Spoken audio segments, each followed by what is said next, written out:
So the meeting of the State Board of Education, 20 May 2020, will come to order. Let's begin with a call of the roll.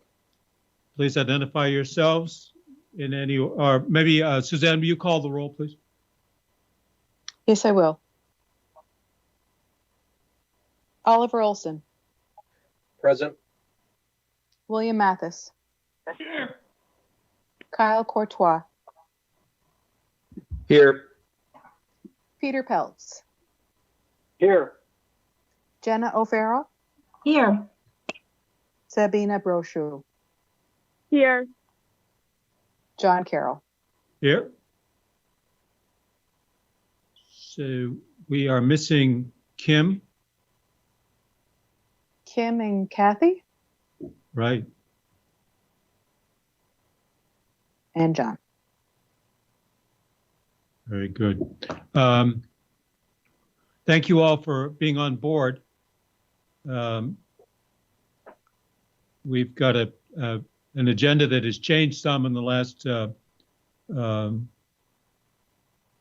or 10 days. A lot of moving parts going on. But Oh, you all excuse have me, Mr. Chair, one Yes. thing. I just want to remind you to mention that we are being recorded. Thank you, Suzanne. Thank you. Yeah, you're great. I really appreciate this.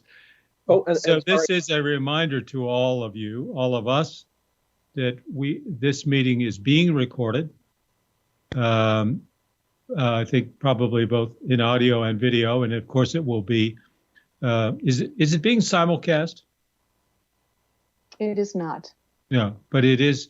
People are able to pick up on the audio very easily, and I think we have some guests in the audience, which we're very happy to have. And so people will be coming and going. Dan will be joining us, I'm sure, as soon as he can. I reckon he's right now involved with the governor's Wednesday press conference. Yes, he is. Okay. So you've seen the agenda, and it is a little bit different than perhaps an earlier version you might have seen. But I know that Suzanne got you all the agenda probably Monday. So are there any proposals for amendments to the agenda? All right, then, hearing none. Let us then move on to the consent agenda. We're at item B now, consent agenda. And the only item on the consent agenda are the minutes of our last meeting. Is there a motion with regard to the minutes? So moved. It's been moved. Is there a second? Second from Oliver. It's been moved by Mr. Mathis and seconded by Mr. Olson that the minutes be adopted as presented. Is there discussion? No amendments to the minutes? Are you ready for the question? Those in favor of adopting the minutes as presented, please indicate by saying aye. Aye. Aye. Aye. I'm sorry, Suzanne, will you call the roll? Yes, I will. Oliver Olson. Aye. William Mathis. Aye. Kyle Courtois. Aye. Peter Peltz. Aye. Jenna O'Farrell. Aye. Sabina Brochu. Oh, we're a non-voter. I can't vote, yeah. Sorry, thank you. John, will you be voting today? No need to, thank you. Okay. Thank you all, very good.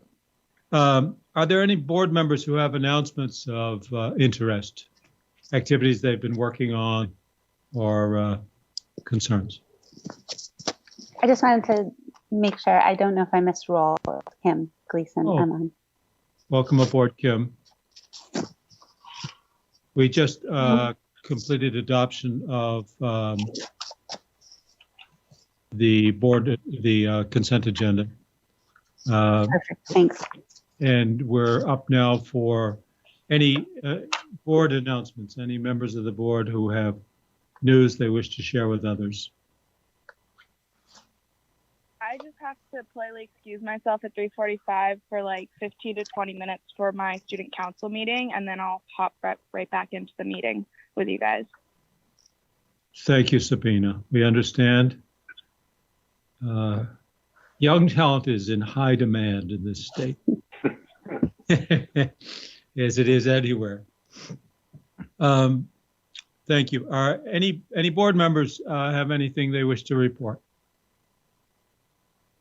All right then, and it's time for student reports. Sabina or Kyle, do you wish to fill us in on the world as you're experiencing it? Well, I finished up my AP classes, so that's been really nice. And then I only have a couple classes left that I have to finish up. So it feels really good to get a lot of that done. That's terrific. That's great. Yeah, Go ahead, Sabina. at CVU, we have our last day of learning classes on June 5th, and then we have like a week of kind of celebratory, saying goodbye and ending the school year. So I think we're less than 3 weeks away from my last day of learning, so that's pretty exciting. Great, great. Now, will you have end of year examinations? Yes, we will. The way that CVU is doing it is that your grade in a class cannot go below your Q3 grade unless you show that you're not engaged in class. But otherwise, if you show a significant amount of engagement, your grade won't drop below it. So end of year exams won't obviously hold as much of an impact on your grade as they have in the past, but a lot of classes are still having end of year exams. So students do have the opportunity to raise their grade. Their grade simply just can't go down unless they're checking out and just not doing any work. I see. Interesting. Mr. Chairman, Yes, sir. I'd like to ask the students what their perception of the cyber learning, the computers, how the transition is working for them, has worked, what's the pluses, what's the minuses.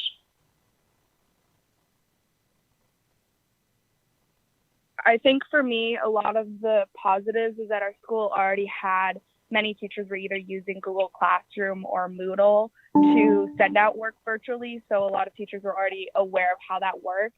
And so it was a pretty simple transition in that sense, but it's just really hard to not, go to class and see people in the same way that you used to. And so, going into a Google Classroom meeting and just looking at people's faces on a screen is a lot different than engaging with them in person. And so it takes away from a lot of what is important in our education system, that in-person instruction and, getting to connect with people about something more than just the content of your learning that day. That's very important. How about you, Kyle? For me, it hasn't been a really hard transition because it was the end of the year, and as a senior, there wasn't as many things going on anyways coming down at the end of the year. So really, a lot of the stuff I was doing was already online. So it wasn't a lot left when it came to teaching. It was just a lot of getting some work done. Kyle, it's Kim. I was just wondering how they'll or have they figured out yet how they'll be celebrating graduation at BFA? So what they're going to do is at the Collins Pearly complex down in St. Albans, I think over a couple day period, they're going to do like graduation where they'll have a few people at a time go up on stage, receive their diploma, take pictures, all that. So it won't be like one big celebration, but I think it's like a 3 or 4 day period where they have like a couple kids at a time throughout the day. Nice. Yeah. Well, that brings us to, that's a nice transition to item C, which is a resolution in honor of you, Kyle, as our second year voting member. Kim and Jenna have worked hard to pull together resolution and some other things. So it would be appropriate at this time if Kim or Jenna would like to make a motion. I'm not exactly sure how that goes. I know that Jenna is going to read the resolution. So do you Yes, need a if you- motion to? Make a motion to adopt the following resolution and then read it, please. Make a motion to adopt the following resolution, and Jenna, take it away. Okay, Vermont State Board of Education resolution of appreciation for Kyle Courtois. Whereas Kyle has served with distinction on the State Board of Education from July 2018 through June 2020 and provided a mature and well-informed voice. And whereas Kyle has drawn from experiences as an educational leader at Bellows Free Academy, St. Albans, balancing the demands of school work, and State Board of Education meetings. And whereas Kyle has informed the State Board of Education with monthly updates highlighting important issues in education, such as proficiency-based teaching, learning, and assessment, and how students are impacted and affecting change in these domains. And whereas Kyle has shared his opinions and his votes with conviction. And whereas Kyle was a vital member of the State Board of Education, not just a student voice, but a voice for Vermont. And be it therefore resolved that the State Board of Education bestows its appreciation and commendations to Kyle. We thank him for his service and comradeship. Furthermore, we wish him continued success in his next adventure at the University of Vermont. Dated in Vermont, without a location, this day, 20th of May, 2020. So thank you, Kyle. Well done. Very nice. Now you've heard the motion, and is there a second? This is Oliver, all second. It's been seconded by Oliver Olson. Are you ready for the question? Suzanne, will you please read the roll? Yes, I will. Oliver Olson, Yes. William Mathis, Aye. Peter Peltz, Yes. Jenna O'Farrell, Yes. Kim Gleason, Yes. John, will you be voting? The chair votes yes. And so the motion carries unanimously. And Kyle, we thank you very much for your 2 years of service with us. It's been a delight to have you with us. And I think maybe Kim and Jenna can tell you a little bit about something else. Yes, I did want to mention, thanks so much, Kyle, for your time and your talent and your commitment to the State Board of Ed and education in Vermont in general. And we congratulate you and wish you best of luck at UVM. And you will have a delivery coming your way. It's a little hard to honor our departing seniors from afar, but you'll have a delivery as a token of our appreciation for your time. Thanks so much. Thank you. And that should be coming this week in an unspecific time, but delivered to your door. Thank you very much. Very good. And my thanks to Jenna and Kim for pulling this together. Well done. Thank Best you. of luck, Kyle. Thank you. Thank you all for the opportunity to be here. So I appreciate it. Right. Very good. We hope it was worthwhile for you. Of course. So we're a little bit ahead of schedule, and we'll go now to the chair's report. There are a bunch of things I want to just fill you in on that we all have been following or engaged in for some time.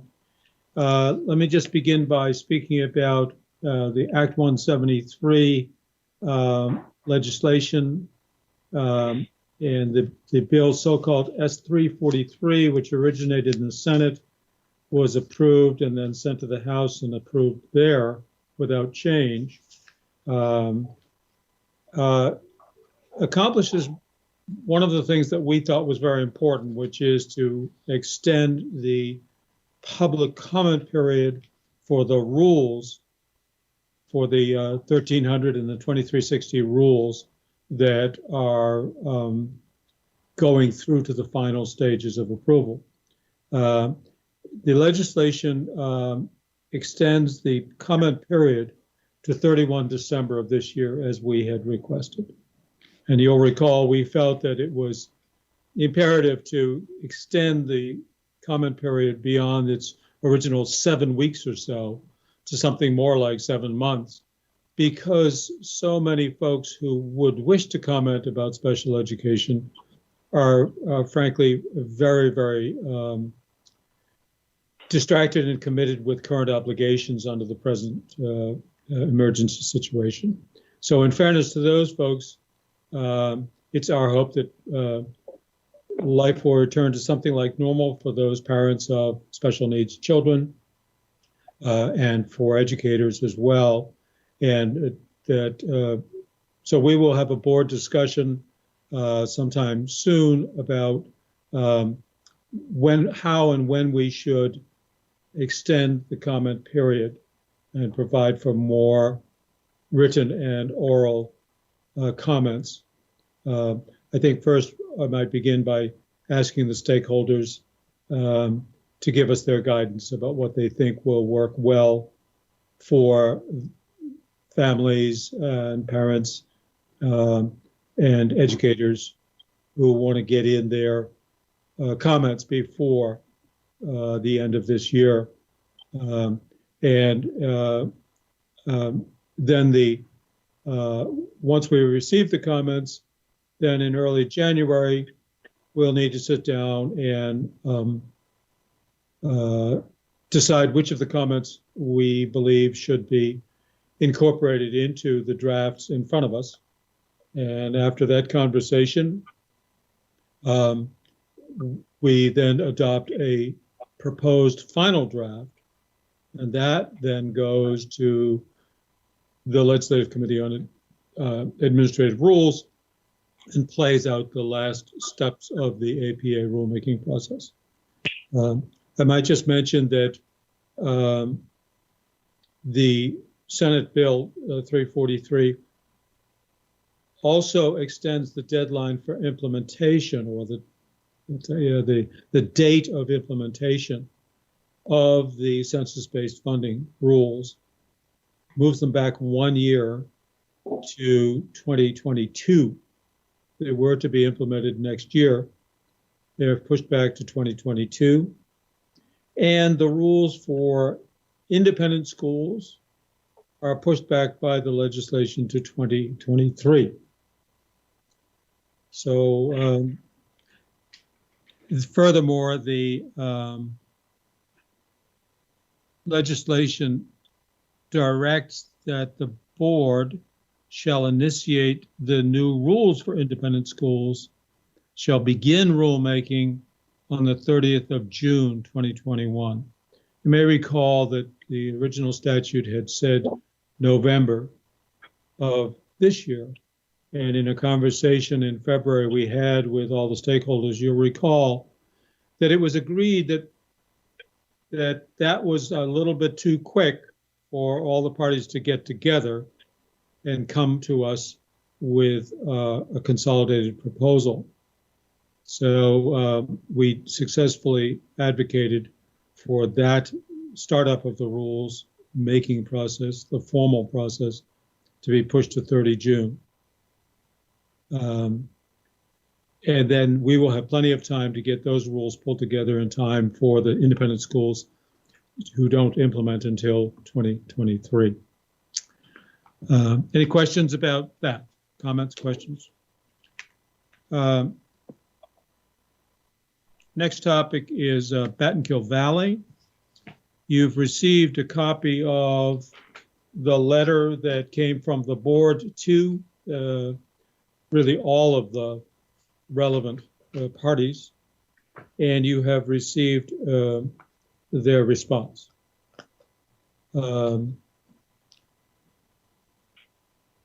I would welcome to hear from you as to what you think the response should be. In fact, maybe right now is a good time to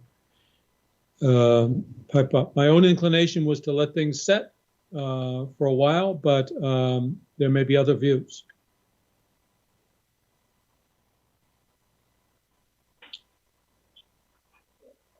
Any comments on that?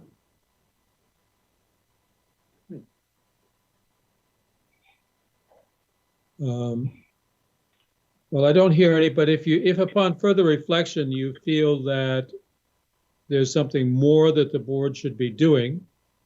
John, I do have a question. I apologize, I couldn't find the mute.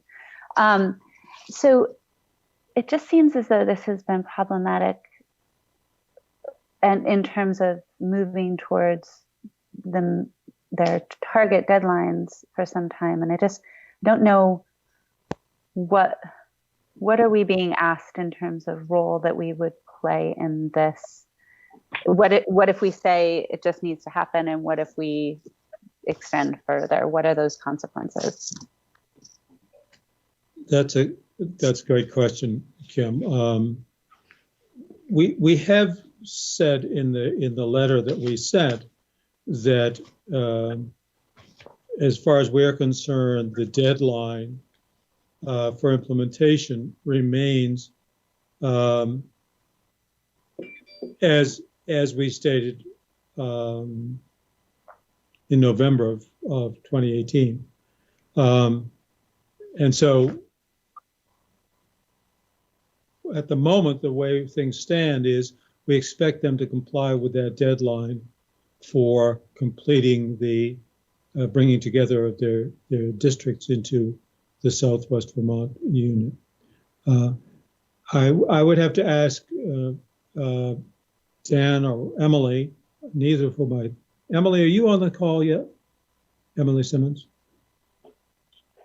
I can reach out to her, John, if you would like. Yes, if you wouldn't mind. Yes.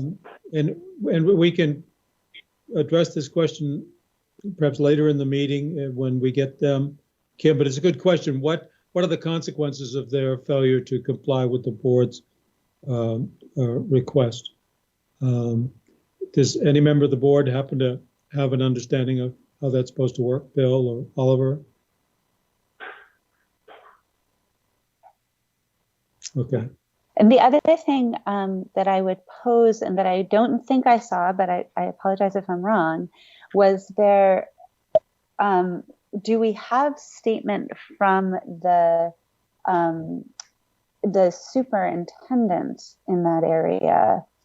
We are having, what I read was characterization by the chairs of what the superintendents would say about this. And I don't know that I saw there to be sort of testament of the superintendents of the capacity to deal with this, or what the situation is. And I apologize because it's not an area I'm intimately familiar with in terms of geography and what all is going on down there. Maybe Oliver can share perspective.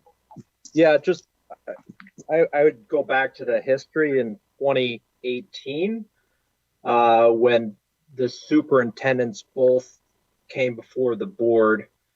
And at that time, there was a recommendation from the secretary to realign the two school districts, Arlington and Sandgate, to the Southwest Vermont Supervisory Union with an effective date of July 1st, 2020.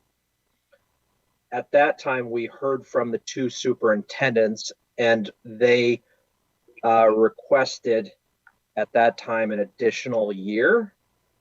And we did ask, my recall is we asked if they felt comfortable with that elongated timeline. And at the time they said that was doable. I'm paraphrasing, but that was my recollection. And based on their testimony, the board put forth and I happen to be the mover, I recall, of an amendment to the original proposal to extend the deadline another year to 2021. So that's the history. And that I should add, that's on top of, this has been ongoing for a decade now. That's what I was reading. And I guess in the most recent correspondence from them, I don't even know how likely it is that superintendents would disagree with the positions of their board chairs. But I didn't see that they signed it as well. And just knowing operationally, sometimes it's that much harder when you're separate than it is when you're together. If Battenkill is, or I may even get the names of these communities wrong, but is waiting for there to be proved inefficiencies in the previous merger, that takes time as one who's merged. And that was not necessarily the first thing that was being sought. I would say efficiencies in operations, not necessarily demonstrated by financial results immediately, but rather by strategic thinking that is better aligned because you're thinking about a whole.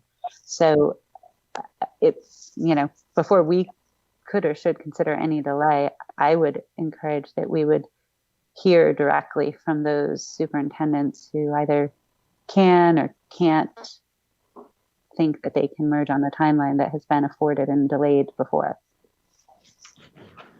Yeah, Kim, those are good points.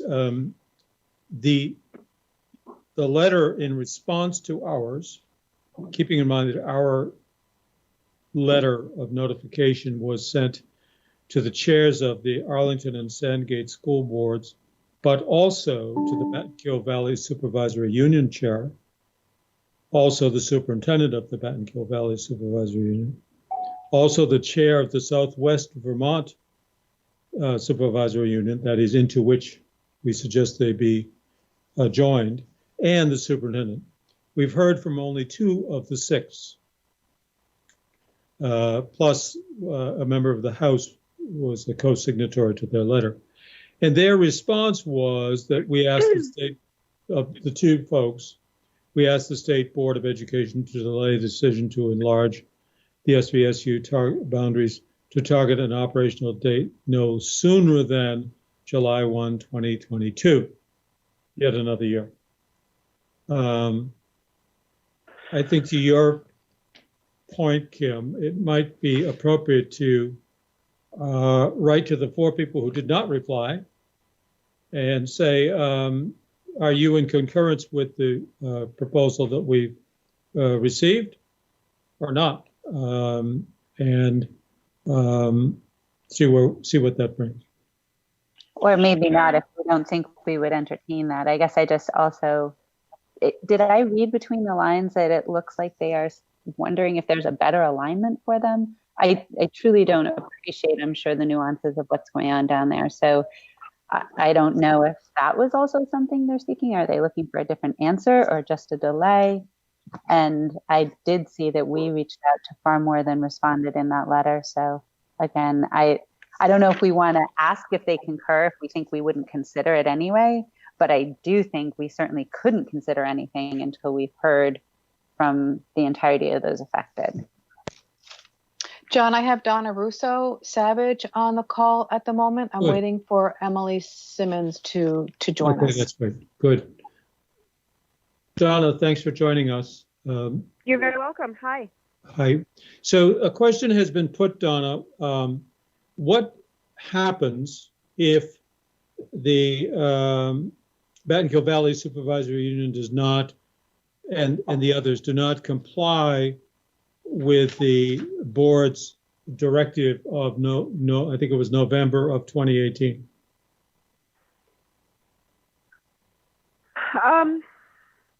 That's a very good question, and it's actually similar to a lot of similar questions of what happens if a school district doesn't comply. I guess there are 2 things. One is that it's not a legal entity, it's just a unit. And the state board has full authority to create this unit, this service unit. So it would occur, the service unit would be created and the state would no longer recognize that there was a Battenkill Valley SU. So I suppose if there was money that was maybe a pass through from the federal government that went to the SU. I assume that it would then go to the Southwest Vermont because according to your order, the Battenkill Valley SU would no longer exist. I would want to run that by Emily Simmons, however, but I don't see why for example, money would go to Battenkill Valley grants from the feds if it doesn't exist anymore. And it's not as though they have to do things proactively to become an entity that can act in an effective way, but they don't have to do anything to actually become that service entity. That's something that's totally up to you. So does that give a little bit of an answer? Well, it's a start. Yeah, I guess my own inclination is to be less interested in consequences if they don't comply, and more interested in what can we do to facilitate, encourage, support the implementation of what the board advises needs to happen, and which, by the way, the parties have concurred can and should be done. Right. That there seems to. I think that the kind of, excuse me. Yeah, there just seems to have been a consensus reached between the board and the parties, and they're now saying that they need time. Well, John, I want to be careful. I don't think, in fairness to them, I don't, and obviously I don't want to speak for them, but just in fairness to them, as I go back to November 2018, I don't think there was consensus on their part. So I just want to be really cautious. Where there was consensus was when we offered to extend the deadline, and the question was posed to the superintendents whether they would be able to achieve the integration by that new deadline. And the answer was yes. But I think it's fair to say that at least the Battenkill Supervisory Union was not supportive of the change. So the superintendent said, yes, it's possible to achieve this, but the Battenkill folks have not said that it's desirable. I think that's probably a fair characterization. Would you agree, Donna? Yes, I agree. Mr. Chairman. As far as the kind of support that could be given, the agency would be stepping in as far as helping them with if they needed to, send documentation to the feds or come up with new business ID numbers or transfer systems, or the regular kind of assistance that the agency would give to any supervisory union that had business kinds of issues that it was dealing with. It isn't transforming them into a new entity that is larger is really something that they do themselves because they have those appointees to their board. It isn't really something that either the state board or the agency does for them. Understood. This has to be, in effect, willing participation. I'm mindful of the time. Bill Mathis, you had something you want to say? Yes, as Oliver has pointed out, this has been going on for more than a decade, really. I can trace it back 20 years or so. But I think we've given them extra time anyway, and other people have had to go through this process, and they have managed to come through. And I would concur with your original recommendation to let this sit for a while, but not change our deadline.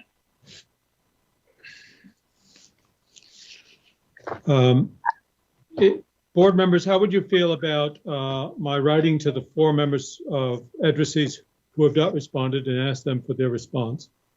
And doing nothing else until for now. And what do you think?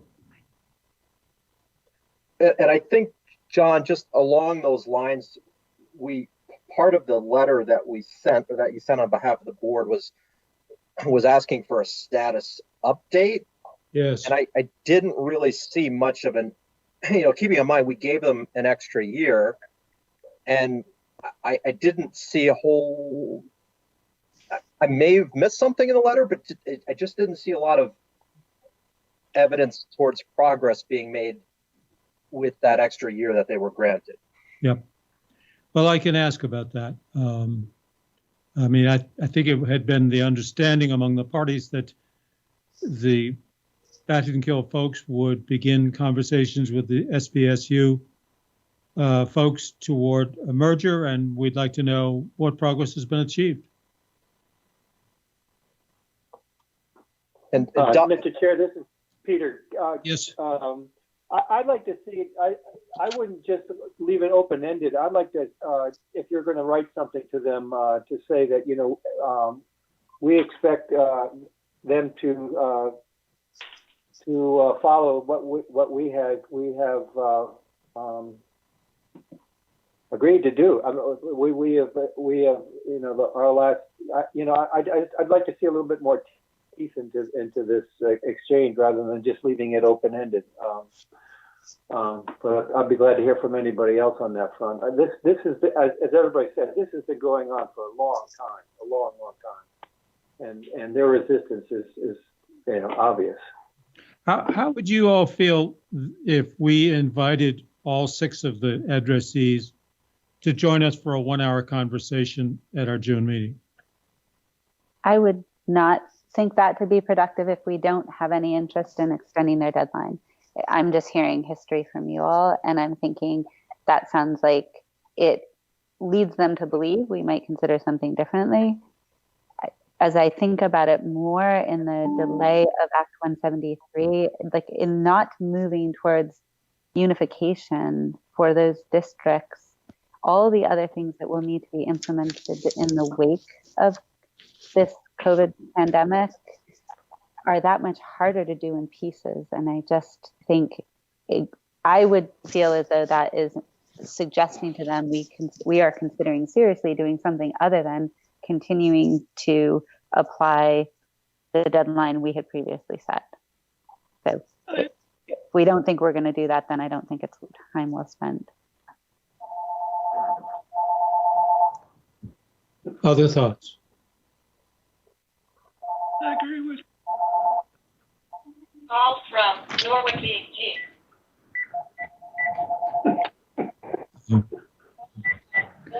Sorry. Bill, you have a thought? I think we should go on, and we do have other things that are happening, not to mention this global virus that's going around. And to spend more time on this one, we've already put extraordinary time into this so far. And I would agree that we should provide all the support that we possibly can and go forward in that way. But it's time for them to do some things, and I don't see anything to be gained by spending time with us at this point. Okay. All right. So, and John, just I think following your earlier lead, I think maybe the letter would ask what resources or assistance, technical assistance they could benefit from or need help with, might be a good approach. Okay. Those are helpful thoughts. I will send a letter to all 6 and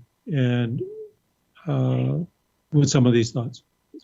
Let's just quickly move on to in 5 minutes we will start the conversation we intend to have with representatives of the VSBA, the VPA, the VSA, and the Vermont NEA. Just to finish up in the chair's report, the subject of driver's ed. As you will recall, we tabled a proposal received at the April meeting.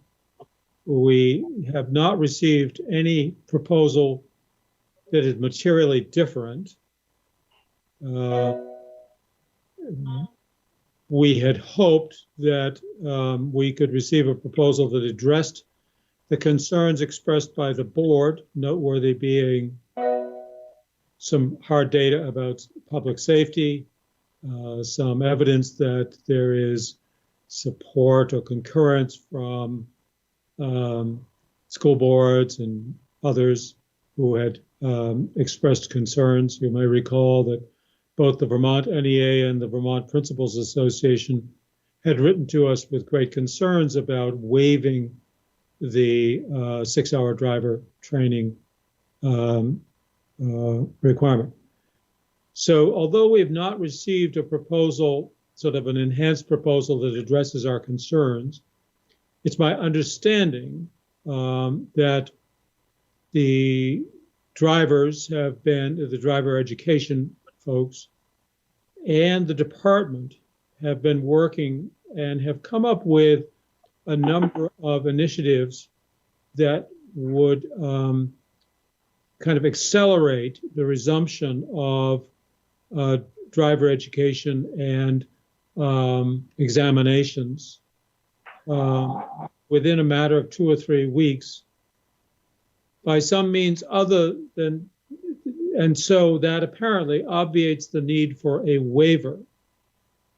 And apparently this is I haven't seen the particulars, and if anybody else has, please pipe up. But our impression is that the association or organization of professional driver educators and the Department of Motor Vehicles have been working on something that will address the primary concerns that the DMV had.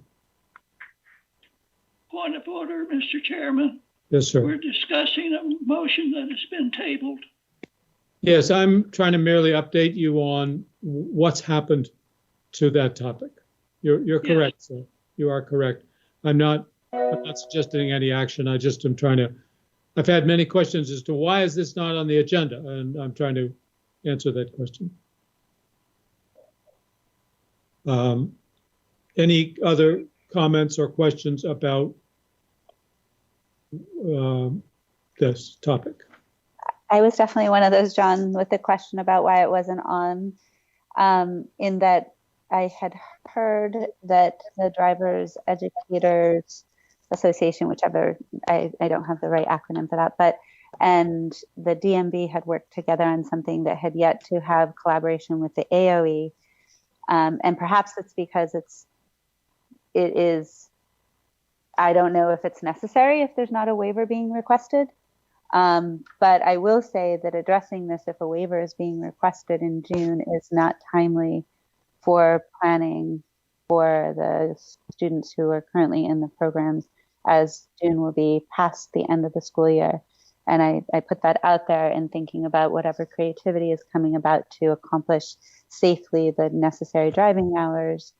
I would be hopeful that it, could be achieved regardless of where that may stand with respect to the, I guess, the teacher's contract year or whatever in these situations, so that the hours can be achieved in a safe manner, particularly if a waiver is not being sought. And I think we heard loud and clear from those educators that they did not feel comfortable with a waiver. So I was concerned, and I definitely was one of those who inquired with you why it was not being addressed now versus later. And I didn't know if the agency intends to engage with it, and if we were going to get a heads up if there was either a waiver or some sort of solution so that the field would have information on how to react. I did inquire with our superintendent to see, just locally, how they're addressing it, and I haven't heard back yet on that, just to see on the ground How are they planning for those necessary hours, and where did we stand with respect to our students? Are they 2/3 done? Are they half done? Those 6 hours, I was trying to get some info. Okay. So perhaps when Dan comes and when he has his opportunity for his report, we can inquire about this. So far as I can tell, in any case, the board's involvement at the moment is in suspension. That is to say, we were involved only because we would have to approve a waiver that has been tabled.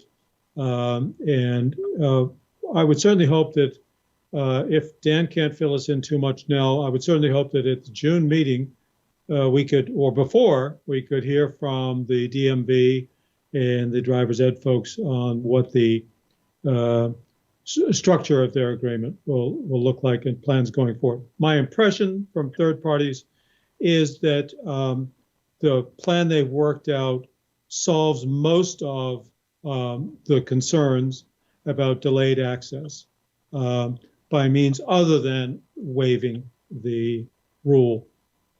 If there's nothing else, I'd like to move on now to item E.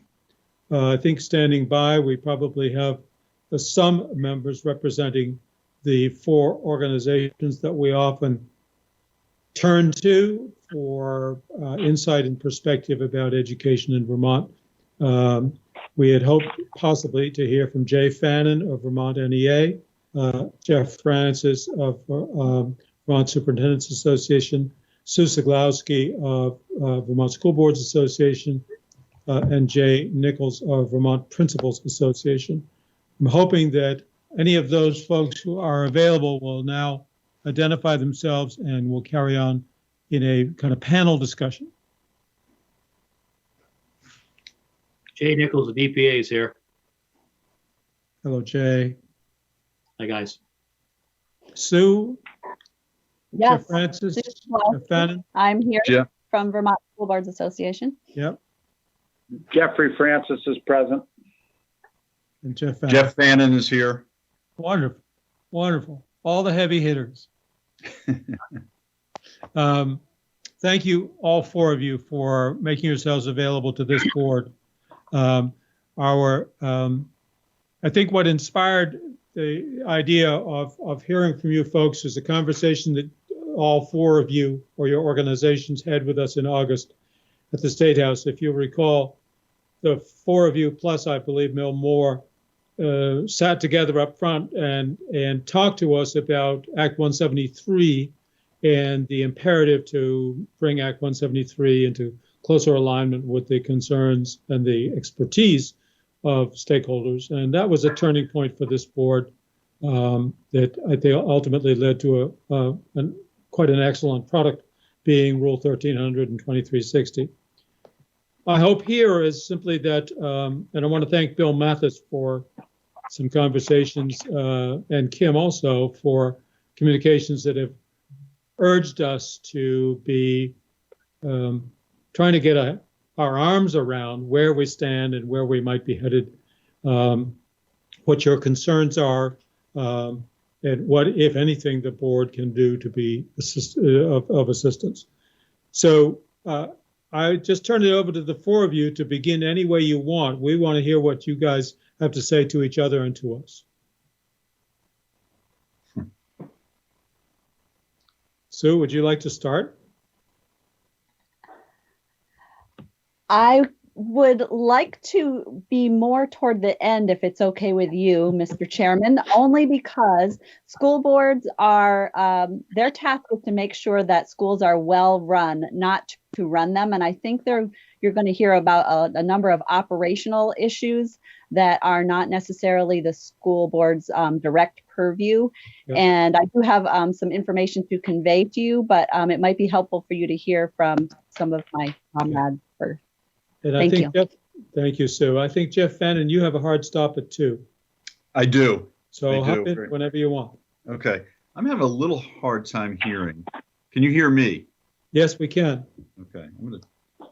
I've got my volume all the way up. We'll try that. So thank you first off for giving me the opportunity to chat with you today and visit and actually have an exchange of ideas and conversation. I think that's most important. You know, in your email, John, it talked about issues that we're having and concerns and opportunities for a discussion. So I'm going to treat it as such, to be very honest with you. Meeting with we have a staff meeting this morning, obviously virtually, and we still are having a hard time with the remote. The educators of the state are having a hard time with the remote learning environment. It is not, and I'll just say this candidly and bluntly, it is truly not a learning environment. We're holding on. I had one of my field persons had a meeting with members last night, and the educators of that area, and I'm sure it's shared around the state, are increasingly concerned about a larger and larger group of students who are not getting services, who aren't taking it, who are barely checking in for attendance, aren't turning in assignments, and digitally aren't capable of getting online. But even if they are, it's not about a digital divide necessarily. It's about a different divide, right? They may have the ability to get on, but are they? And do they have the supports at home to facilitate that work that needs to be done? So we can all say, yeah, we can demand that they turn in homework assignment and show up and this, that, and the other thing. But it's much more than that. It's the supports at home that they typically get in school that they are simply not getting here today. So it's the equity gap that we see growing, ever larger. And so the longer we remain in the remote learning environment, the more significant that gap will become. The haves will continue to have. The have-nots will continue to suffer, and now we're seeing them fall further and further behind. So it's real, and I just want to start with that. And it's not I just want us to all be grounded in the fact that we are not in normal times. We all know that, but kids aren't getting the education. Many kids are not getting the education they truly need. The kids that are, the kids in the high flyers and the parents who support them, don't worry about them necessarily. It's the kids who aren't, that we don't hear from. That's the one, those are the ones we need to be focused on. And my members are truly concerned about that gap widening. And Jeff, is that a 20 or 30% of the students? That it's funny. I saw something from Maryland yesterday. They see it as 25% in Maryland. That was a superintendent's association, I guess, in Maryland's showing 25% lacking. I don't know that we've ever done the data drill down here in Vermont, but it varies. And I've heard numbers, and Jay or Jeff can share with you numbers they've heard from their members. We don't track it on our member basis, but I know that, for example, earlier on it was 40% hadn't shown up. But then you look at the AP class where it's 100% attendance, right? So you got a teacher who's saying, I teach AP and I got 100% attendance, and then I teach another class and I've got 40%, not showing up, and so. It's the divide that widens. It is. Jeff, that's a very chilling and attention-getting way to start this conversation. Sorry, it's the reality. It's the reality, and I feel like we need to be reminded of that reality. We're starting to get so accustomed to the situation that we have that perhaps we're losing touch with how catastrophic it may be in some parts of our student population. And I will be honest with you, I heard earlier on, this is not just a Chittenden County versus pick your other rural county in Vermont. I don't want to pick on anybody, but it happens. I'm hearing it in Chittenden County, in Addison County, and some other counties that are quite capable, and we think of as being quite able to take care of their own and take care of themselves, if you will. But it's not just Essex County. It's not just Caledonia County. It's in pockets in every county. Thank you. So, there's more that we have other, I'll just say two other things I just think I'll add to the discussion. Special ed. And I appreciate last week we meet weekly with Dan French and other groups here and some other groups as well. And we talked about special ed, but it remains a real concern for my members. And they're feeling very stressed. It's very stressful. And I know that at the national level, they're seeking flexibility, but so far Congress has not issued any. And so you've got this tug of war about what can parents ask for when they advocate for their kids, and rightly so, versus what we can deliver in this remote environment. It's it's not easy. And it's not, and I know there's guidance at the AOE, but I'm probably going to come back to you, Dan. I'm looking at you, and now you don't know it, but and seek some further guidance that we can issue out to the field in a much more succinct manner, and hopefully we can allay some fears. But it's a real concern as well. And finally, and not least of all, is how do we begin the discussion to reopen schools in a safe manner. That's safe for kids, staff, families. These kids go home to their families. I mean, how do we reopen schools in a safe way? And it's got, there's a great report out of Johns Hopkins about that very issue and the lack of information that we truly have, the dearth of information and the need for more analysis and collection of data. It's a great Johns Hopkins study report. It's not a study, it's a report right now about how do you safely reopen schools. So there's a long ways to go between now and whenever we do that. But those are the three big topic items I bring to the table today, and happy to have a discussion. Jeff, thank you. That was terrific. Jeff Francis, do you want to go? Sure. This is Jeff Francis. Can you hear me okay? We can.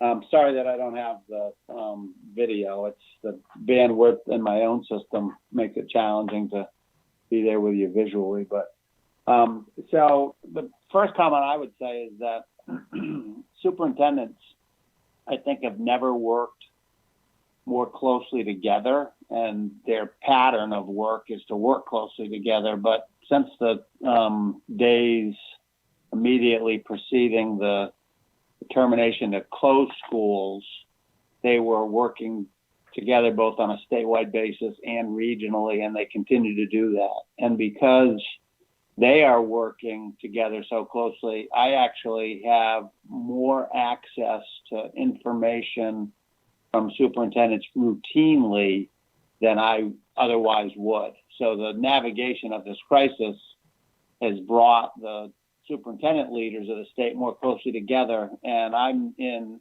near constant contact with many of them, and certainly with the leaders of our association.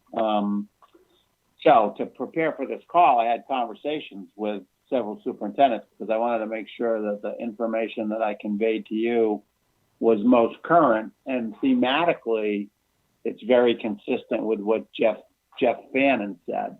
So I'm working from an outline that was prepared to inform this conversation, and the bullet that most closely corresponds with what Jeff said says this: inequity across the state is highlighted and magnified at this time. Internet access, adult support, or adequate learning environment at home are all factors. So that is a huge challenge. In terms of recognizing assets, I think that in general, communities have been extraordinarily supportive of the work and efforts that are happening on behalf of school children, but it's happening in an extraordinarily challenging and challenged environment. And, we could just talk about what the challenges are and break them down, but it goes to the technological, the economic, the change in how people are accustomed to operating, the fear associated with navigating a crisis, the fact that the diversity in communities and the nature of communities in terms of historically and perceived to be well-resourced or not. And those themes are it's really just another way of stating what Jeff Fannin was saying. The element that really, I think, has been better understood does go to the inequities in the state. but also the importance of family dynamics in the learning process. So as Jeff Fannin indicated, if you have what he referred to, I think, as the so-called high flyers availing themselves of nearly any learning method, they will do well. But the families that, or the situations that are more stressed, those stresses come, into evidence more sharply when the school, which is an institutional support societally for certainly all children and all families, but dramatically for those that are less stable or less well-resourced, you start to realize the societal vulnerability when an institution like public education is shaken by, in this case, the COVID-19 crisis. The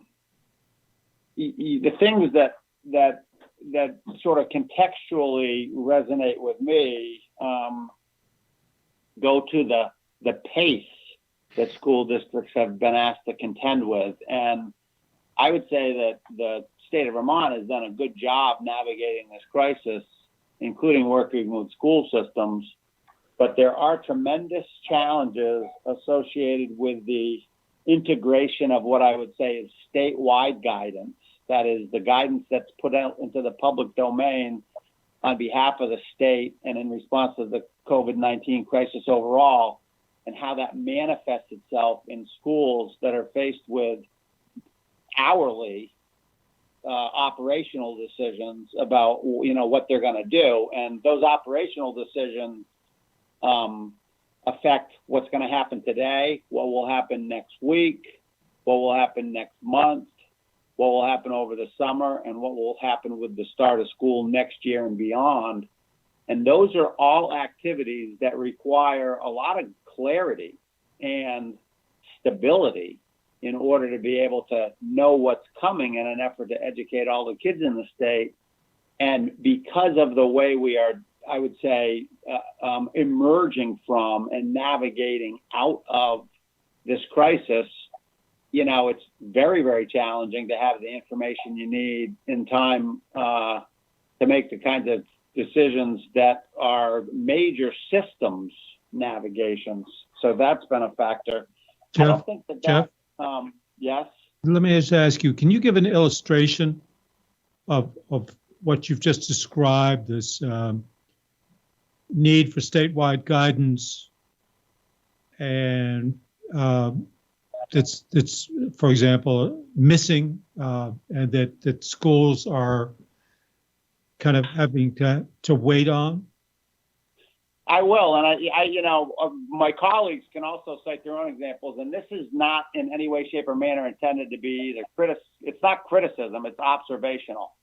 So earlier you were talking about driver's education. That's an example. At the outset of this crisis, it was, how are you going to get food? How are you going to keep personnel safe? How are you going to manage remote learning? And all of those things, in some form or fashion, rely on a systematic approach. So if the guidance in terms of who can work and when they can work, or internet connectivity, it is so multifaceted that I think it's both remarkable that folks have done as well as they have done, but also it's going to be a constant navigation from this point forward. And, you could put as fine a point on the examples or as broad a point on the examples. Another big example that will resonate with people just has to do with the tradition of how you honor senior students as they point toward graduation. And, Jay's more articulate on this than I am, because he's working with principals that are trying to manage a lot of community input on what constitutes a suitable celebration for these high school seniors. But when the guidance changes in terms of social distancing and what constitutes a safe practice from a health standard, it really culminates in a lot of pressureful moments as you want to do the right thing in terms of what the health recommendations are or requirements, and also make sure that something, that the students get the recognition they need. And 2 points. One is, I don't think in any way, shape, or manner this element of the navigation usurps in terms of importance the equity piece that Jeff Bannon was talking about. I guess it's and I'll end here and let others speak, but it just brings into focus sort of the sharpness of all the multitude of elements that go into operating a school system that have stakeholders who are generally content when things are going well, but when there's a change in practice, albeit necessitated by the crisis, you get a lot of input and reaction about how things should go. And, that extends from every position in the school system, and I say every position in the school system, to families who have children in schools, to the community at large. And if you wanted to spend more time on examples, we can provide them to you. But I think it's really just I think it's a contextually useful comment as people consider just how big this is, because it's enormous. It is enormous. And I haven't even talked about getting back to school and the implications of a lot of uncertainty around a huge element of the delivery system, which is the funding. Indeed. Thank you, Jeff. Jay, do you want to go? Sure. Can you hear me okay? Yes, we can. Okay. So just a couple points based on things that Jeff said. Jeff Fannin mentioned the special ed piece. That's a big issue for my members as well. One of the things with the special ed piece is that the Secretary of Education for the United States, Betsy DeVos, she has some latitude to waive some of the rules around special education. And some of those rules don't make sense around certain things that can't be done or are very hard to do because you don't have access to the kids like you normally would. But that the feds haven't been supportive in that.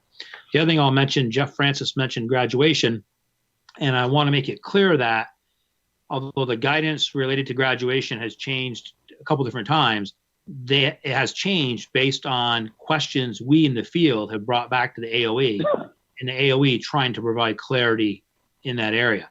And even when the AOE provides clarity, it's still, some systems were like, oh, we're going to do this. Now we realize we can't do that. So no matter what we do in terms of trying to provide clarity, there's always going to be some angst that comes up. It's just that kind of a situation.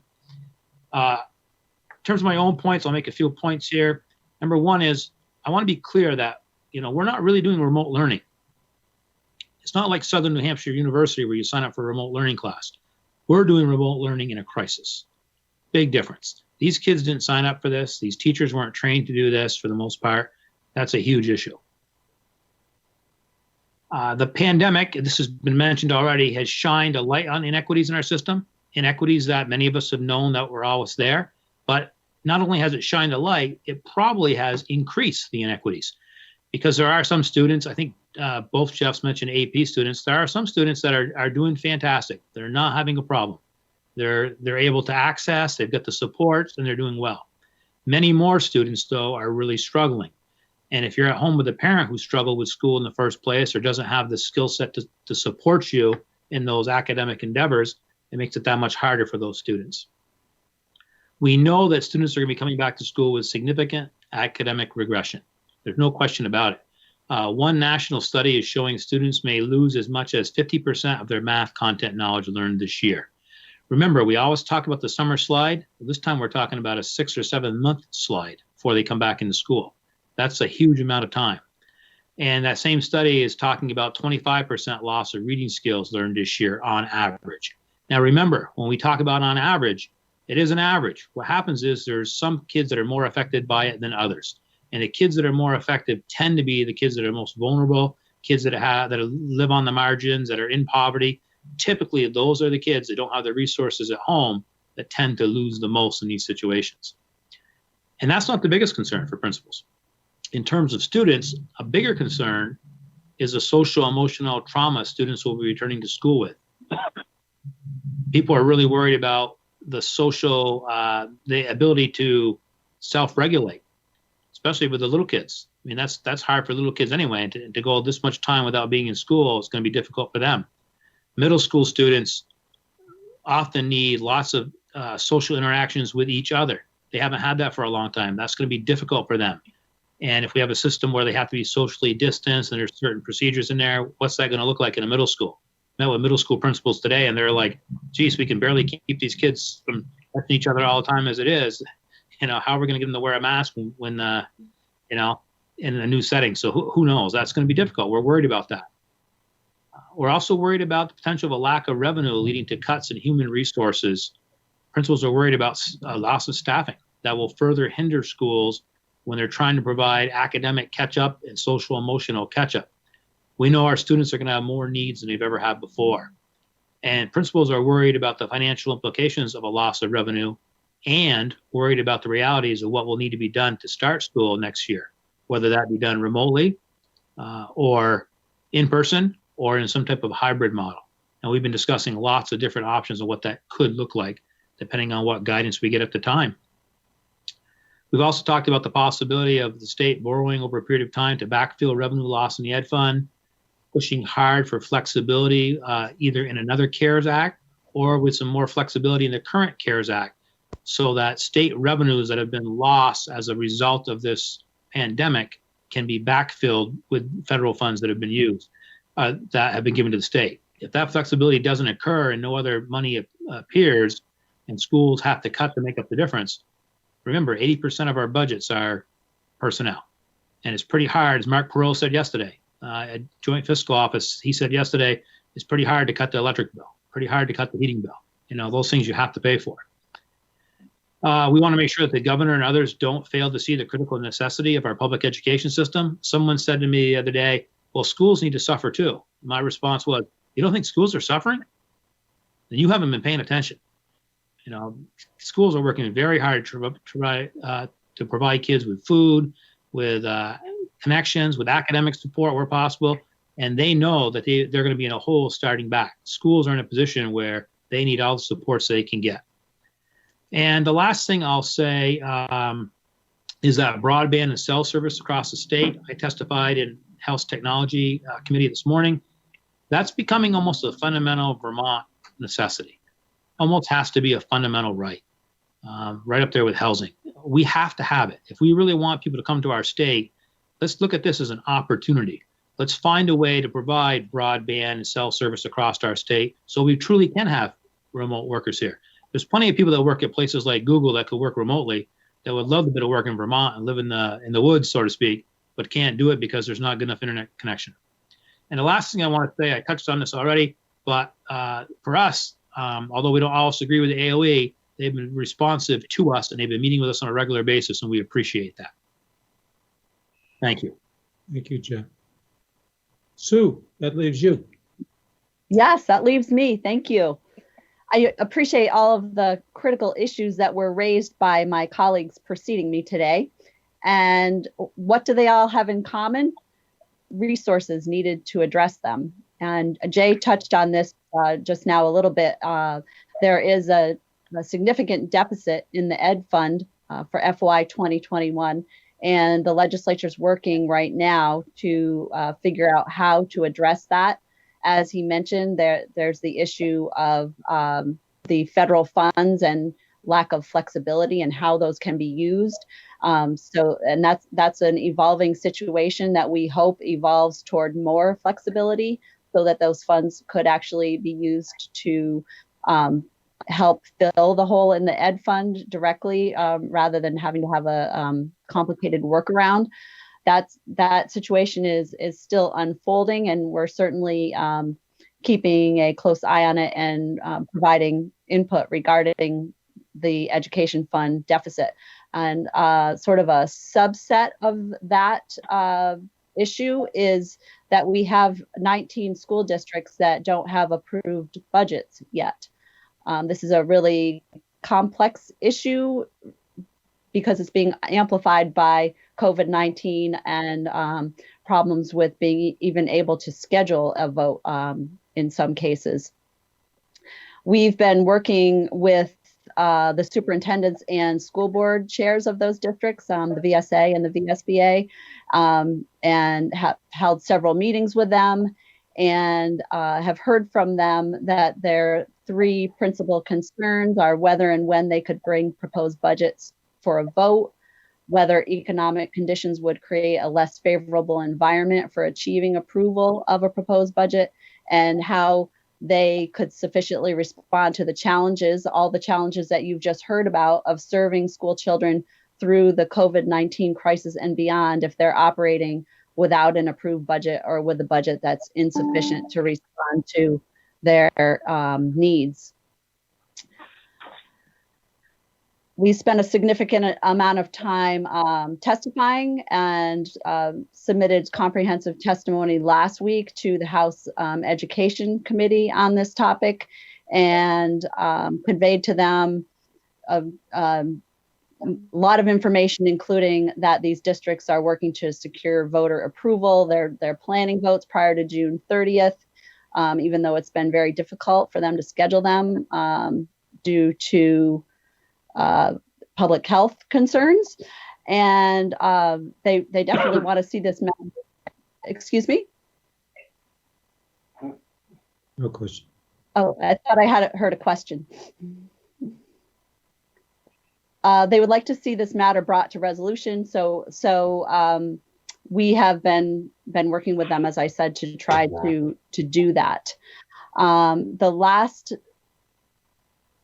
area that I would point out has also to do with special education, which has been brought up by a number of people, and it just has to do with the difficult situation school boards are put in due to the governor's order that districts must pay all school staff in accordance with their regularly scheduled hours, whether they are working those scheduled hours or not, and the lack of information about whether school districts can expect to be reimbursed for special education costs.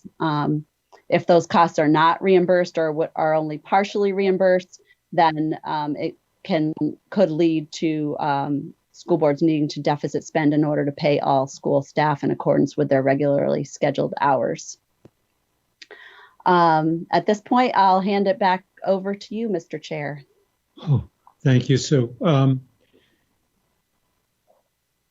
Board members, do you have questions you'd like to put to our panel? Yes, by all means. I'm not surprised. Go ahead, Bill. The biggest question, and it was raised here, was equity, and and I agree with that. But what is it that the state board could do to be the most effective?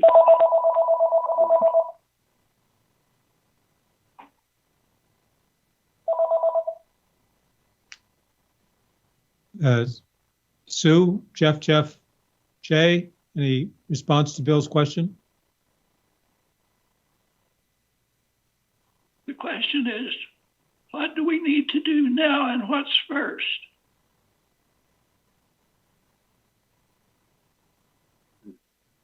Anybody have a response to Bill's question? Anybody else can weigh in, but this is Jay, and I've got to say, Bill, that's the question we're all asking. I don't think there's necessarily anything right now the state board can do. I think being aware of it, helping to advocate for the things that we need will be important. But I don't think there's a specific action that you folks could take at this time. But if Sue or Jeff has a thought on that, I'd love to hear it too. I agree with Jay, and we're going to sound like a broken record here. We all agree with each other. And a couple things. Everybody's working pretty doggone hard. And that, I mean that from bus driver to food service worker to paraeducator to teacher to principal and superintendent and school board members. Everybody is thrown into this. So I think just making everybody in the state board aware of that issue, Bill Mathis, I think is why we're here today. We are struggling as we advance further, and we may look to the State Board of Education for further recommendations and guidance, and working with the Agency of Education. But right now, we're all just trying to get through it. Now, your interactions with the AOE are different than they were, say, 5 years ago. So it's a different ask of the State Board of Education today than it might have been 5 years ago. And I'll just say it that way. Yeah. So this is Jeff Francis. One observation I think that I've made, and I suspect that others have made it as well, is that the pre-COVID-19 policy and political process was dominated by people who had agency in terms of, how you navigate the political and policy process. And I would include myself and my association in that group.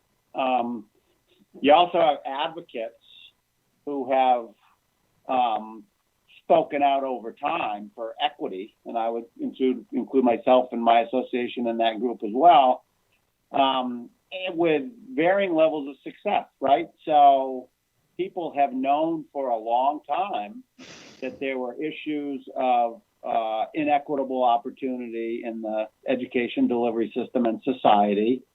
We've known that we needed better internet access.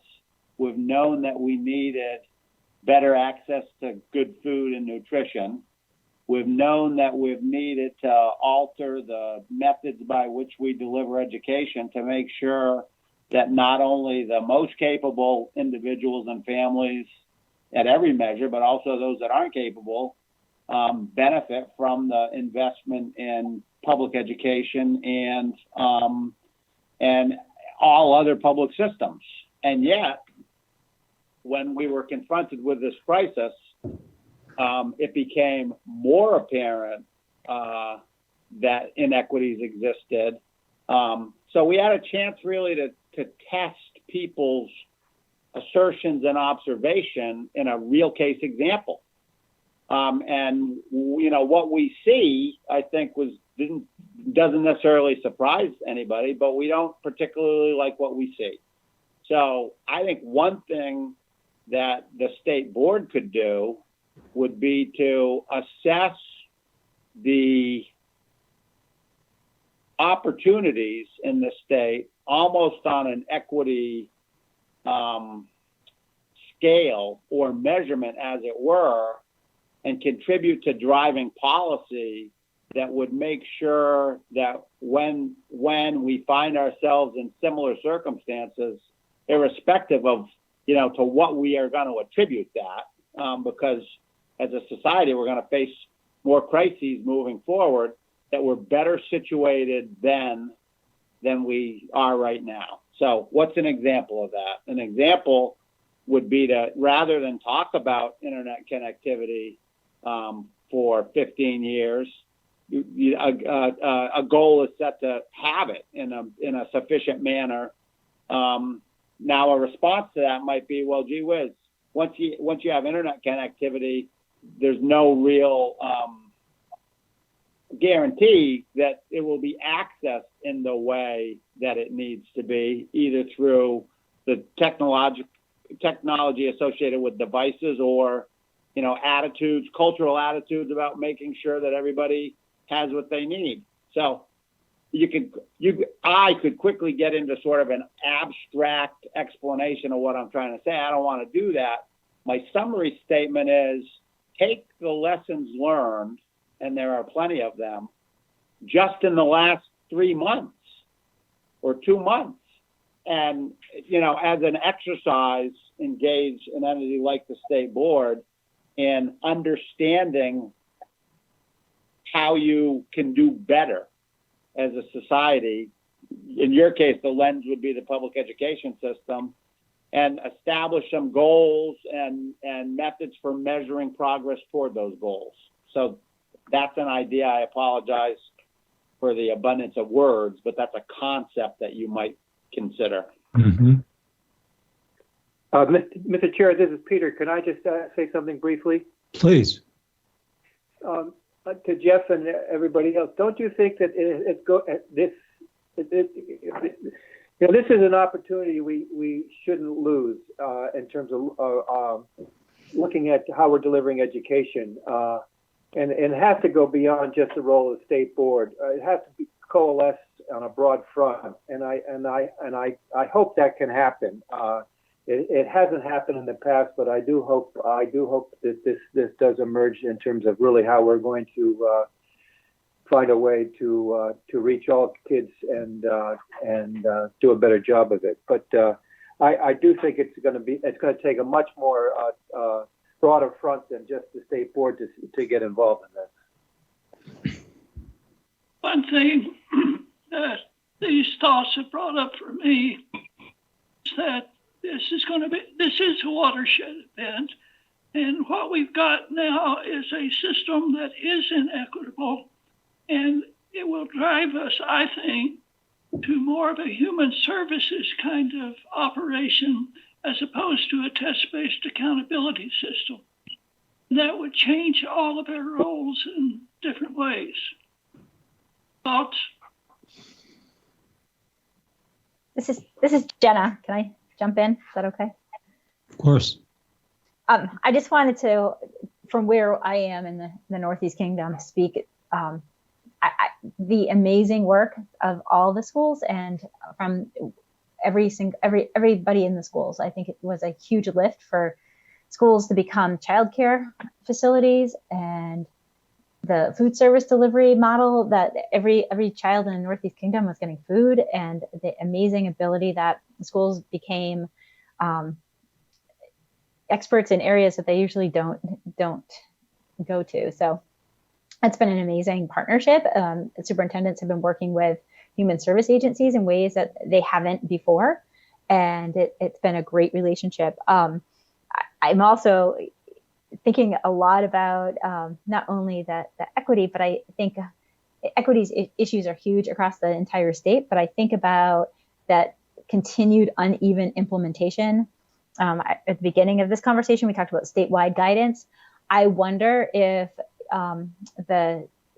the areas that you guys, Jeff and Jay, and what you represent, if you're able to come up with some best practices or some framework that move schools forward in some equitable, even implementation, even within like some loose guidance, we have a state where from district to district, things look really, really different. Some districts are doing attendance, some are not. Some are grading, some are not. Some are making up snow days, some are not.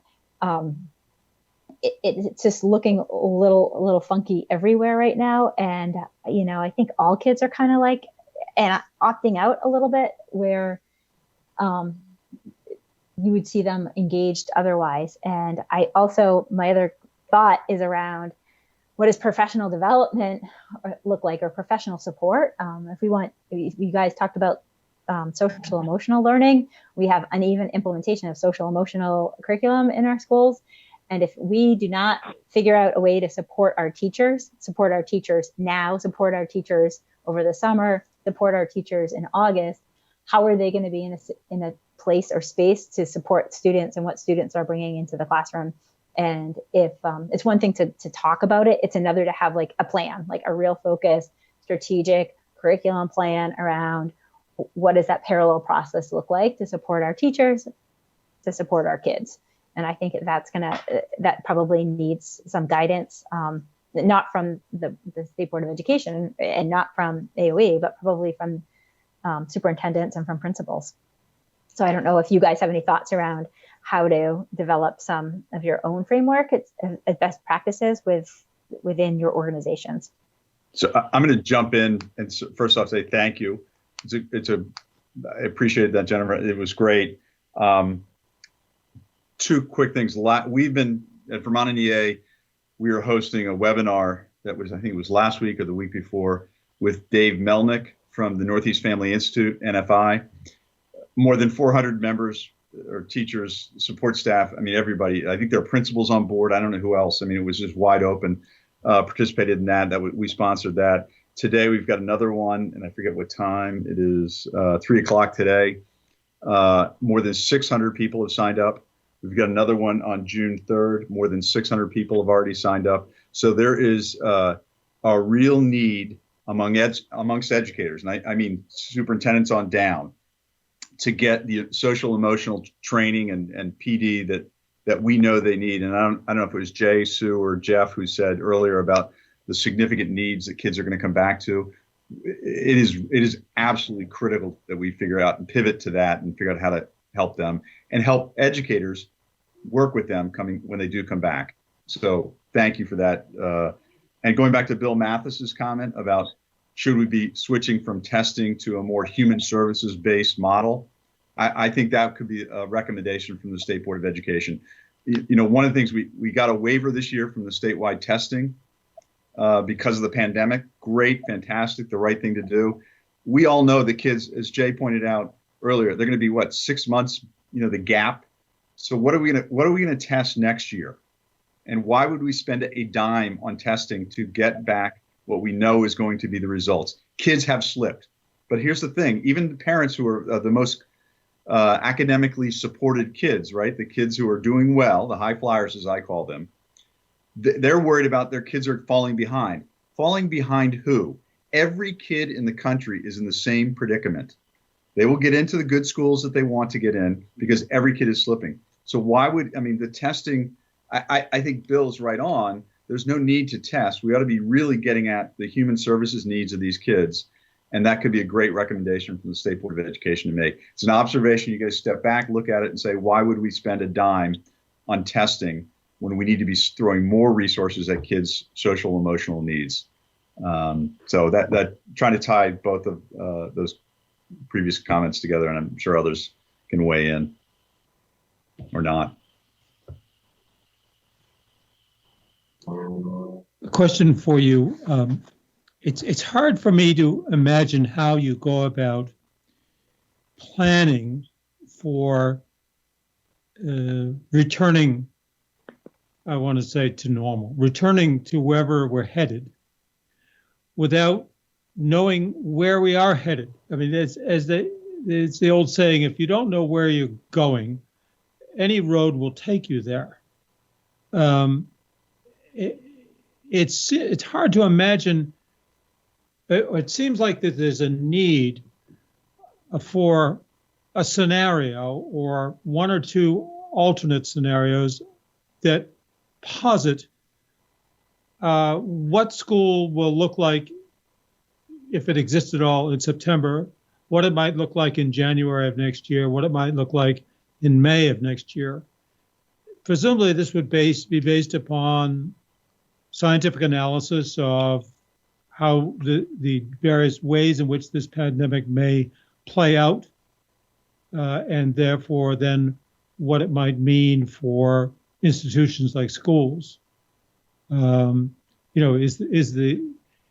Is there any place in the state, I would think it ought to be at the Department of Health or the governor's office, where scenarios are being played out, which scenarios are made available to you people so that you can say, all right, the most likely scenario is the following. We're going to make plans for that. Knowing, though, that it could go faster, it could go slower. Is there any kind of common scenario for that you all are working with?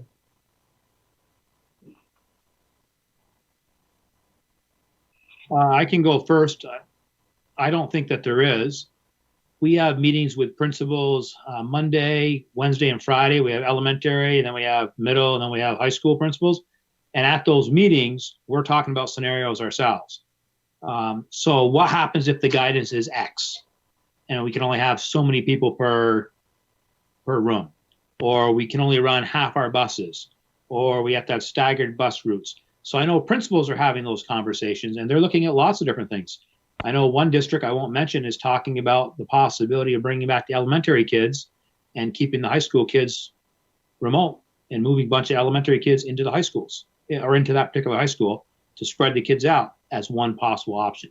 Some schools are looking at half the school will come to school physically on A days, the other half on B days, if they're in a situation where they can't bring them all back. There's also some smaller schools that feel like yeah, we pretty much already figured out. Our class sizes are small. We've got enough room. So it's going to be on a case-by-case basis. As the guidance comes out, school districts and principals specifically will work with that guidance to try to develop plans. The hard part is nobody knows what the guidance is yet, and even Dr. Levine is not going to know what the guidance is right now. So there's a lot of ambiguity, and that certainly is tough for leaders to deal with and for teachers to deal with.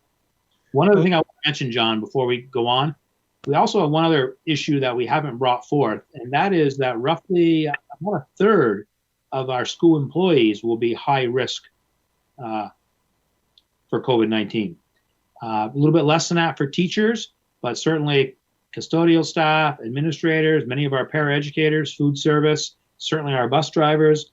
A lot of them are older or may have underlying medical conditions, so we don't know what that'll look like either. Will there be some teachers that won't be allowed to come back to school or will only be able to teach remotely? That remains to be seen as well. Well, I grant you that there is there is nothing like a certain scenario, but there are alternate scenarios, and you could probably say this is the most likely one, but it's not certain. 40% probability of this, 30% probability of that. But it seems to me that the work of framing that rests actually outside the field of educators. This is essentially a public health, public policy question that it feels like the state needs to give guidance to our institutions of schools, whether it's teachers or principals or superintendents, as to this is what you ought to start planning for. This is the best likelihood of what we expect things to be possible in September, then November, then January. Just knowing that it's merely a prognosis, but it's the best information we have at the moment. And it seems like I hear you, Jay, describing people are imagining all kinds of different scenarios. At some point, we need to get past all kinds of different scenarios and onto the what's our best guess about what will unfold in August or October. And that, I think, has to come from public health experts or from the governor's office, informed by public health forecasts and needs, hopefully a greater reliance upon scientific information than we've seen at the national level, so that you guys have sort of a roadmap of what's likely. And then you can start fitting into it considerations like the vulnerable, the 1/3 of your staff, people who are vulnerable and so on, and know how acute that's likely to be in November versus next January. Admittedly, any of these sort of most likely scenarios could in fact not materialize. We have to be willing to work in an age of uncertainty, make decisions in an age of uncertainty. But that doesn't mean we have to not have any idea what might happen. We might at least narrow the possibilities.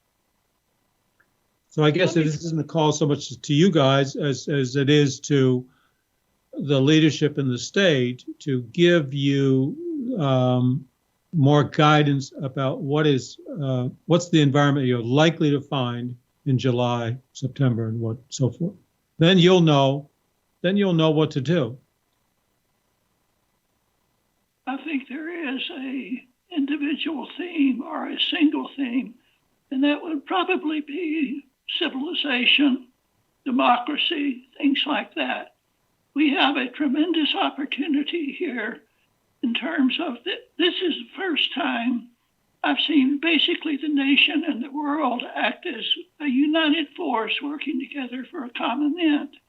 If we blow that, we've blown everything. And so maybe in a more narrow sense, our role is to play the bully pulpit, is to take your idea, John, of these forums around the state and across the nation and bring people to thinking about the common good. Mm-hmm. Other comments? We have about 5 minutes left. Any sort of closing thoughts or charges to the board? The board wants to be helpful, but as Jeff, I think, astutely pointed out, the board's authority is very different than it was pre-2012. And we mostly, as Bill suggests, can serve as an entity to convene interested parties, but there's not probably not a lot beyond that we can do. Other comments or thoughts?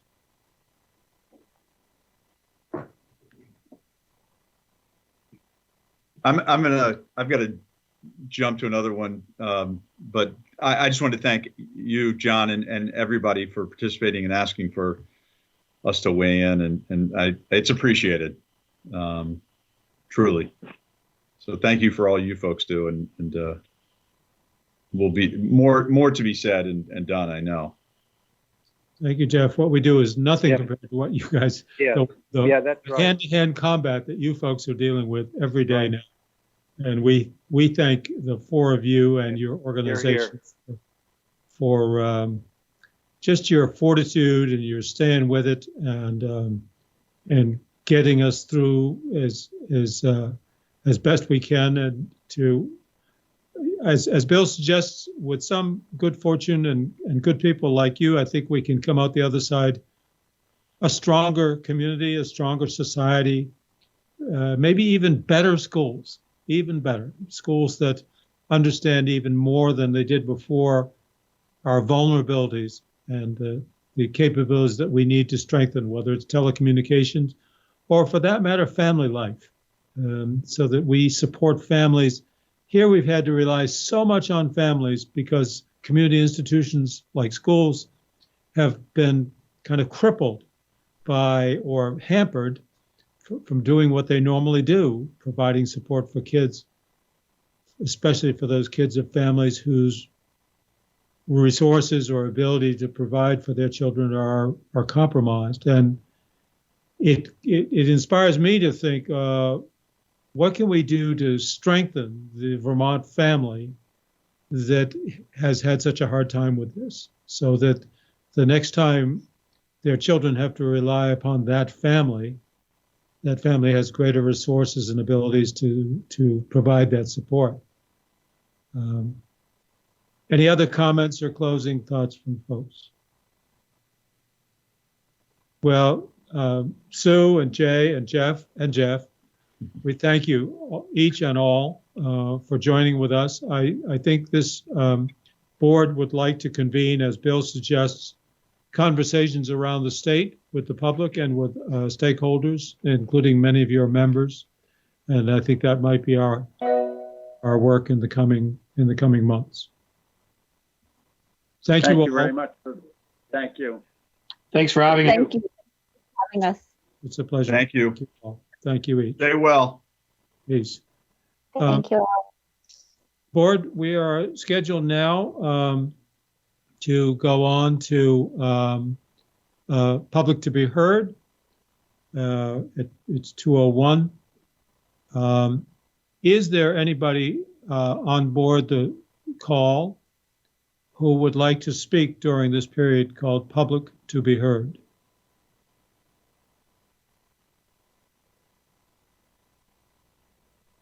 Suzanne, can you see if there's anybody in queue who's wishing to speak with us? John, there are several people on the call that I cannot identify. They dialed in, and no one has let me know that they wish to speak during the public to be heard portion of the meeting. Okay, thank you.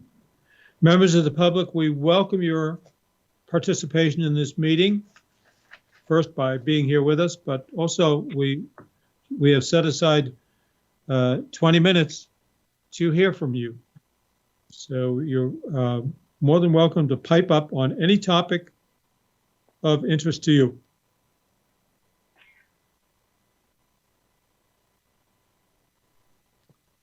By the way, you need to unmute.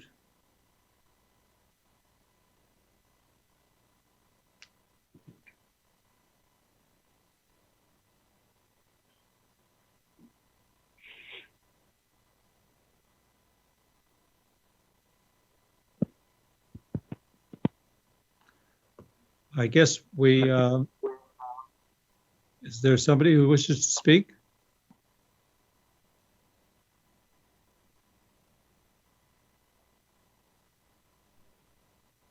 Someone tried, but it was not clear.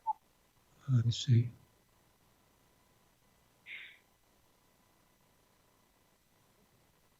We'll give it another couple minutes, and then I think we will. Hey, folks, can you hear me? We can hear you. Oh, good. Hey, let me first identify myself. This is John Marquet from NWEA. How are you? Mr. Marquet, can you speak up a bit? We're having a hard time hearing you. Yeah. Is that any better? Yes, sir. Excuse me, may I ask you to identify which organization you represent? Northwest Evaluation Association, NWEA. Thank you. Thank you. And your last name is spelled how, sir? M as in Mary, A-R-C-H-E-I, and my first name's John. Mr. Marquet, thank you for joining us. What would you like to tell us? More of a question to start, and that is, outside of dialing in, is there a different mode of participating publicly? Is there a live stream link or something? I know somebody had referenced all the people are dialed in. Suzanne, would you answer that question? There is a direct link that is supplied to the state board members. Okay, so no public access to that link?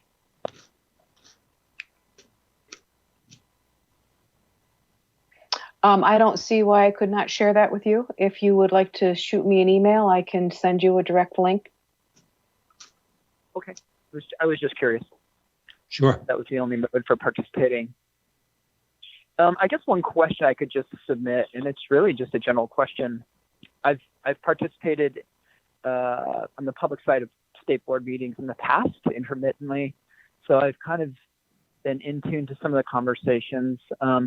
I heard a gentleman speak earlier that had to leave the call. I wasn't sure if it was from the Teachers Association or the Teachers Union. I forget who that was, but he was commenting on the role of assessment and where potentially some of the state's attention should be as we think about bringing kids back into a classroom environment or back into school in whatever model that might look like. So I guess my question to the board members is, have there been any conversations about how you're going to understand where kids are when they do come back, and how are teachers and school systems going to understand and have information on what the correct point of delivering instruction would be? Have any of those conversations occurred? Good question. Board, does anybody wish to respond? Yeah. We have an evaluation system for the schools that hasn't delivered as much as we'd like. And I think we're going to continue discussions along those lines. But I think we're going to have to look at things that do include testing, but that's not exclusively testing. It's going to have to deal with some of these things, such as what is the difference in income in different families? What's the food supply that's there? What can schools do about this? What can they do about physical development and so forth? I think we've got to look at a broader range of things. Mr. Marquet, another answer to that question your question of how do we understand where kids are when they come back. I'm not an educator, but what little I know makes me think that most teachers will be able to form a fairly nuanced and reliable assessment of where their kids are when they got them back in school and are seeing them face to face over a period of several weeks and maybe even months. And those teachers will, I think, have an assessment of the youngsters in their universe. Now, that's not a statewide assessment, of course, but I think probably the sentiment among many is that right now what we're concerned about is just the first and foremost, the well-being of children and their health, and then secondarily, their educational situation, how much erosion of learning or readiness to learn may have taken place. But my guess is that teachers, more than anybody, know what to look for, know what they're used to seeing, and will be able to characterize how it's different than what they're used to seeing. When Mr. Fannin was speaking about assessments, I think he was speaking in particular about statewide kind of high stakes assessments that allow us to make comparisons of the performance or academic readiness of Vermont kids versus other states. And his point was, well, you don't really need to worry about that too much because other states are going through the same thing. I think that even though folks would forego statewide assessments, I'm certain that what'll be top of mind for teachers when they return to classrooms is, how's Jimmy doing? How's Eloise doing? And what do we do to get them back on track? I hope that answers your question some. It sure does. And I agree wholeheartedly. The question I asked is only a small piece of all the points of consideration that everyone needs to be thinking about. And I think your last remark, at least in my opinion, is ultimately the most important. The social and emotional well-being of the kids and the teachers during this crisis. We all need to get a handle on that, and it needs to be the priority. So. Right. Thank you. Right. Thank you. Are there any other members of the public who wish to join in this conversation? Yeah. Hi. This is Rachel Seelig. Can you all hear me? I certainly can, Rachel. Great. I was actually planning on participating in your later public comment. I'm here as a member of the public, but in two capacities today. Yes. I'm both a staff attorney in the Disability Law Project at Vermont Legal Aid, and I chair the State Advisory Panel on Special Education. So I really appreciated the conversation you all have just been having about how COVID has been impacting our students. And with my Disability Law Project hat, I think there are a couple of things that I would just like to point out, especially because so much of the conversation has been focused on how much more in the forefront the inequities in our system, in our education system, have been highlighted because of COVID. One big piece of what's going on with that is also the state is receiving a significant amount of money through the CARES Act, 90% of which will be going to our school districts. And that money has a whole bunch of permissible uses, everything from purchasing personalized protective equipment to providing summer services and after school services, not just to kids with disabilities, but to all kids who are marginalized, whether it's because of poverty or limited English proficiency or migrant or homelessness status. And that money, I think both the money that will stay at the state level and the money that goes to districts, we would strongly encourage some sort of framework or guidance that helps districts prioritize those funds to addressing these inequities that have become so apparent through this emergency. And that's something that feedback we've shared with the agency and with legislators, but I think this is another body that would be very appropriate to be thinking about how can we support districts in using those funds that are coming in to address these inequities. And then the second thing that I would say in terms of assessment and testing is that for our students with disabilities for whom they have IEPs, I actually think assessment is an incredibly important thing to be having both during this period of continuity of learning through remote learning and over the summer for those students who receive summer services and in the fall, because I think we do need to be objective in understanding the losses that we're anticipating. Those losses for kids with disabilities can change their eligibility for things like extended school year. And even though everyone is doing their best, can impact whether they really actually need compensatory education as kind of an equitable remedy for this loss that they've experienced. And there's some guidance that the agency put out on extended school year and compensatory education that has certainly concerned us at the Disability Law Project, because it recommends not doing those kinds of assessments until schools have resumed normal activities. And our concern is just that it's going to be a long time before we can really expect normal activities to be resumed. And certainly if kids have already experienced losses now, to wait through this whole period, through the summer and potentially into the fall before we try and make that right for them, I think really does a disservice to some of our most vulnerable kids. So those are the two things that I just wanted to point out for all of you. Thank you. On this topic. Thank you. Just a question on that latter point. So before schools kind of resume something, well, the new normal, whatever that might be, how does this assessment, how do you visualize these assessments taking place?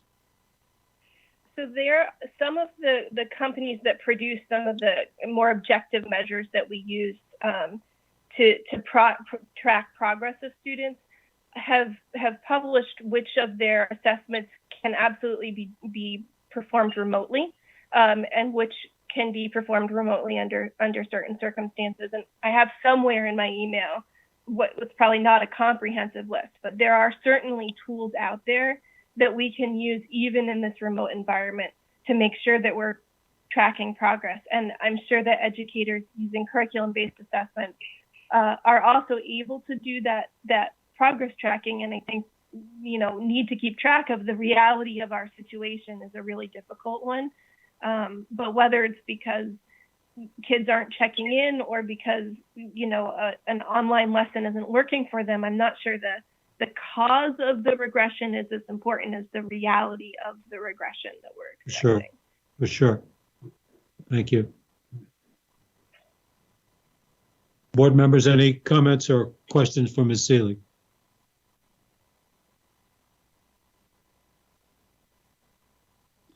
Thank you very much for joining us, Ms. Seelig. You're welcome to speak with us during the hearing later on in the day. I will plan on that. Thank you. Thank you. Any other member of the public who wishes to be heard at this time?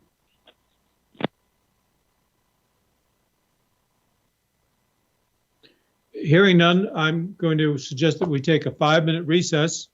That's real quick. 5 minutes. Let's try to be back at 2:20. Before I say that, Suzanne, has Secretary French joined us yet? Yes, I'm here, John. Hello, Mr. Secretary. Thank you for being with us. We'll come back to you in 5 minutes, and we'll be all yours. Thank you.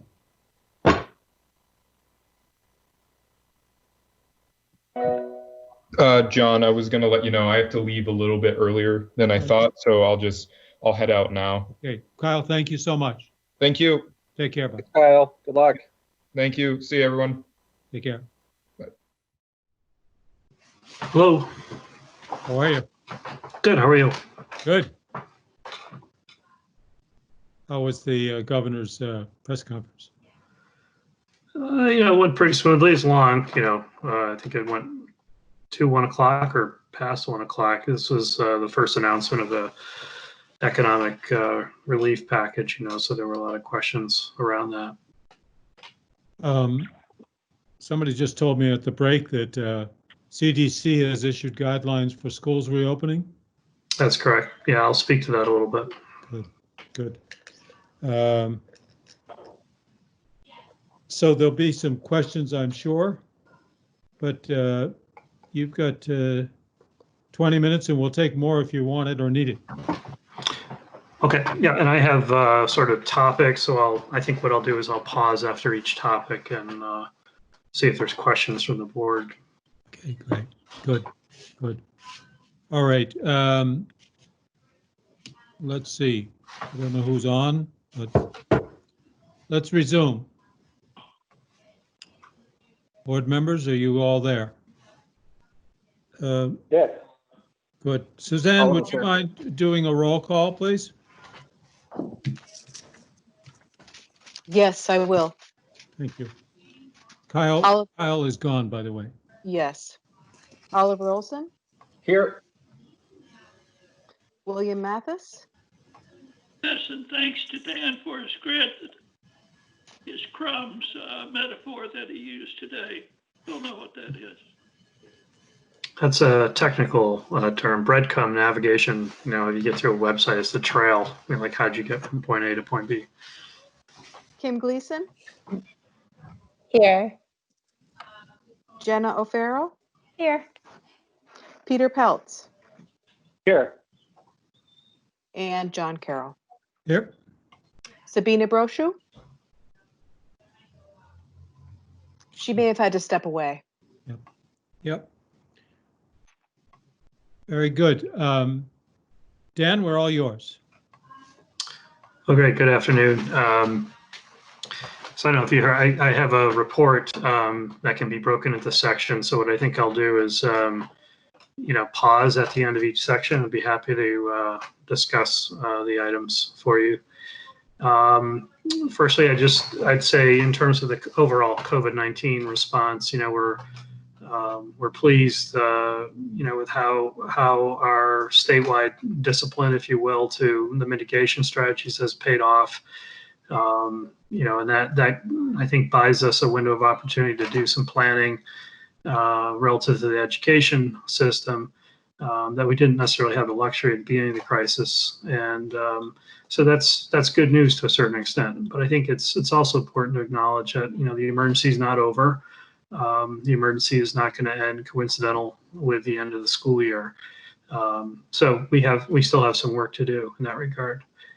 I thought I'd start off with first just commenting on recent guidance that's been produced by the agency, and most specifically the guidance pertaining to the end of the school year. We call end of year celebrations and graduations, which was published originally on May 8th. It was revised recently, I think this week, actually on the 18th. So you might remember the governor's original order said that schools would be closed for in-person instruction for the rest of the school year unless otherwise ordered. And the original stay home, stay safe order expired on May 15th. That's been extended. But when that original timeline was established, it also included a requirement that I produce guidance on end of year celebrations and graduations by May 8th. And that's indeed what we did. And it's just interesting, I think, to observe, based on the earlier comments from superintendents in Vermont NEA and the principals and the School Board Association, it's so representative, I think, of the decision-making we've been involved in that we chose May 8th because it was as close as possible to graduation so we could have the best understanding of the public health context, while at the same time being far enough away from graduation to give local decision makers enough time to plan. So there's a certain negotiation of those kinds of dates, and there's a tension involved with that as decision makers want certitude. At the same time, we need flexibility to adapt. So the guidance I produced says you may hold in-person graduations, but it ties the limitation to those graduations on the public health group size limitation of 10 persons, but it ties it to that benchmark. So as that number evolves, this possibility that we'll be able to hold larger size group graduations and end of year celebrations. And that's pretty much what we're seeing now. I'm in conversation with Department of Health that seems to point to that number increasing somewhere by June 1. I think the governor mentioned today in his press conference he'd like to hopefully see it increase. His interpretation of the public health data, not necessarily a political observation, but we'll see how that plays out. But what we've been doing under this guidance is I've basically been working with districts as they've been navigating sort of the creative aspect or the invitation to be creative under that guidance. And that's largely manifested itself in what I'll call drive-in graduations, where folks are, families in cars, gathering together some way, and perhaps individual graduates getting out of cars wearing masks to come up and grab a diploma that's in a bag, no handshakes, hugs, that kind of thing. So that sort of was the initial reaction, if you will, the creative reaction to the guidance on May 8th. I expect that will evolve further if the guidance, that number moves a bit from the health department. So, but I would say the other thing in the guidance was a reaffirmation that school will remain closed for in-person instruction for the rest of the school year. So why don't I pause there for a moment, and then I'll move into my next topic. Is there any questions on end of year celebrations and graduations or any of those issues? How well is the not coming back to school this year going down? People favorable. I missed your question, I think, Bill. How well is the not coming back until fall going down with folks? Yeah, I think there was. It's hard to trace back in time where people's sort of emotional situation was. I think a couple weeks ago, I think that was more of an open question. So I think I can remember probably around the first week of May when I was starting to signal that it wouldn't be back to normal in the fall, that there's no doubt we wouldn't be able to open the spring.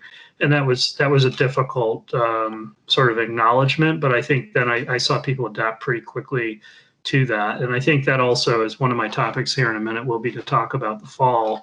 One of the important aspects of this May 8th deadline, not only to establish the criteria for end of year graduations and celebrations and to reaffirm that the rest of the school year for in-person instruction would be closed, but also to sort of set the stage for pivoting to start putting our planning efforts into the fall, that we were more or less saying, okay, here's what's going to happen for the rest of the year, but we have a limited opportunity, amount of time to plan for the fall, so let's put our efforts into that. So I think, yeah, it was a tough pivot to a certain extent, but I think folks have adjusted well, and I think certainly now the weather's been nicer. It's a little harder, to maintain, that sort of disciplined approach. But yeah, folks have responded as well as could be expected. Dan, it's Kim Gleason. Hi, Kim. Hi, Dan. I was just wondering to what extent, if at all, districts or high schools are sharing good ideas or collaborating in any way on how to create a celebration for these graduates. Yeah, we're not necessarily sharing that at the state level. But I know the superintendents are working very closely together on a regional basis on those issues. So it's, as Jeff mentioned, I think the superintendents are working very close together on reacting to guidance and navigating the crisis. So I've seen regional sort of responses to these topics. And, I think once again, the issue, I'll call it a pivot as the guidance evolves, if you will, as Jay was alluding to.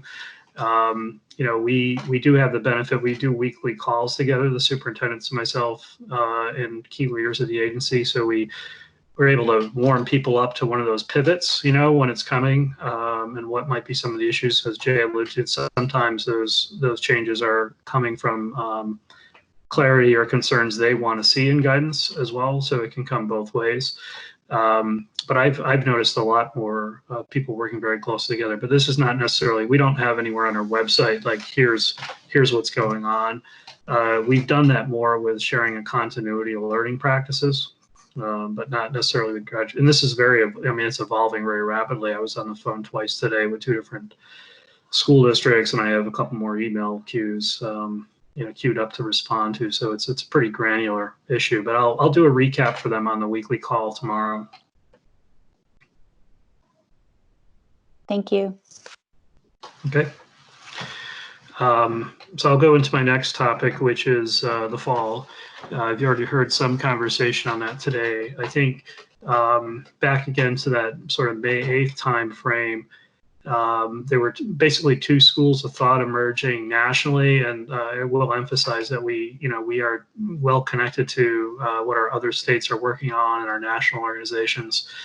And as we were contemplating, I think just sort of the natural trajectory of the end of the year as educators, we think that's the end, and then we're starting to turn to something new. The primary school of thought was thinking about the summer as, okay, the emergency's over, and what are we going to do to remediate? So often the summer programs are remediation opportunities for students and extracurricular opportunities for students. And the other school of thought that started to emerge, though, was that the emergency is not over. So it wouldn't necessarily be appropriate to plan essentially for a recovery phase of the emergency yet, when we really have to plan for the fall.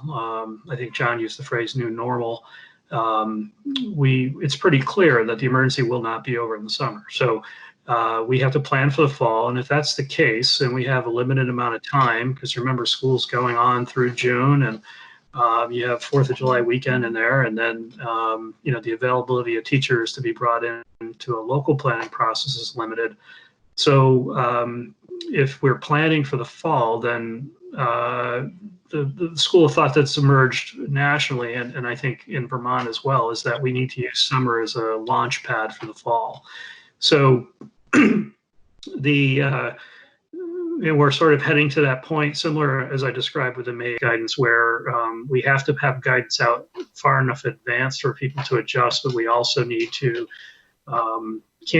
can't put together guidance prematurely absent a good understanding of the public health context. So we're sort of at that moment where these things are coming together. I think someone mentioned the CDC has produced guidance this past weekend, where they qualified as interim guidance.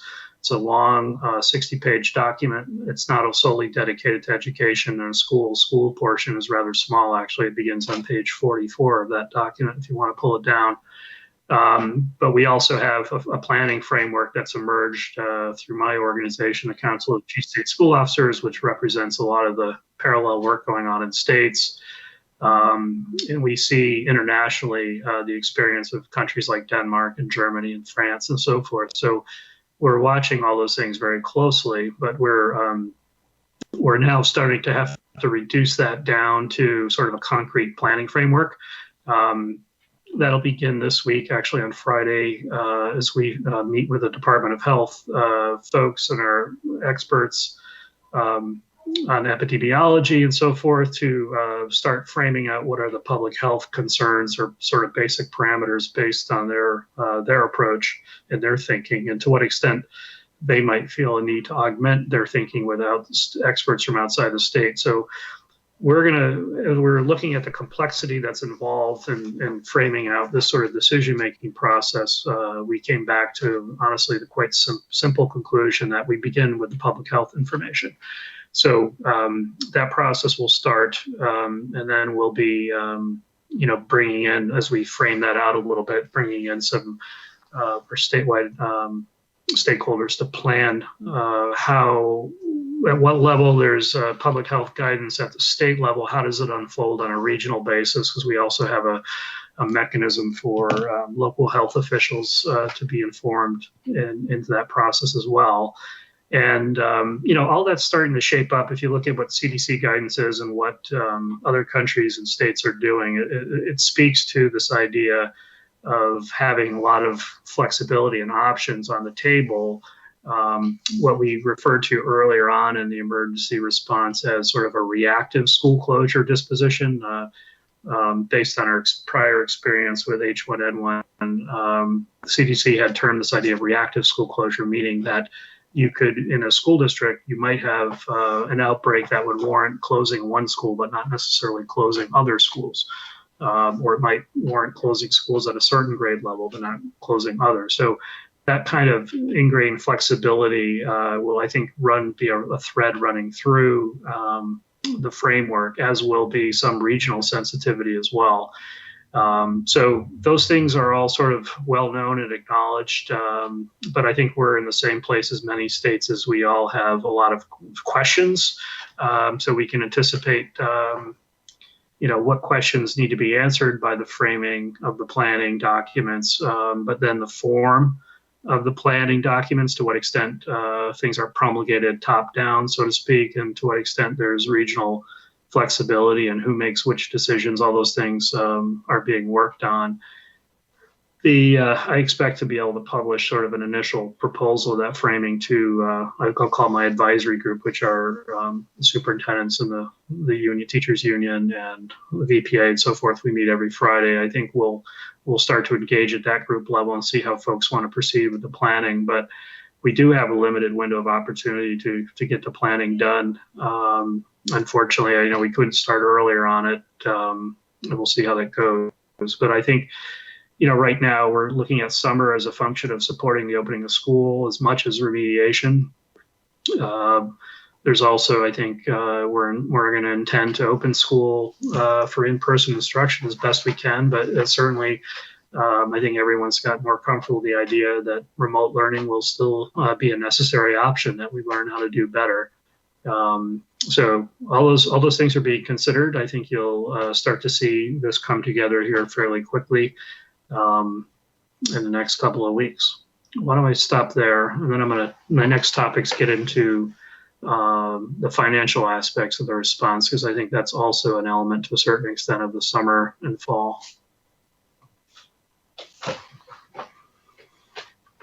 Dan, we heard from a couple of the presenters today concerns about the vulnerability of maybe a third of our school staff. And if I recall correctly, the age of the typical Vermont teacher is somewhat older than the national average. So I'm sure you're all thinking about this. How do we move forward when a third of the people involved in educating our children one way or another are at some risk from being in their presence? Yeah, I think that, once again, to the point about involving the public health folks, that really gets to sort of what are the safety and health conditions necessary, sort of the requisite conditions that must be in place to operate schools. And we can take that down to a very, I think, simpler even idea of just disinfection of surfaces, So you can anticipate districts having different staffs of different ages, different demographics, if you will, and being challenged by staffing it. But just on a simpler dimension is to consider to what extent schools will have adequate cleaning supplies. So if we establish a safety protocol that says, for instance, every day these things shall be cleaned in a school building, what's our ability to sustain that sort of attention to that hygiene requirement? So we can quantify those things, and I think we'll see pretty quickly even from that, because our supply chains in the country are very restricted on cleaning supplies. And we'll say PPE. PPE isn't necessarily a term we use in education per se, but just that fundamental ability to clean surfaces, if we factor that and we can quantify that and put it into a logistic sort of framework, would point to the need to do more remote learning, because we're not going to be able to have the ability to clean schools as frequently as we'd like, just due to lack of supplies. So those kinds of, as we factor in all the different aspects, including, the age of our teachers and so forth, there are some ways we can actually reduce the decision making down to very simple things, because we just have limitations on those aspects. So I think that's, the issue of safety and health is sort of the primary lens by which I think we'll end up simplifying the decision making, as many states will, because that's sort of the essential precondition before we can do anything in the buildings. Just another sort of area that came up from the conversation.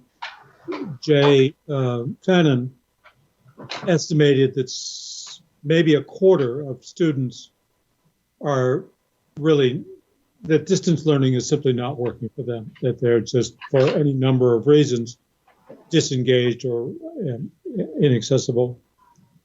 And as you say, distance learning will probably continue to be part of the solution, the design. So that raises the question about now that we're sort of thinking about the next generation of distance learning, is there a way to get that 40% who are kind of disengaged down to 10%? I mean, I'm sure you're thinking about this, but it sort of calls to mind the possibility of bringing students to a common place, not necessarily a school, but a firehouse, or any number of common facilities where, number one, they have the benefit of having some contact with each other and the group stimulus to be engaged, and even they've got reliable internet, as opposed to continuing with the model, the highly dispersed model we have now, which quite apart from special needs kids, just ordinary kids, but from challenged settings, are frankly totally checked out of distance learning. So I suppose you and your colleagues are thinking about ways to kind of reconfigure distance learning to sort of mitigate some of the weaknesses of kids being in their homes.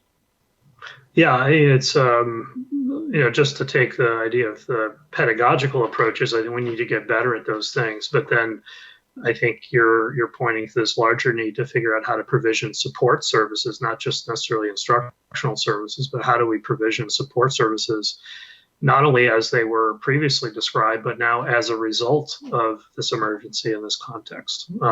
And I don't think we've yet begun to assess the impact of this on our society.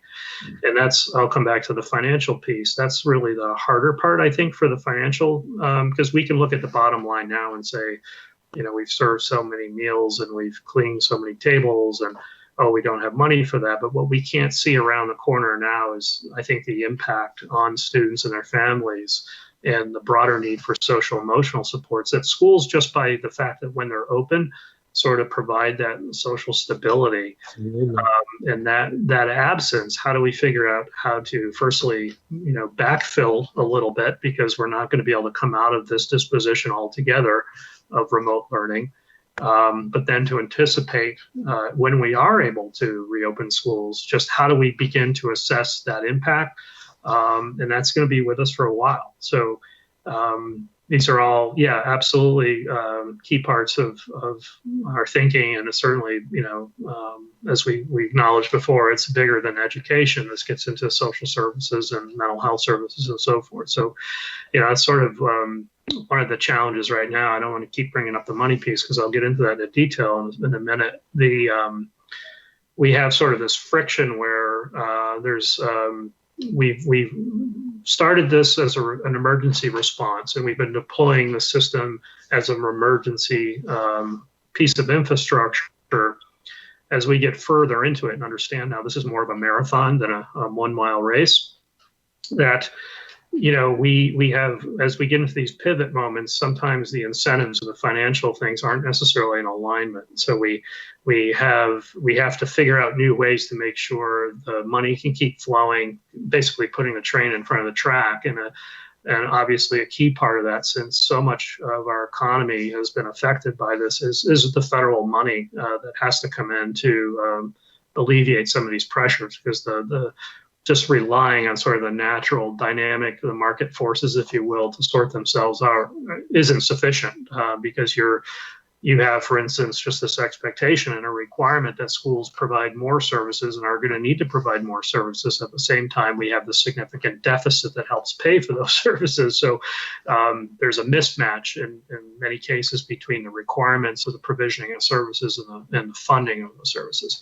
So I think, the good news is now, once again, we have a bit of a time, I wouldn't say more than maybe 4 weeks, to really plan for the fall. I think that's everyone's thinking nationally. We've given ourselves, congratulations, due to our approach in Vermont, but elsewhere in the country, we've given ourselves a little bit of breathing room to plan. The emergency's not over.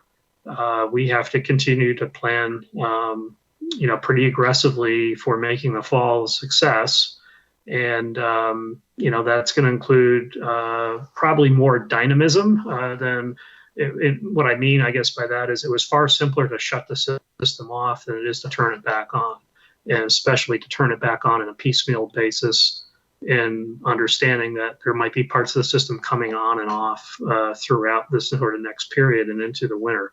So, all those, as I think you mentioned before, embracing this idea of flexibility or ambiguity, knowing where our touchstone points are, which are the public health data, and, our surveillance capacity there is improving, meaning we have better testing, we have better abilities to intervene and so forth. So we feel pretty good about that. But that whole idea of having ambiguity or flexibility is not necessarily what the education system was designed for. So to say the least, right? So it's going to be, I think we'll come out of this, thinking differently about change management, if nothing else. Yeah. Yes, managing in an atmosphere of uncertainty. Yeah, that's the test of a good manager. Yeah. Is it okay if I ask a question, John? Of course. Yeah, I'm sorry. I wasn't sure how to, there's not like a raise your hand feature. So Dan, I am just wondering, I'm recalling that the board handed over the ability to waive days, and I'm wondering what you're seeing statewide. Locally, we are hoping to, waive a day so that we can have our educators working together for a full week before they're done with their contract. So I just didn't know if you're seeing much of that statewide, and if there is any uniformity in how days or snow days or otherwise are being considered. Yes. Yeah, I should have included that as an item just to report back on you. I think that flexibility and that waiver giving me that authority was very useful to you and also to me and for the school system. In that guidance that was listed on the 8th, I basically did a mass waiver, if you will, for some of the days that were affected. Were sort of up for negotiation. No one was really expecting those not to be waived. But then the issue of end of the year, we've been dealing on a case-by-case basis, and I see a very consistent pattern there where we are approving people ability to, they're necessary. The guidance was to conform to their established regional calendars, but they have some flexibility within that. So to ensure that they're conforming with my guidance about conforming to their regional calendars, we are letting them maneuver within there. The most common maneuver is to swap snow days for professional development days and so forth. So we're approving those pretty much right across the board. And I want to say almost probably 2/3 of districts have received waivers along those lines at this point. Two-thirds of SUs. Thank you. I think that's probably awfully helpful to districts in trying to understand from educators what's worked, what's not, and as you speak about the pivot, capturing that, thinking together about best ways to approach whatever it is that comes down later. I think everybody's going to need a break. And our educators have been standing on their heads as well as our administrators. So I think they're going to welcome the opportunity to spend some time together and maybe spend some very concentrated time on what they've learned about the equity challenges and what they want to focus on to address that going forward. So I appreciate you doing that, because waiting for us to have a monthly meeting would not be efficient or helpful.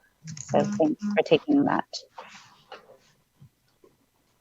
So Dan, talk to us about money. Yeah, so and this is an important element of this. I mean, and I would say that became an increasingly important element somewhere around the first week in May. A lot of what we were doing is just emergency management and sort of planning for tomorrow kind of issue. And then the broader pattern, as we knew, would emerge. I mean, in particular, as Congress started working on the CARES Act. So just real quick summary, I'm happy to go into more detail. There's education-specific CARES Act funding. There's two pots there that I'm much more involved in and you'll hear about the larger pot of money, the CRF, which is $1.2 billion that came to the state. The education pots of money, there's two pots of money. One is called ESSER, which is the Elementary Secondary School Emergency Relief Fund. That's approximately $30 million. And these are the funds that 90% of which have to go to LEAs. And the second pot of money is smaller. It's a $4.4 million pot of money, what's called the Governor's Emergency Education Relief Fund. And both of these have been approved for our state. So the SEA level, the agency's role in that, we submitted the paperwork to the U.S. Department of Education, and we've been green lighted essentially to handle those funds.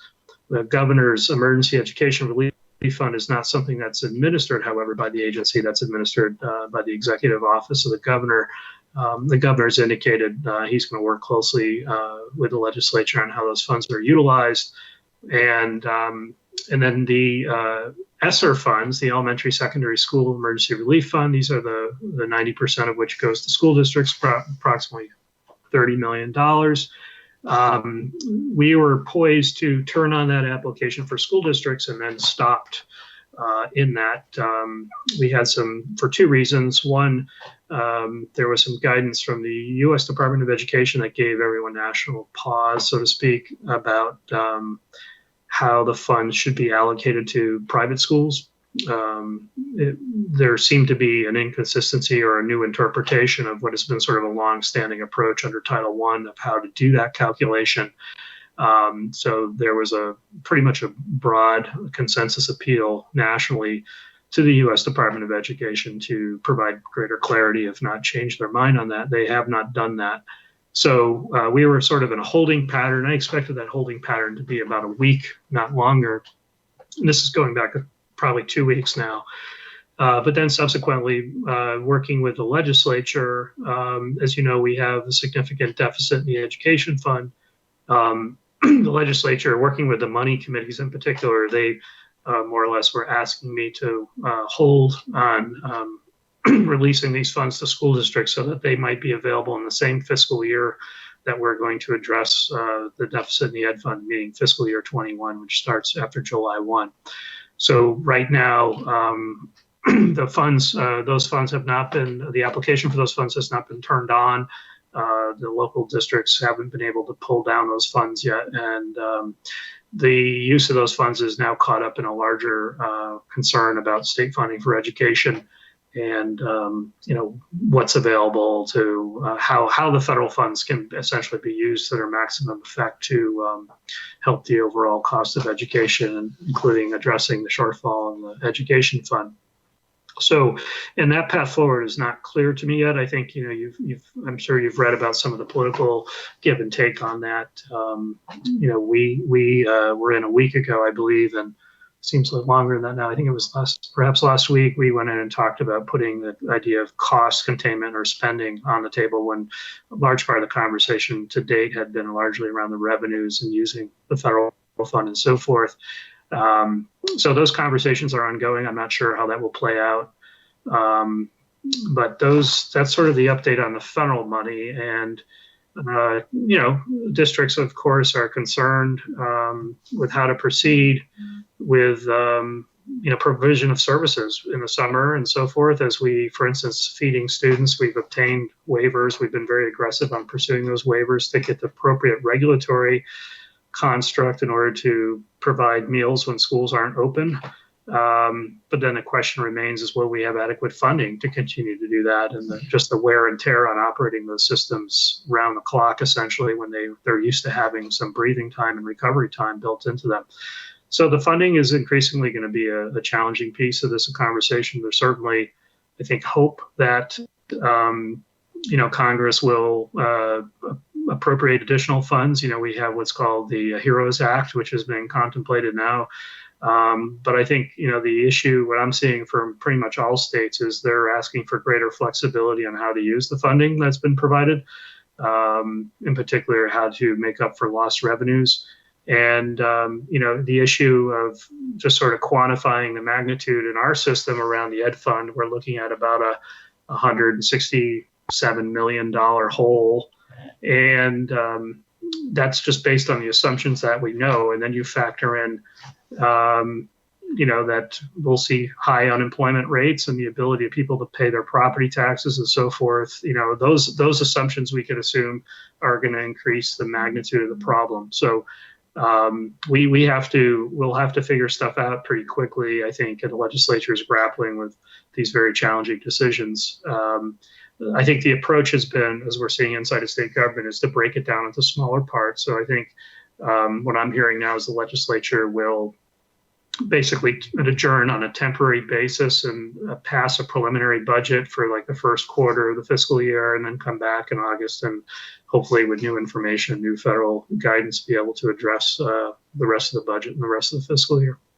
So the financial piece has really become a key part of my work, as much as I would say it's probably I would say 70% of my focus now is on planning for the fall. But I think right behind that is emphasis on how to address the financial aspects, because that's really what's going to enable us to provision the services as we go forward. Why don't I pause there? Any questions for Dan on that? Dan, I have a question. Perhaps I should know the answer. Is there any conversation in Montpelier about deficit spending? Yeah, literally everything's on the table. So I think they're very early on in the process, it was sort of put out as a rhetorical question: can the education fund run a deficit? And it's not clear, I think, to what extent it can do that. But certainly it's been contemplated, I think, that there will be borrowing going on to a certain extent. Just so the mechanics of how education funding works at the local level, local municipalities are required to make payments to school districts on a certain time frame, and if they don't have the revenue to do that, they're required to borrow, essentially. Oftentimes, in my experience, school districts work with their local municipalities to work out cash flow issues.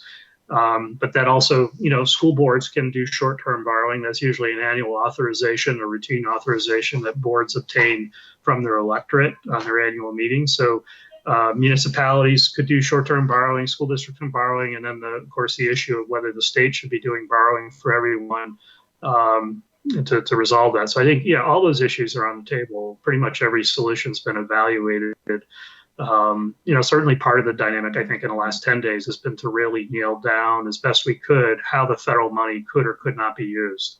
And part of the challenge there, as we've been talking about, I'll call it, for lack of a better term, the clawback approach, where the legislature might short ed fund payments to districts in exchange for districts being able to use the federal revenue. The challenge with some of that dynamic is that the ESSER funds have different uses, generally more flexible uses than the CRF funds, and they also have two different timelines. So ESSER funds that the districts, once again, that's $30 million pot of money that they can use for 90% of the money comes out locally. Those can be used and encumbered through September of 21, so a whole another year, where the CRF has to be spent by this December. So when we start thinking about, okay, if we use this pot of money this way in order to offset the other pot of money, back to this idea of student supports and the fact that we really don't know what's around that corner in terms of provisioning those services, to put us into a funding mode that relied on the CRF funds, which expire in December, would be really exposing, I think, to some cost liability, because we don't really know what the cost of those services are going to be yet. So I think, it's easier now than it was a week or so ago, because these things all these conversations sort of led to dead ends, if you will.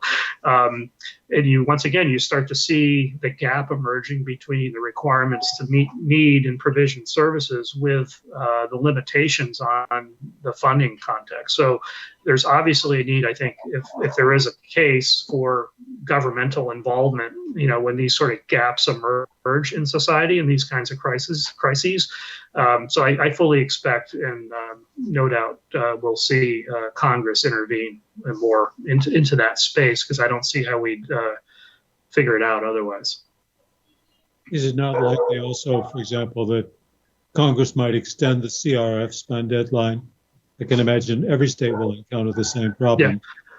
Yeah, I think, certainly deadlines is part of it. I mean, you could imagine, to Congress's credit, when they wanted to get this money out the door as quickly as they could, at that moment in time, we thought this whole thing would be over by now, certainly part of the strategy is to get the economy online again, and to get revenues flowing and so forth. So all those things, are being factored in. But I just see if once, a lot of that sort of calculation for me is sort of like a two-dimensional, okay, we can look at the bottom line and try to fill the gap. What I think the piece that's missing is that sort of projection. We don't really understand yet the effect of this emergency on our society. And that's, yes, there's going to be new opportunities there, and we need to let those surface, but there's also going to be places that we're going to have to aggressively intervene to provide societal supports. In the case of schools, for example, that, we just sort of, I would say, take for granted how much stability, a rudder, if you will, on society that schools provide. There's repercussions here that I don't think we fully articulated as much as there's opportunity. So these are more editorial comments. I apologize in giving a report. Just some observations. No. John, I have a couple of questions if there aren't others.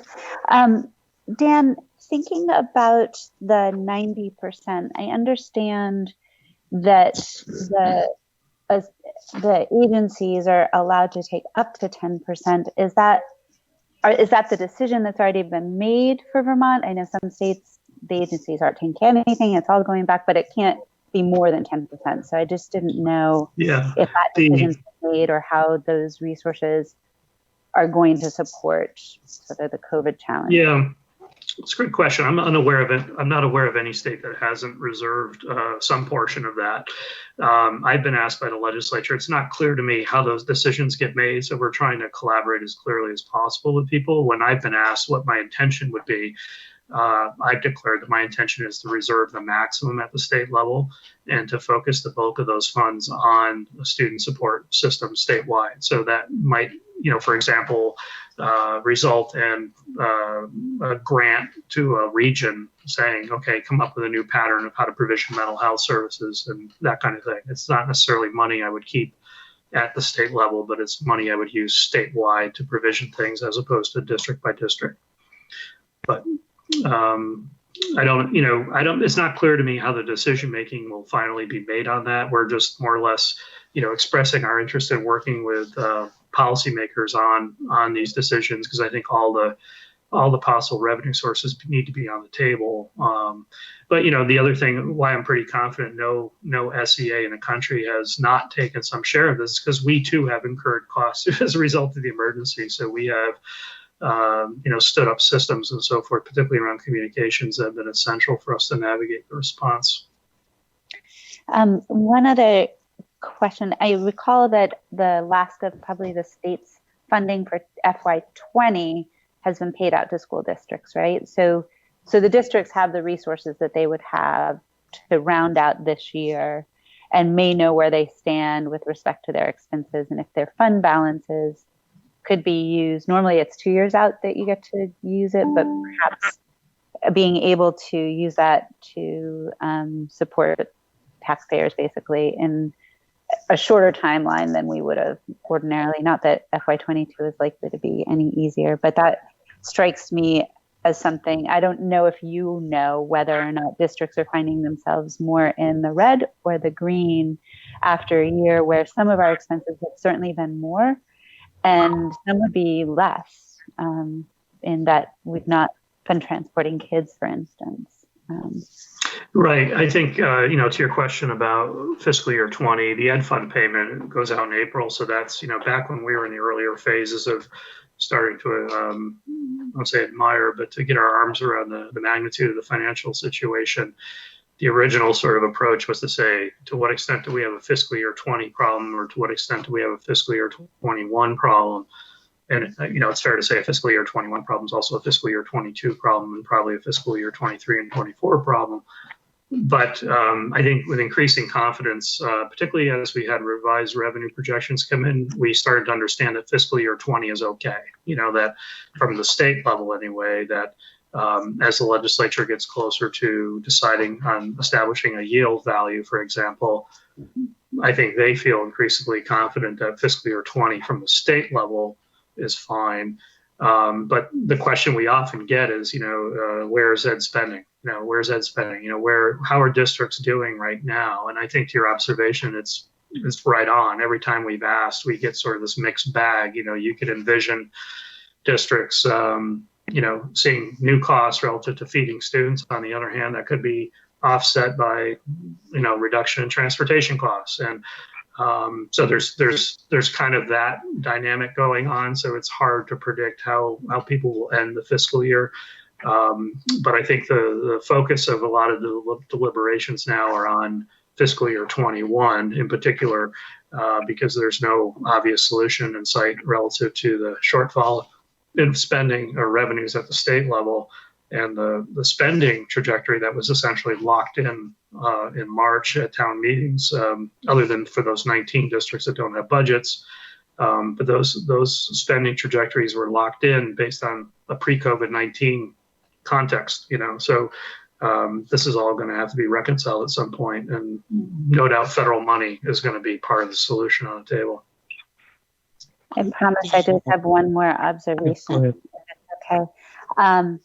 The skinny budget idea, or that the legislators are looking at just doing their first quarter, I know as well as anybody, we are not going to have a skinny number of kids, and we are not going to have a skinny number of needs, and we are not going to be able to have a skinny staff no matter who shows up at our door, because we're all in our contract years, or will be. And so I would just hope that we can help share a perspective that it is truly very different for education than perhaps other agencies who consider their budget in a skinny or quarterly basis. We just don't have that capacity. We have contracts and obligations and students and families that are ours for the year.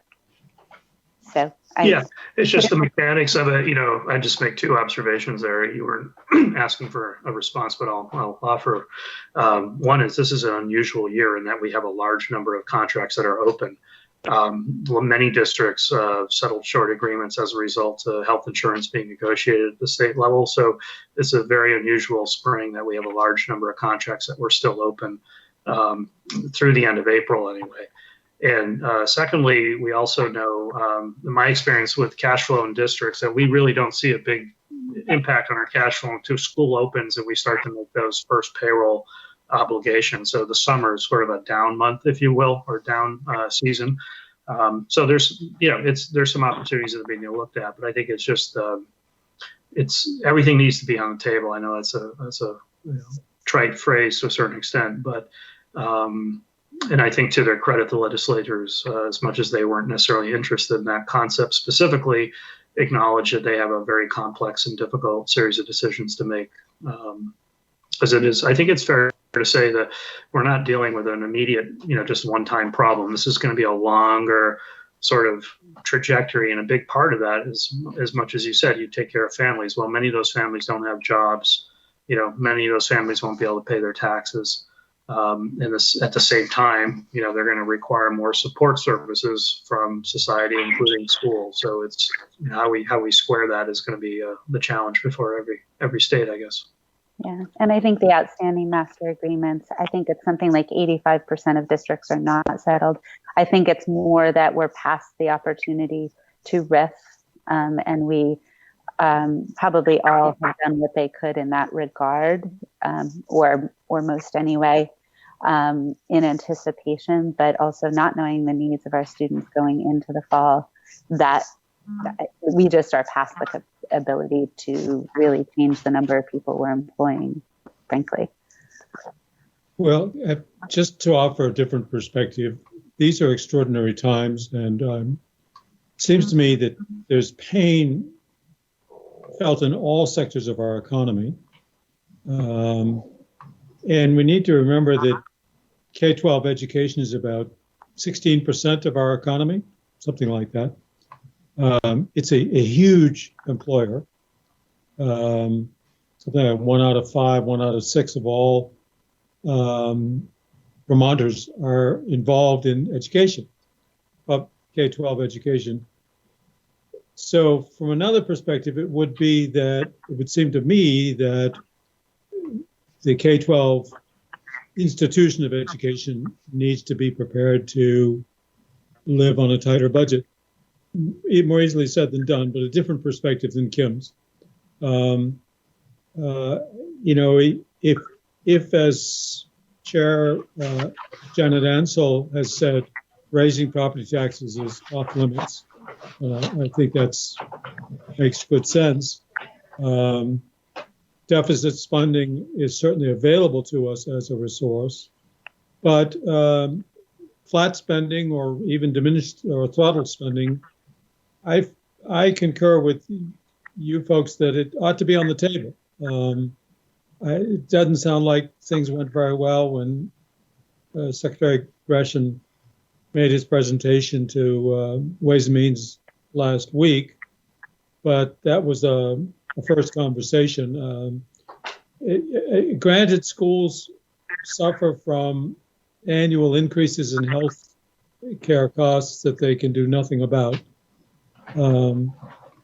But it seems like these extraordinary times, I, at least for one, would be supportive of putting some downward pressure on what we spend on education. After all, we spend more per student than all but 2 or 3 other states in the country. So it seems like it would feel to me appropriate that our institution of education ought to bear some of this pain. But that's just another point of view. Scott? Yeah. On the point of view, the other question is, we know that, take early education, for example. For every dollar we invest in early education, we save society $7 later, by the time they're adults. And I think a lot of it is not arguing to be as well. We need to be frugal. There's no question about that.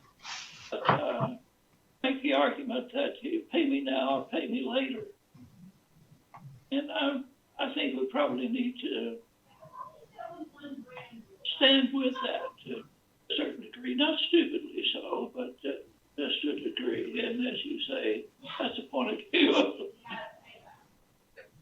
John? Yes. It's all over here. So one thing I just want us all to be mindful of is, you know, we clearly have a short-term financial challenge, and there are many ways, as you pointed out, to go about resolving that challenge. But I don't want us to lose sight of the fact that we actually do. I feel pretty strongly that Vermont has a real opportunity ahead of it. And just anecdotally, I'm seeing and hearing from realtors, and I spoke recently with a town manager who's pretty plugged into things. There's a lot of interest by folks in more urban areas, more densely populated areas, to make a permanent move to a place like Vermont. And realtors are definitely getting these inquiries. And you know, we've looked upon our low staff to student ratio as a problem for many years, and it certainly has been an issue worthy of consideration.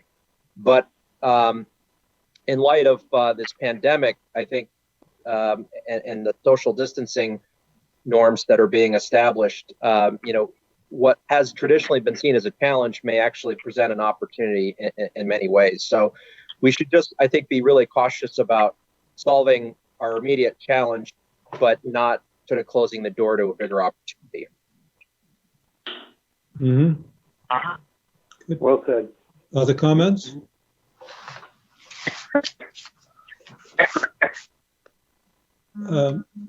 Dan, do you have any more you'd like to fill us in on? No, I think it's fair to say I think planning for the fall is the bigger construct, and there's I can share any of those sort of documents with you. Every question that's been raised today is well understood and documented nationally in every state. You know, the nice thing, we're all working together on these issues. To your earlier observations, some are interjecting more political aspects into their decision making than others.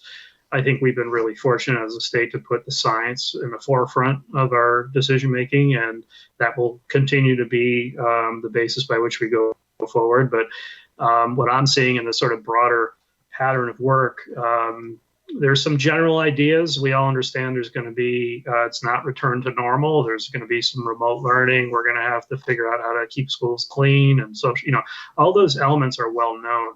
I think where the challenge now is how to adapt that to the specific Vermont context and to figure out the decision making to implement that sort of local or regional discretion within a larger public health framework that could ensure the safety of all Vermonters. So, we're just going to have to go forward into that, and I think we have the expertise, or at least can tap into the expertise that's necessary to do that. But that's really the focus of the work in front of us right now, and it's going to be an interesting, to say the least, series of coming months as we position the system to do that work. Dave. Dan, this is Peter.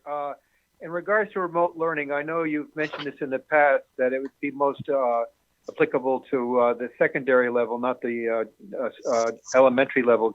Do you have anything more to say about what those opportunities might be coming next fall or beyond? Yeah, sure. I think there is a role for the state to, develop infrastructure, both from an equity standpoint and for giving people the ability to, develop new approaches and to share them. Back to this idea of sharing things across district boundaries, always sort of a perennial issue in Vermont due to our local control.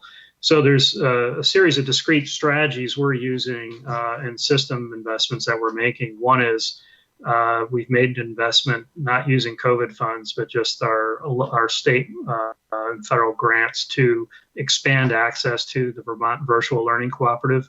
That's an entity that's been around for about 10 years. This is essentially our virtual high school in Vermont. And they use a learning management system called Canvas, which learning management systems are an essential piece of infrastructure to deliver courses online. So we're basically eliminating barriers for districts to participate in that system. So they'll have access to a learning management system. They also get access to expertise on how to teach online, because one of the functions of VTVLC has been to teach teachers how to teach online. So we have a considerable amount of expertise in that organization to do that. And then lastly, that allows people also to buy courses online offered and developed by other Vermont teachers. So in the case of a small high school that didn't necessarily have a calculus teacher, the calculus course is more readily available. So that whole piece we sort of nailed down early on in our response. And that's really, I think, more appropriate for grades 6 through 12. And I use the word course, in learning management systems, the course is the primary paradigm for organizing instruction. So we had to also think about not only how to address the primary grades and elementary aspect, but also how to address the issue where teachers can't necessarily share the new things they're developing. I think, as we say, the necessity is the mother of invention. And as much as we've thrown folks into the deep end of the pool with continuity of learning, we are seeing patterns of good practice emerge, and we want to be able to ensure those can spread more rapidly. So we have made an investment. We're about to announce that probably next week in a system that allows basically teachers to collaborate more readily, more fluidly, and also provides a very lightweight sort of learning management system that's organized around a class as opposed to a course, which is the more typical organization for the primary grades. So we'll be rolling that out next week, I believe. We're starting that. Another piece, this gets to the assessment conversation I started earlier, is you might remember the conversation earlier in the year on metametrics and lexile and quantile scores. We've finalized that agreement with them, and this will there's a portal of tools that teachers will have for free that allows them, and parents and students as well, that allows them to identify resources that are benchmarked off a specific level, if you will. It also sets the stage for us to do more work statewide on benchmark assessment in addition to our SBAC testing. But this issue of figuring out where to focus remediation on and so forth. We'll be setting the stage to have a statewide framework that's not so subjective, although the subjective reference of teachers is important. This provides a more objective criteria that could be applied across the system. So, those three elements, putting the infrastructure, those pieces of infrastructure in place, and then the sort of last piece is just to provide the capacity of the agency to support questions that come in by teachers and board members and legislators and so forth. So trying to wrap around a complete support ecosystem and an FAQ, sort of knowledge-based, frequently asked questions, knowledge-based around that is sort of where we're going from an infrastructure standpoint. Great, thank you. Board, thank you, Dan. We're going to come back to Dan in a pretty short time. I just wanted to see, we're now at item I, and this meeting has given you a taste of the opportunity to start to grapple with some of the big picture stuff that's keeping Dan awake and occupying, I'm sure, 60 hours of his week. And I wanted to see if the board has any instinct or vision about how its own work in the next through the summer might be engaged with issues of this sort. They're scheduled to have a meeting in June. We're scheduled not to have a meeting in July. And then we're scheduled to have a meeting in August, followed by the usual September meeting plus the so-called retreat in September. So that's the current landscape of meetings planned. Although we're free to add or remove meetings as we collectively see fit.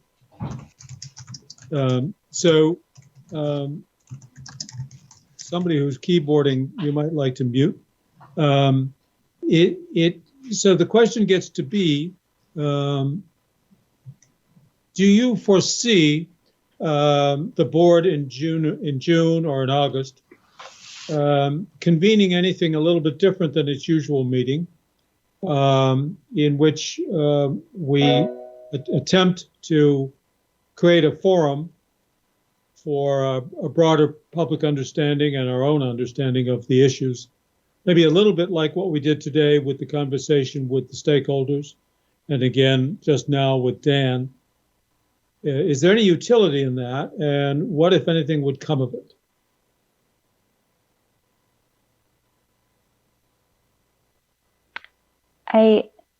It's Kim. So I wonder if June would be too soon to have the broader perspective. And I have a sense that if we were to get to a place where we were able to actually either partially be meeting in person or give people space to have a rear view mirror look at where we are, we might have more valuable feedback. I'm also wondering if there are close out the school year issues that might need our attention in June. So I could certainly imagine it to be helpful to be convening conversations. I just am not sure that we would necessarily know what those would be just yet. And I would want us to be able to do so when it's most beneficial for as many people as possible, and gives us the feedback that people might be looking for. Thank you, Kim. Other thoughts? Yeah, this is Jenna. I just would echo what Kim was saying, and I think if the other organizations, if Jay and Jeff, if they're looking for public comment in terms of what's going to help guide their organizations moving forward, like I think we could be and offer a pretty good platform for that to happen. But I don't know if they'd be ready for June. I don't think they want to kind of debrief what everyone has just experienced. I think it's moving forward if they're looking for input to help lifts, heavy lifts in September, what that looks like, or even August planning. So June might be okay, or they might need more time. So I don't know if July might be the time to say, okay, well, this is what we're planning for. This is where public comment could be really helpful. I feel like they're doing the work, right? Like those are the organizations, the principal, superintendent, like if that's valuable for them, I think this would be a good forum. Yeah. I mean, we could either add a meeting in July, or we could substitute a meeting in July for a meeting in June or August. We have all kinds of flexibility. I'm not quite clear, though. I mean, as much as I would like to see the board convene and serve the educational community as a place for bringing ideas into focus, I'm not quite clear whether how to do that in this virtual type meeting. I mean, it's one thing if you say, all right, we're coming to Bennington and we want to hear what you have to say. And people will come out and give us their thoughts. We've had fairly good phone participation in the past, but this isn't exactly a magnetic situation that just draws people to it. So I'm not sure how to make this work. I'd like to make it work, but I don't want it to be a force fit. I mean, Jenna's idea that somehow we could serve the stakeholders, but frankly, Sue pays real close attention to her stakeholders, which is all the state school boards and so on. I don't know. Do you think we can make something available to Jay that's not available to him already from his membership? Question. I think we probably would not be helping the principals as much, except for a rallying kind of role. But what if we turned that around and started putting a message out there, getting some independent experts who are not biased in one ideology or another, and just talking about what the needs are and trying to raise the level of awareness. I'm thinking out loud here. Do we as a board know where we're headed in that direction? Well, it would be to do that. With regard to what, Peter? Well, in terms of what our priorities may be or where we want to go with this, it's fairly wide open right now in terms of reacting to this pandemic and everything else. I'm just not quite sure, where we're going to actually, what we're going to actually do. Anyway, whether John, you canvass us or whatever, it'd be nice to know where we want our priorities perhaps to be. Agreed. And it always gets down to, so what is the role and authority of the state board? And, frankly, its authorities are very limited. And I think most of us sense that if we're able to be helpful, it's probably in the form of provoking conversations or helping to crystallize consensus. I think our first effort with proficiency-based learning was instructive, certainly for us, but then it turned out that the General Assembly had no appetite for dealing with strengthening or reforming or improving or promoting proficiency-based learning in any direction. They had other fish to fry. So we sort of did what we can do there. We could do more perhaps, but so yeah, your question, I guess, Peter, is so what do we do with what we learn? Right. Agreed. We heard some pretty compelling testimony today from the four agencies or the four groups earlier. Yeah. one of my reasons for doing that was to hope that the media might see this as an opportunity to hear from people like Jay Fannin exactly how they think this is all working out. And that seems to me the testimony we heard from each of them was arresting and important. And so if that gets shared by way of the media, that will be a valuable contribution, I think. To Bill's thought about spending an afternoon hearing from just sort of independent education thinkers, I can see some virtue in that. I've been approached, and perhaps some of you have as well, by Vermonters and others who have some experience and some expertise and, of course, opinions about how we might use this whole experience as kind of an inflection point to redirect education. That is, to rely more upon so-called distance learning. For example, the Vermont Virtual Learning Center is potentially an enormously valuable resource, providing academic courses that small schools simply cannot make available, but which are taught by Vermont teachers. So it gets to be, would there be a virtue in convening kind of a blue sky discussion? Not so much about the particulars of what's going to happen in September, but what new destination might we have to be moving toward in the next several years as we emerge from the depths of this crisis? Is that something the board would have an interest in convening and trying to, as we did with PBL, what are the lessons to be learned? I'd go for that. I think it needs to be structured very well. And what would that look like, Bill? Well, basically it would be, I'm thinking of several segments of not too long each, 30 or 40 minutes to keep people's attention spans. Right. And talk about the pros and cons of virtual learning.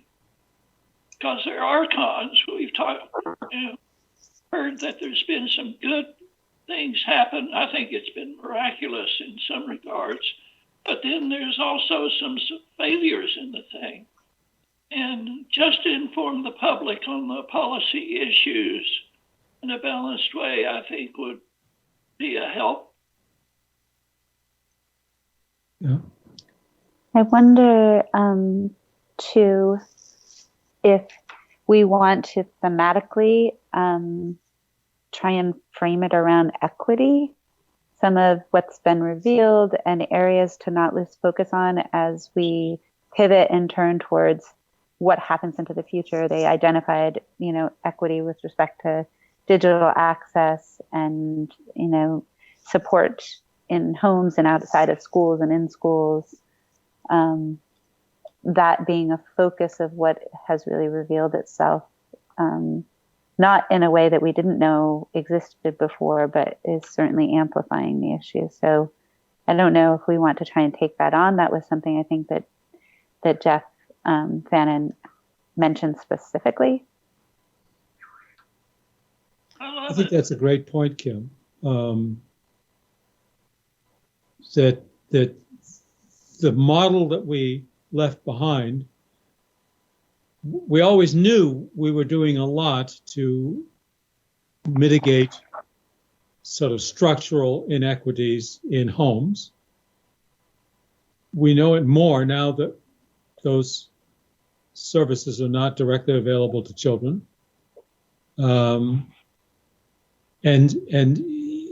absolutely, to any extent that we might extend and make better some of the tools that we've found work pretty well for some of the kids, better than we thought for some of the kids, really, as you and Jay and others have said, have exaggerated and made greater the difference between the haves and the have-nots, the ordinary student and the student with disadvantages. And surely, one of the best possible strategies to improve any activity or organization is to improve the bottom part, the part that's not doing so well. That lifts the boats, all the boats. In any organization that wants to get better needs to go at its weaknesses, not at its strengths. And our weaknesses are in serving children from unusual and challenging circumstances. That's where we're nowhere near as good as we want to be and as they deserve. So I must say I like the idea of equity, because that, frankly, is where we're failing. And by the way, so is every other state, I'm sure. I'm not trying to pick on Vermont by any means. In fact, by many measures, we do better about that than many states. But still, we're nowhere near as good as we want to be. And if we were to listen to some of these visionaries, that would be very interesting. But I think all of us would want to say, yeah, but how's that going to work out to enhance equity, not aggravate inequity? Hi, this is Kathy. Yeah. I joined late. Hi, Kathy. So Welcome. To everyone. I came in while Secretary French was closing out his last half hour. Good. So I apologize for missing some of the conversations from the people that gave testimony, as well as, Sure. all of you. I will say I like the idea of the equity being the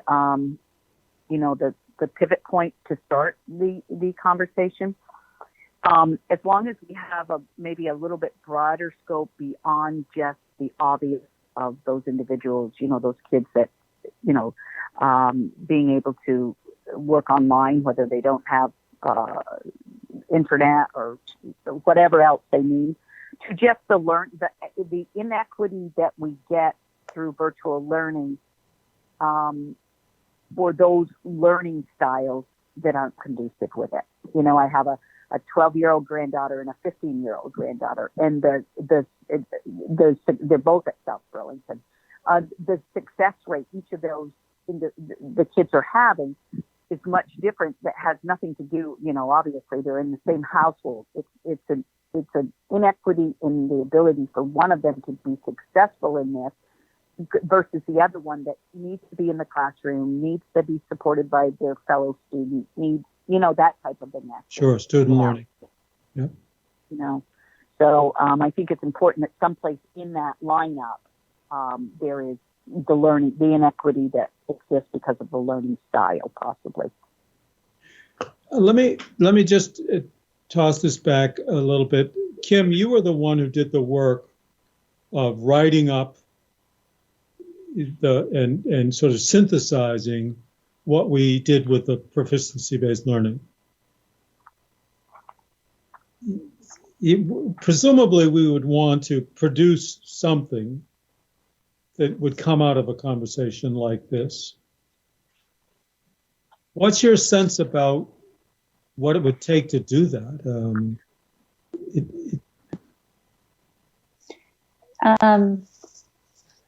I think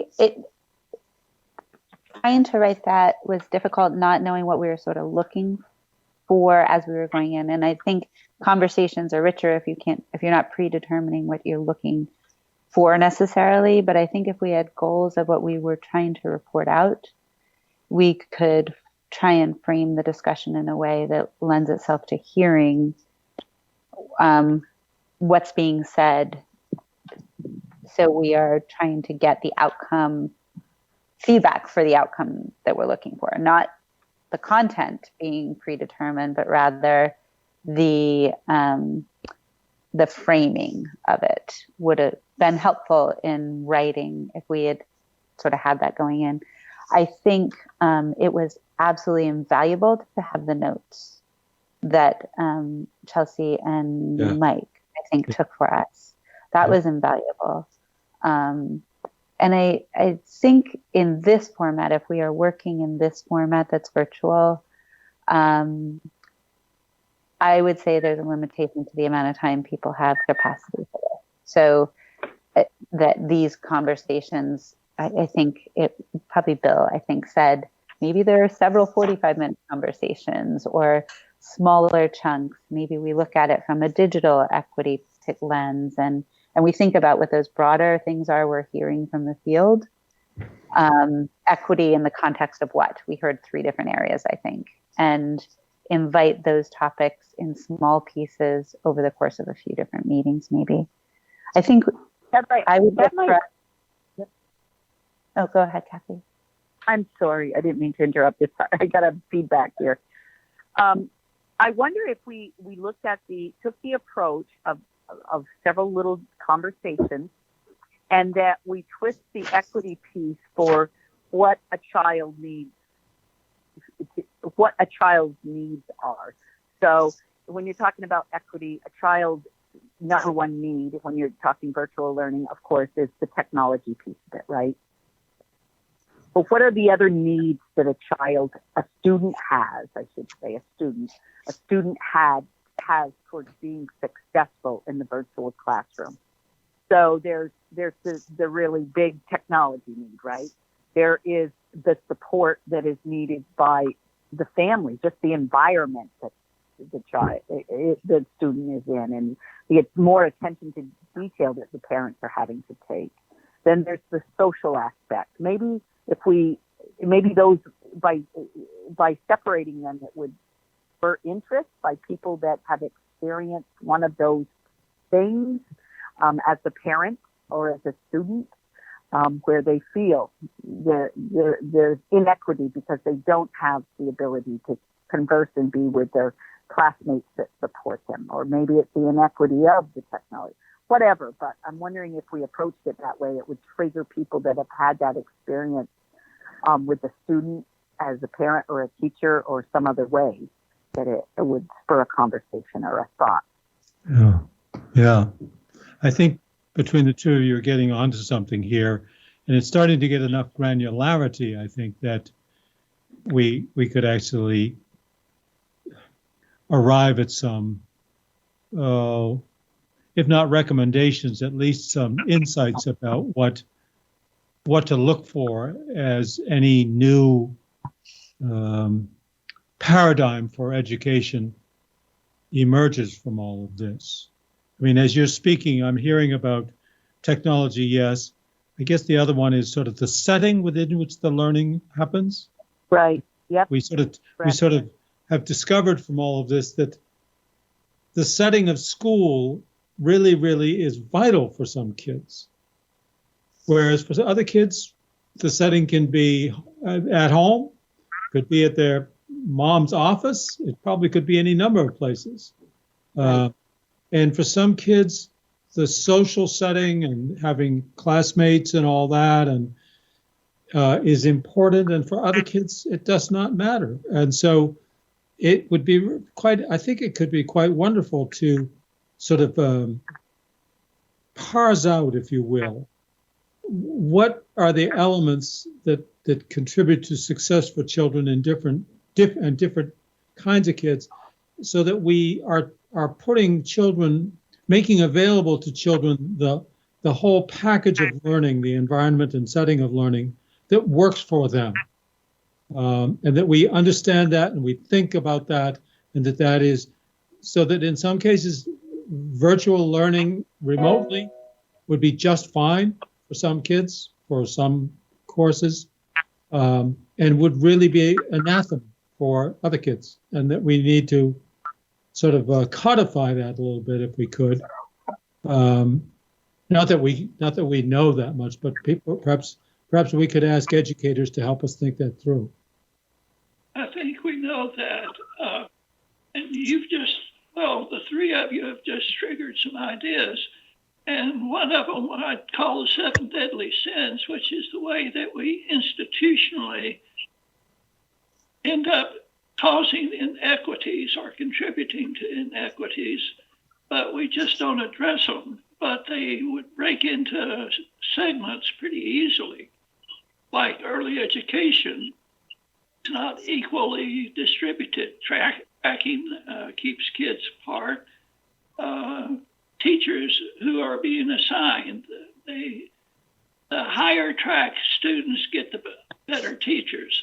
Sorry to say it, but that's the truth. And it goes on, and it would be easy to put together at least an outline of what some of those things are if we wanted to use that kind of structured, coherent, concrete approach.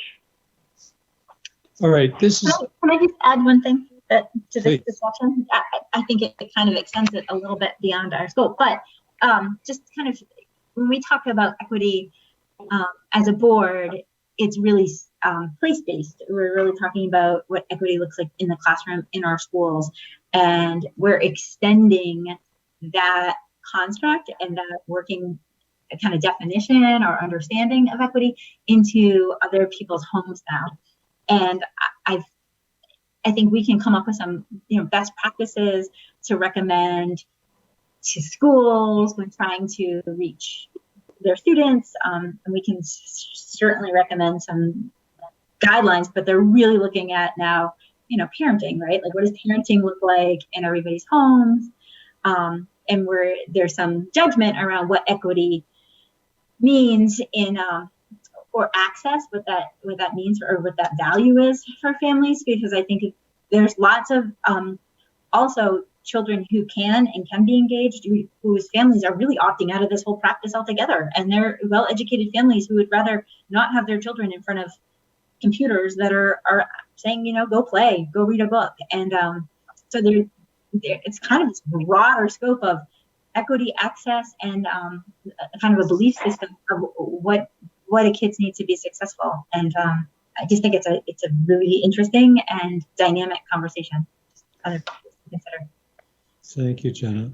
I think that several of you have had some very important thoughts. How would you be willing, each of you, to just put pen to paper, as they say, fingers to keyboards, and just jot down your thoughts about many of which you've expressed, and wherever those thoughts take you, and send them to all of us. Let's maybe have a sort of an open conversation among us and see if from that there emerges sort of a way to begin to try to grapple with this. Ideally, we would take a stab at it in our June meeting. It doesn't have to be perfect, but I think if each of you would be willing in the next week, while you're thinking, is even better yet, in the next 48 hours while you're still thinking about it, is just jot down. It doesn't matter how you write it. It doesn't have to be well composed. Can be a bulleted list. I mean, you mentioned 7 deadly sins, Bill. Let's have them. And you've each. So do you know what I'm asking? It's sort of amorphous, but I think the only way we can move this forward is if we each sort of put out our thoughts and then look at each other's thoughts, and one among us will begin to be able to maybe consolidate it into at least a first attempt with some ideas about who would we want to hear from. Experienced teachers would be really interesting to listen to on this topic. I mean, people who really have a lot of experience with kids and know what happens in homes and about the different learning styles and all of that. I mean, the first kind of person I'd want to hear from is some parents and some parents of different persuasions, as well as educators, and maybe some kids. Yeah, I think that's a good idea, John. And you're right. I know I'm going to have to do it in the next 48 hours, or it's going to be, the excitement of the conversation is gone. But, yeah, we're all that way. Yeah. So give it a go if you don't mind. And then we'll share that and we'll see what emerges from it. All right. Dan, I'm very sorry. You can see what's happened. If you've left us, you have good excuse. No, I'm here. That's fine. No problem. You have many good things to be doing at the time. I hate to not make good use of it, but it looks like we cannot get to policy coherence, except we've been doing a lot of attempts at policy coherence for the last 6 hours. We should take a break, I think, to give people a chance to stretch, because at 4 o'clock sharp, we start with our public hearing. Dan, but before we go, do you have any comments or thoughts about what you've just heard us talking about? No, I think to Oliver's earlier observation, I mean, we hear often people nationally as well making the observation there's opportunity here. I think you've referred to this in sort of the context of history. You know, this is a significant event, and there will be, institutions in our society and our relationships and how we've provisioned services that have had this sort of trajectory from another era are up for renegotiation to a certain extent. So we should be open to that as much as possible. I think, just since Dr. Mathis sparked my reminder to reference back to my Designing the Future document earlier in his email, is precisely that issue, I think, for me, about thinking what are the essential design elements of the system that are non-negotiable, that we need to ensure are preserved and enacted. But the observation would be that the structures that have historically been created to enact those values are probably the things that are going to be adapting, not so much our values, but our structures. And in particular, those structures that historically have been tied to assumptions on technology of another era or communication technology from another era. We need to be open to the idea that, the technology we have today, as imperfect as it is, can enable an expansive curriculum, can enable greater equity, can enable individuals to create in ways that other technologies really limit. So I think, the issue around structure, which is ironically, I think, also where a lot of our costs are as well, that we need to be open to, getting, I think, clear about what our values and purposes are, but then being open to allowing the structures to adapt to meet those. Historiography is filled with moments like this where societies adapt because of an event. It's not so much continuous with the projection that where we were 6 months ago, but it's a moment of change. Right. So, thank you, Dan. That's a nice valedictory to what we just have been doing. I must say, I'm impressed by what I've heard among all of you. I think there's been a lot of insight and wisdom today. Now the challenge is knitting it together into a coherent next step for this board. Thank you all. Let's take a break until 4, which is 5 minutes away, by the way. And we'll then open the hearing. And we definitely do have some folks who are planning to speak to us in the hearing. Thank you all. Do you know how many, John? I don't know precisely, 3, 4, 5, maybe. Okay. Somebody had inquired with me about how long they had for testimony, and I said that has varied based on how many people were testifying. So yeah. I didn't know if we were providing guidelines on that. It might be something we want to offer. Yeah, Suzanne will give us an overview at the beginning of the hearing. Okay. Okay. John? Yes, ma'am. I need to jump into my finance committee meeting for my other job, and I will come right back on. That's fine. It's not necessary that we have a quorum. Okay, I'll be back. Okay, thank you, Jenna. Thank you. Thank you. Another meeting at 6, but we should be over by then. Thank you. Okay, Bill, thank you. Suzanne, are you there? Yes, I am. Hi, it's Jana Osman. Hi, how are you? Thank you for calling I'm in. good. How are you? I'm doing well. You did a good job being right on time. But I know, well, I just thought I better call. And so, if you dial the area code, you can't get through. So you just have to dial a number if you're local. So. Oh, that's good to know. I did not know that. And I'm going to make a note of that for the next time that this happens, because sometimes we have these little weird things happen with Teams. It's supposed to be so easy, and typically it is, but you never think, that it might not work for somebody dialing in locally.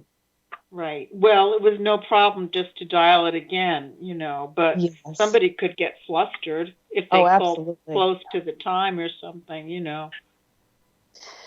So what they've just done is they've just taken a break from the regular state board meeting, and they're going to start right back up in about 4 minutes. So if you wouldn't mind just hanging tight. Okay, and you have some first to go, right? Yeah, so it sounds like John's going to ask me to go over a couple of things, and then I imagine he will just say your name or I'll say your name, and then you can go. And it looks like based on another email that I had, it might be you will have 10 minutes. You do not have to use 10 minutes, but you will have 10 minutes. Okay, is it okay, like, if I read what I wrote? Oh, absolutely. Oh, yes. Oh, okay, because so is Don, what's the name of the chair? This is like embarrassing.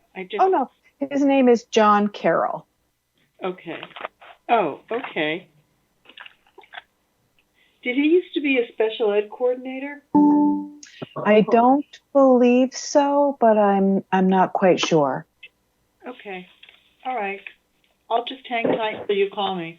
Okay, sounds great. Okay, thank you. Thank you. I'm going on mute. Yep. Okay.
Not quite, no. It's not Zoom, it's Or, I mean, Team. WebEx, whatever it is. the Yeah, it's video. I think what's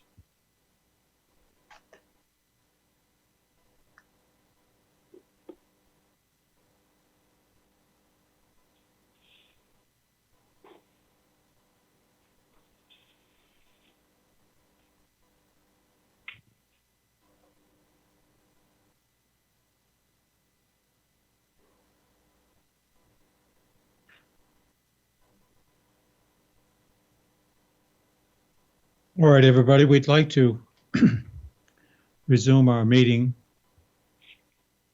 We're now at agenda item L, a public hearing regarding Rule Series 1300 and 2360. Suzanne, are you able to give us an idea as to our speakers? Yes, our first speaker is queued and she is ready to go. She is Jana Osman from the Stern Center, and we will cue her momentarily. We had another set of three, a trio of three that wanted to present right after that first public testimony was given, except one of them has had an emergency and they've asked to come back on around 5 or 5:30. So we will have somebody that I'm aware of later on. And then I think I heard that Rachel Seelig from the Disability Law Project may want to speak, but I'm not certain if she is on the line. I am here. I'm happy to wait till after Dan has gone, though. Thank you. Okay. Thank you. So the first one to go would be Jana Osman. Okay, before you start, Jana, let me just, we received a communication from Nicole Zaghetti, but am I right in thinking that person is not speaking publicly? That's correct. Okay. And then the group of three, what are the names there? Their names are Katie Ballard, Sandra Chittenden, and Jamie Crenshaw, and they will be speaking around 5 or 5:30.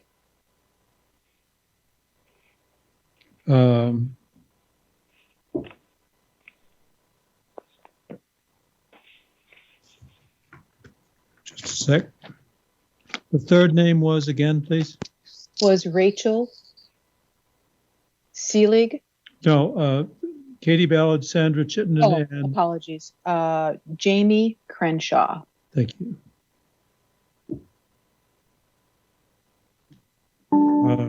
And so they will call in when they're ready to go around 5 or 5:30? That's what I'm thinking, yes. Okay, good.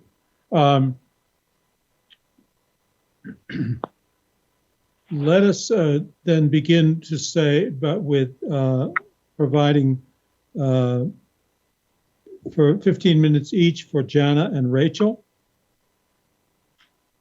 And then we probably will have, if we don't have more conversation there, then we'll have a break and then we'll pick up with Katie, Sandra, and Jamie and work something out with them.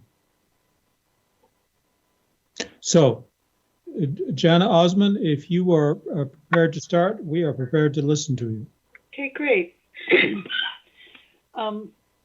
My name is Jana Osman, and I currently serve as the Vice President for Advanced Learning at the Stern Center for Language and Learning.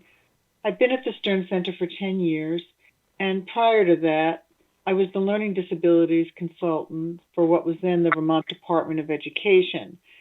I was the special educator at the Rumney School in Middlesex for 18 years and worked as a practicum coordinator as adjunct faculty at St. Michael's with graduate students getting their master's in special education. And so I began working at the DOE, again, as it was called then, in 2000, when Vermont was in the process of operationalizing the adverse effect condition. As we know, one of the three criteria for determining eligibility. The evaluation and planning team was charged with identifying whether a student did or did not meet the disability condition based on the identifying features within the suspected disability condition, whether or not the student met the criterion for adverse effect based on performance that was one standard deviation from the mean or equivalent on 3 out of 5 different types of measures within a given skill area, and whether the student needed specialized instruction that couldn't be provided within the standard instructional conditions provided within the school. Well, as it happened, I was asked to address the adverse effect condition in the statewide trainings and wrote the guidance provided to educators throughout the state. So, prior to Ms. Vermont, Osmond, can I ask you a question before you go much further? yeah, Can you give me some background as to where did the adverse effect concept come from? I mean, our impression from other witnesses in the last several weeks has been that Vermont is somewhat alone these days in dealing with no, this. well, I was going to get into that, but I'll just Okay. tell you, adverse effect is in the IDEA, and it's been in the IDEA because we've been required to identify for eligibility for special education the disability condition, whether the disability has an adverse effect on learning, and whether the student needs specialized instruction. So what we used to do before Vermont operationalized, adverse effect, what Vermont did that was different was we operationalized it. Prior to that, the IDEA said you must determine whether the disability has an adverse effect. And so generally in our evaluation, because I was an evaluator for 18 years, we would say, yes, the disability has an adverse effect on learning, and if the student needs specialized instruction, the student needs special education and would therefore be found eligible. So Vermont took it and said, let's look at this area and let's operationalize it, because maybe not everybody needs to be in special education if the disability isn't adversely affecting their capacity, ability to learn. So that's what Vermont did, and they did it by having specific criteria that said that the student was performing one standard deviation below the mean on a standardized measure, but you didn't have to necessarily use a standardized measure. You had to look at 3 out of 5, maybe 6 now, different kinds of measures in order to determine if the student was performing among the lowest 15% or equivalent compared to average performing peers in the grade. I see. I mean, I'm not even looking at anything because I wrote all of this. And Yep. It had an adverse effect on everyone. I had threats on my life. I mean, I'm not kidding. People didn't know what to do with it.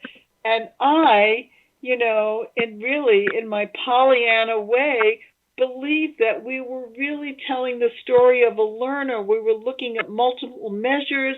It was a broader collaboration than what was in the evaluation. We were looking at evidence of teachers' evaluative information, whether it be criterion referenced or a summative measure. And so I thought, wow, this is great. We get to actually talk to each other as opposed to having an evaluation happen to a teacher, that kind of thing. So that's what happened, was that Vermont operationalized it. And I think we were the only state to do that. At one point, Maine was thinking about it, and they contacted me and said, we're thinking about operationalizing adverse effect. What are you doing in Vermont? Well, so, it seemed obvious at the time that if the student's failure to learn was unless it was based on poor instruction, there would be an adverse effect.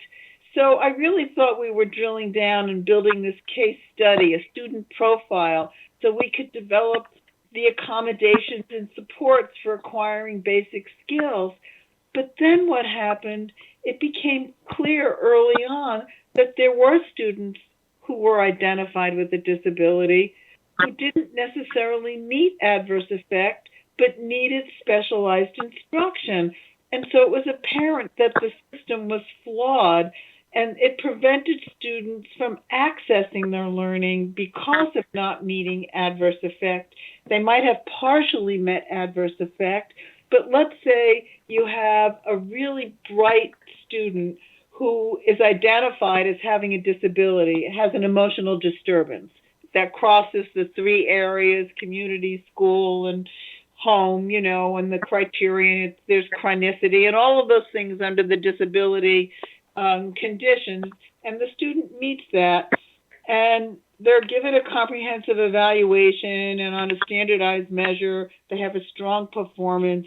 But the student's disability is such, because of their emotional disturbance and their kind of school phobia, the student was unable to work. He was unable to write. He didn't hand in work. He didn't perform in the classroom. And so folks would say to me, well, what can I do for this student? And I would say, no evidence is evidence of adverse effect. The student wasn't submitting anything. There was no classwork. There was no performance on homework. I mean, nothing was happening for the student. And yet the student was denied, meeting the adverse effect conditions because of the evidence that was chosen by the evaluation process.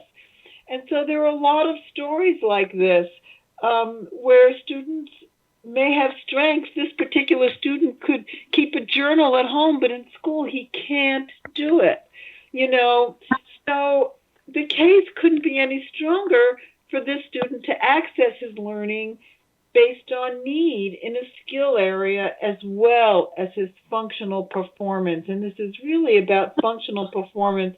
And when adverse effect was operationalized, functional performance was not required as a consideration until 2004, when the IDEA was reauthorized, and we were asked to focus on present levels of achievement and functional performance on the IEPs.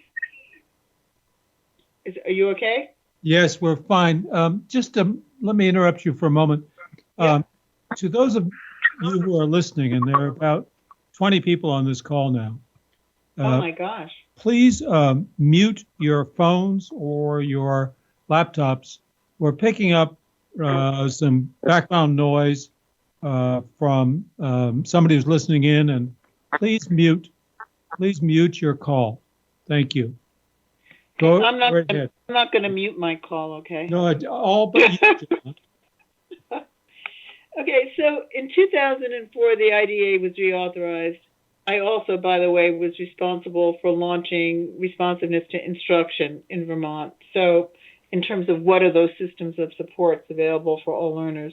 So anyway, in 2004, the IDEA was reauthorized with a focus on present levels of achievement and functional performance on IEPs. But the evaluation procedures used to measure a child's functional skills, as it was said in the Federal Register, must meet the same procedures described in what has to happen in an evaluation.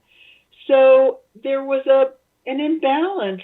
There should be a parallel structure between what we must do in the IEP and the information we need in the evaluation to reflect in the IEP.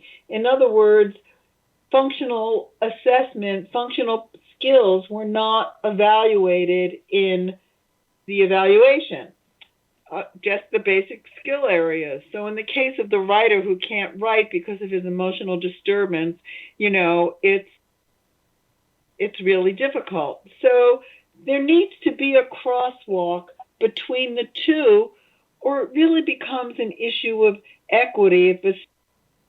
If a student is denied the protections of special education as a result of functional issues that aren't addressed in the evaluation, or given consideration as a factor that's impeding learning, and the possibility of opportunity for workforce development or higher education.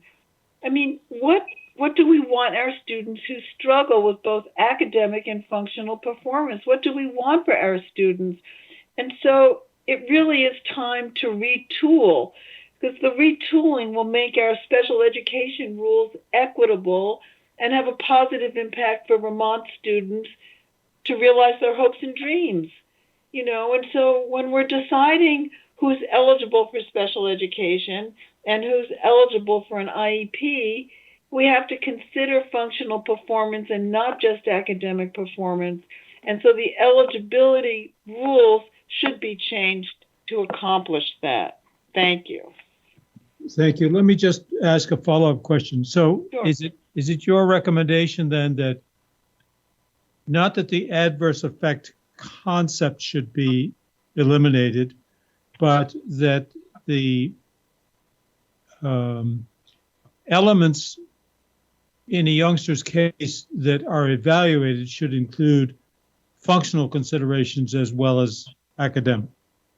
Yes, I do think that we have to comply with the IDEA, which requires that we consider adverse effect. So if we can consider adverse effect without the specific criterion that Vermont applied for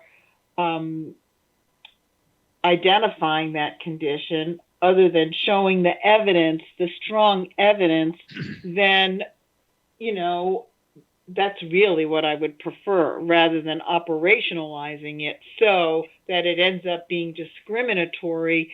I think that we need to be able to report. So we must report adverse effect. That's in the federal guidelines. We must do that. How we do that is the question. I think Vermont is a stringent application that is at times discriminatory. We've received testimony that more or less comports with what you've said. In fact, at least one witness said that the purpose seemed to be to restrict access to special education services, or that at least had been the effect. Would you say that there's merit to that claim? Well, I do think that's true, but when you look at this, the whole comprehensive evaluation process, when we come to need, for example, if one school is better resourced than another, then within one school, within the same district, it may be determined that the school has the capacity to provide, has the system of supports available to meet a student's needs, where a less resourced school, who also may not have had the tools for that professional development and programs and applications provide, you know, would not be able to do that. So we have injustices throughout this entire evaluation, eligibility, disability determination, and eligibility system.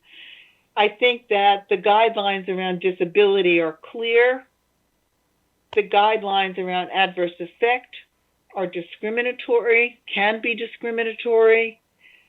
The guidelines around need are variable and there's not a one-to-one. If you are in one school and you move to another that doesn't have that system of supports, you would have to reconsider whether or not that school was able to honor the evaluation that might have identified that the student needed support under Section 504, or whether they needed more explicit support that could only be provided in the IEP. Okay.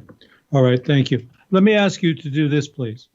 As you know, we're dealing only with the rules, the new rule 1300 and 2360, where so if you would be prepared to give us in writing your recommendation of exactly how the present rule, the present proposed rule, should be modified, that would be very helpful to us. Okay.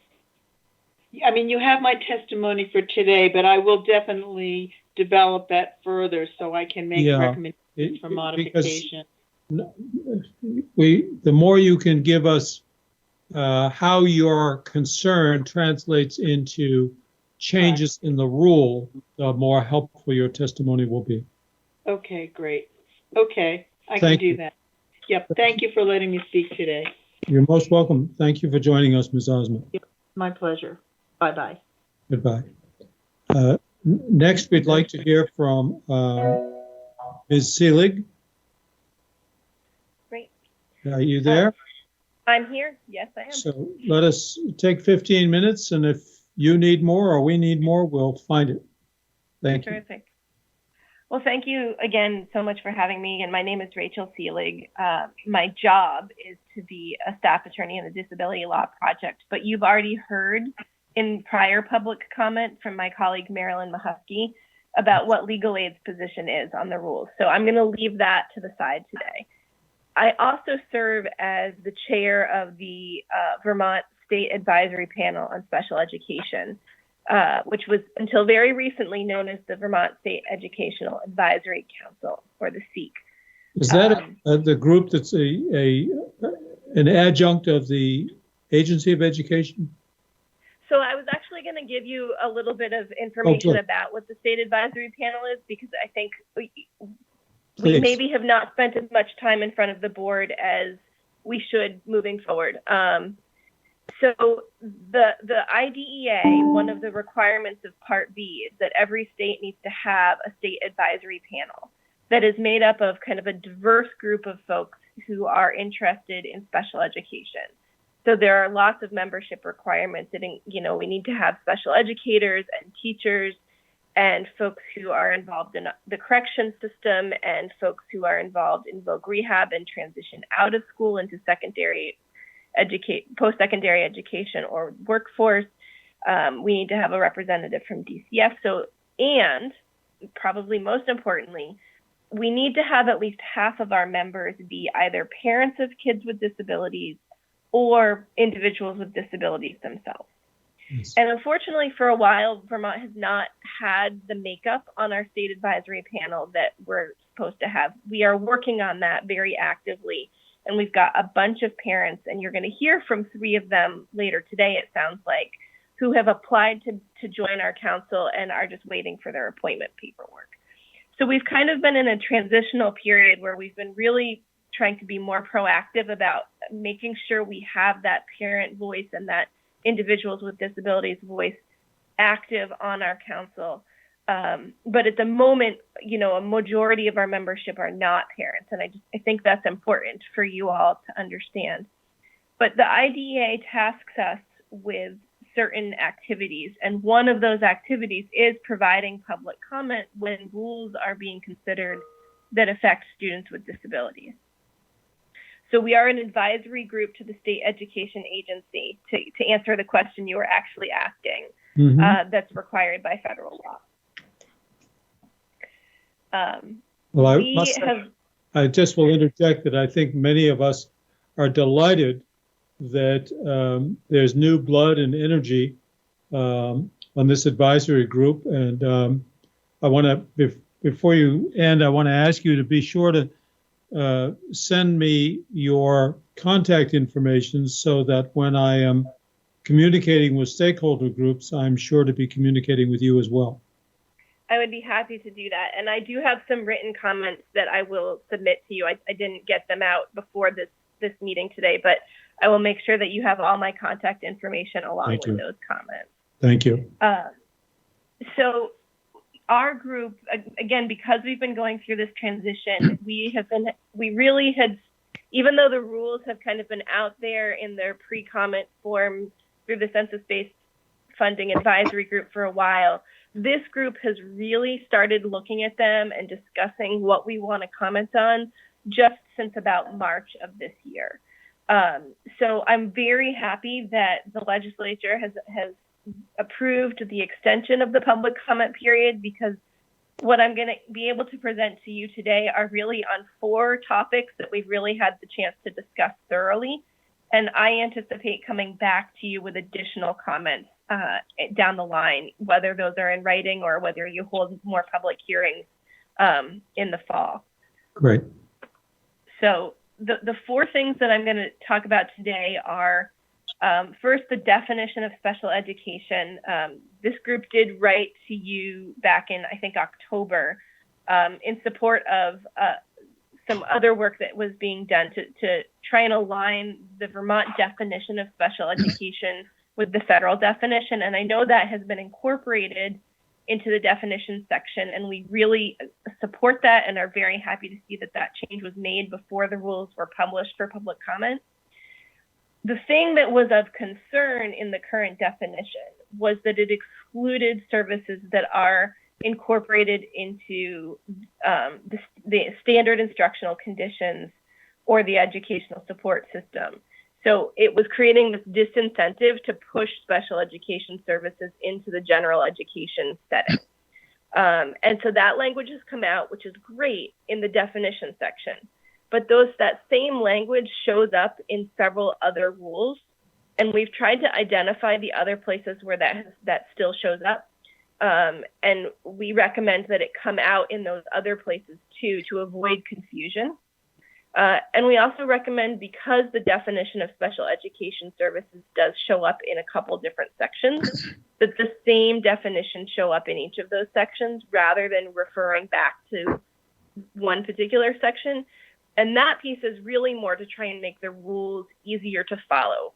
You know, when parents are trying to understand these rules, they're dense, they're hard to follow. If you find definitions in one section, you might not go looking for definitions in another section. And so to make the rules easier to use, we just recommend that definitions, if they show up in multiple sections, be the same across sections. And the written comments that I have identified those places where we've found that. Very good. But if we've missed any, we hope that it will change other places as well. That's very helpful. So that's the first piece.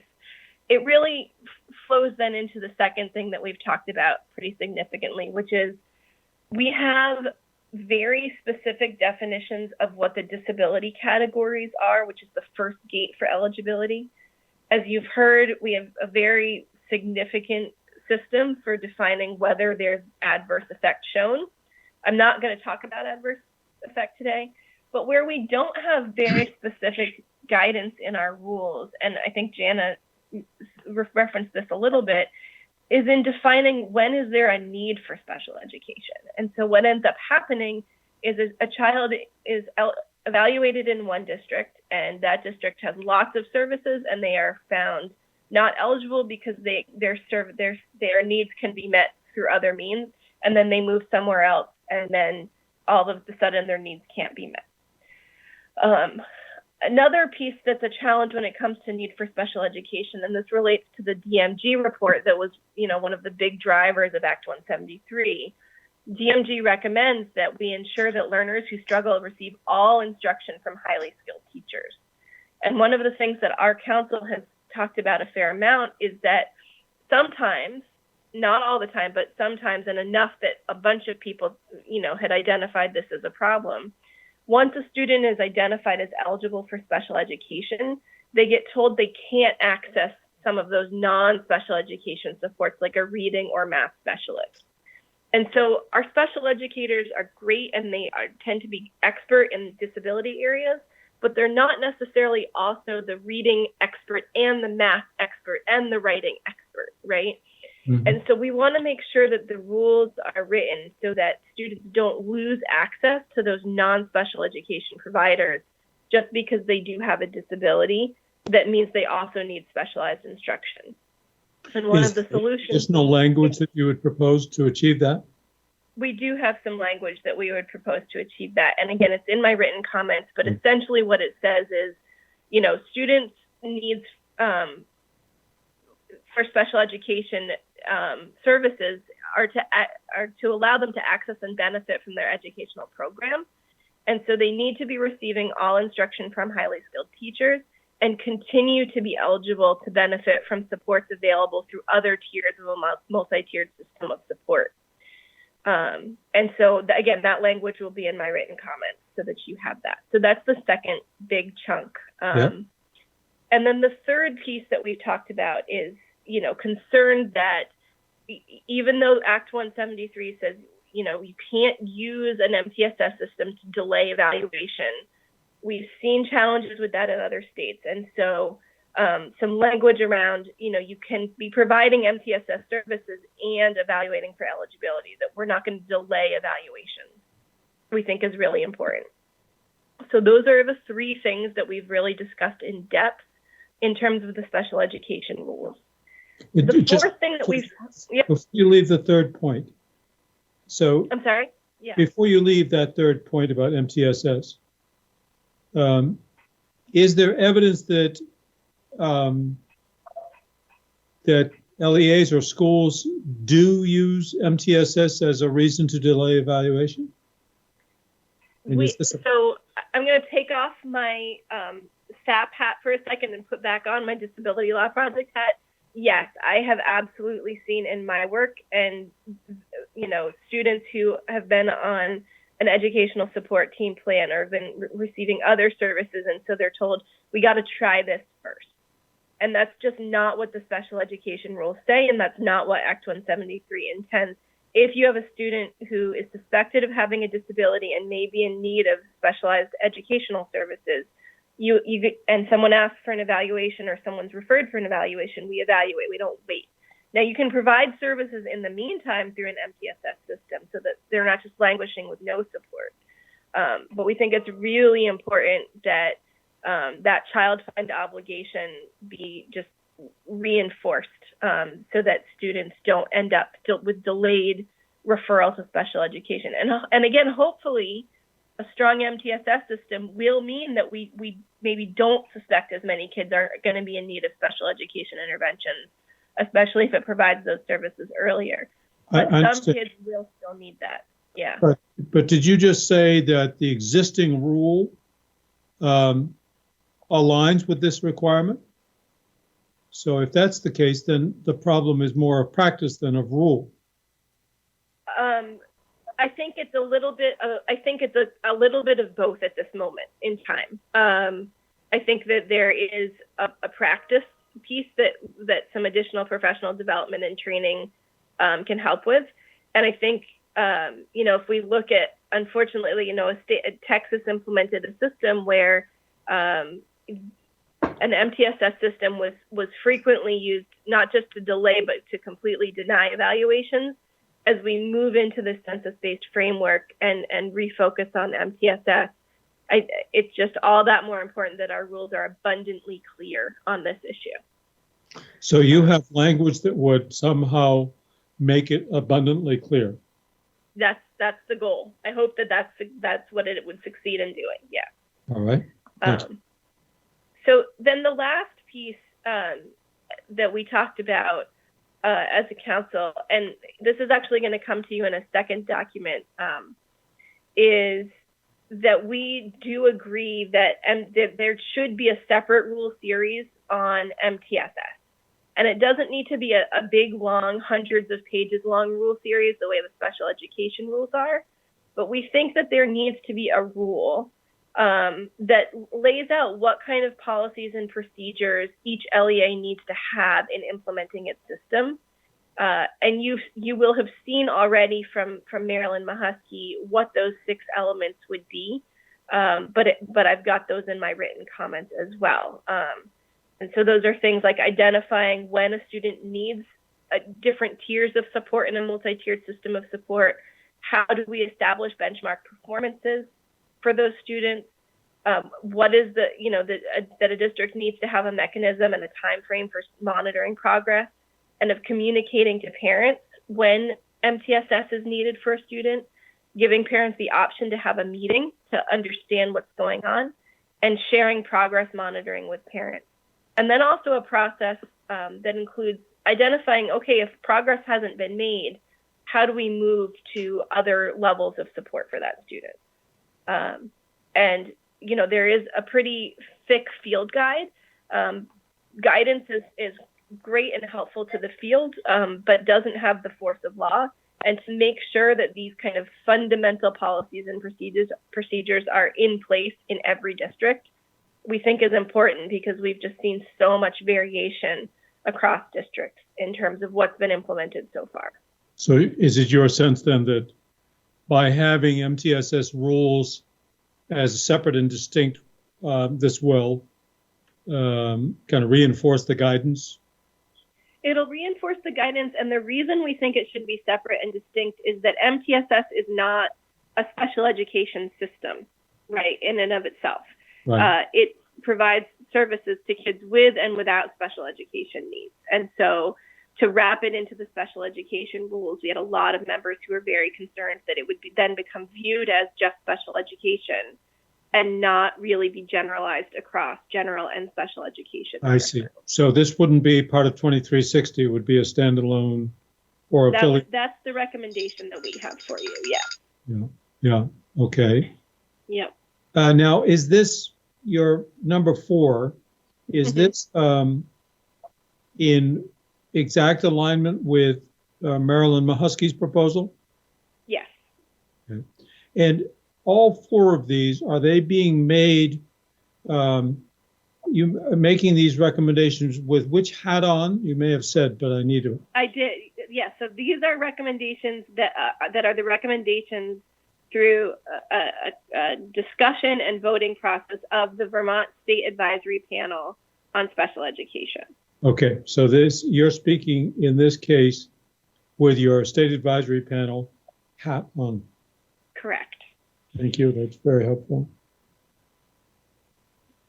And that's all I have for you, unless there are more questions from the board that I can answer for you tonight.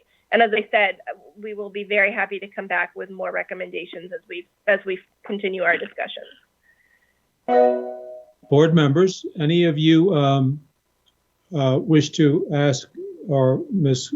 Seelig any questions or make comments? No, just thank you. I'm sorry, this is Kathy LaVoy. Go right ahead.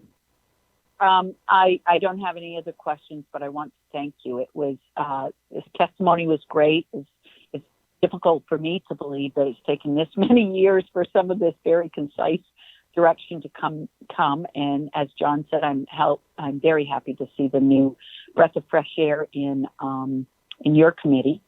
And having had a nephew with some pretty good special needs that experience the fluctuation or the differences, I should say, going from one community to another, I am so happy that some of this may bring some greater definition to what is allowed, what is needed, and how we need to support. So thank you very much. Thank you. Thank you, Kathy. Kim, did you want to say anything more?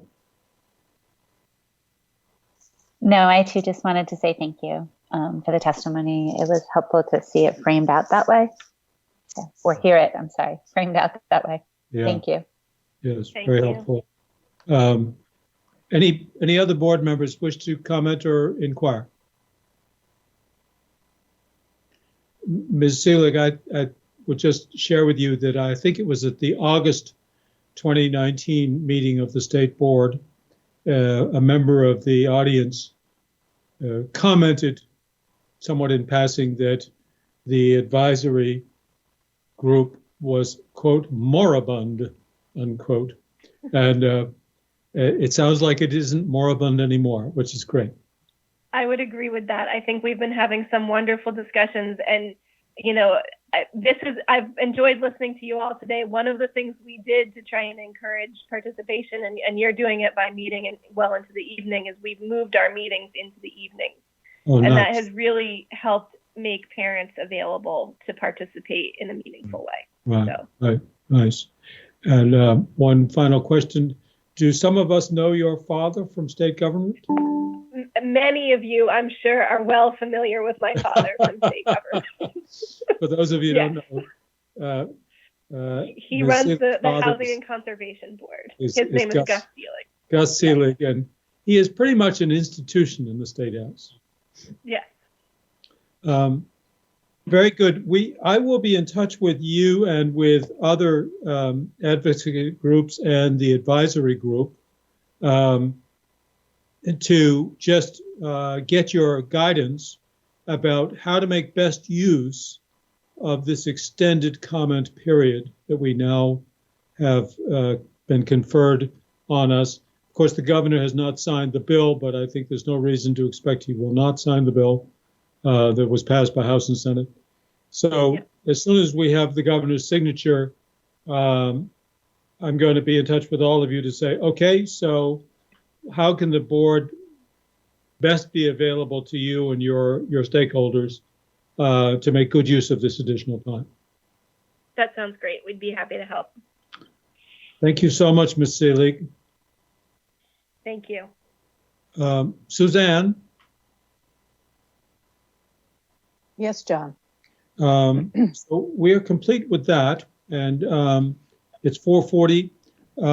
What do we don't know precisely when we'll hear from.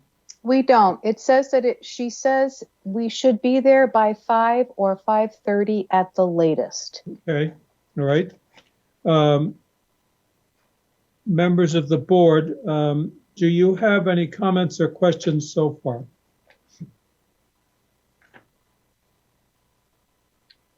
Hearing none, then I would suggest that we all feel free to stand down till 5 minutes of 5, or even 5 o'clock.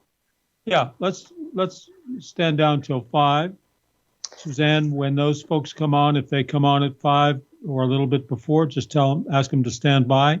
I will do that. And John, before we hang up or before we break, Yeah. Bill Mathis just texted me that he has a question. Oh, good. Bill?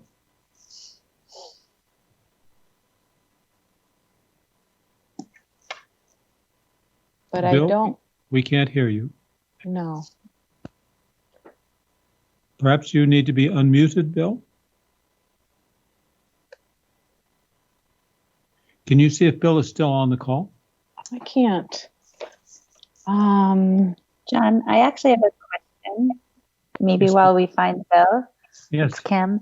And I think it's probably maybe not appropriate for the hearing for us to discuss it as a board, and we don't even have a quorum. But the question that we raised at the end of the other session to consider our responsibility in sort of cleanup in these rules, even to the extent they are not particularly or directly related to the law that we are generating the rule because of. And I just didn't know if we might put that on a future agenda and have sort of a legal opinion or guidance on where we go with that.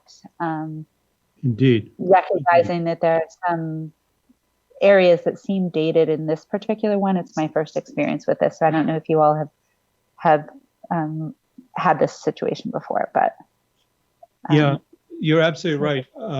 That's a question that I think we want to be briefed on.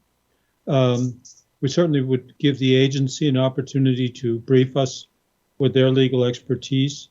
I am provisionally making arrangements with the Attorney General's office to provide independent counsel for the board on this topic.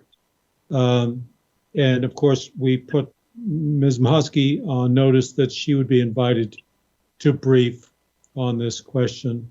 And I'm thinking that we should do so kind of at our convenience, but certainly in the autumn at the latest. There's no point in waiting until the public comment period is all over.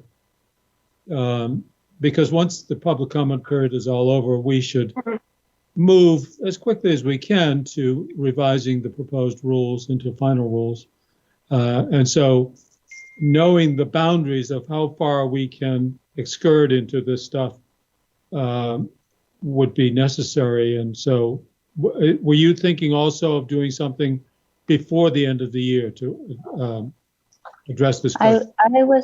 I was hopeful to understand our role and responsibility in this through that lens, so that we are doing somewhat what you are doing, John, is asking for specific recommendations on language and other areas. This last Rachel shared that some pieces of this appear in multiple places. Yes. And should be addressed in those multiple places. So it would be helpful for us to understand what our range of responsibilities are in this, so that we can keep that in mind as we're taking testimony and considering future drafts, I guess is what I would understand the process to be.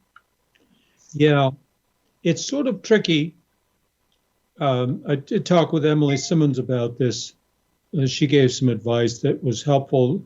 She sort of said that we probably should approach this public comment period as receiving all public comments that are offered and not foreclose any by saying, well, that's outside our territory.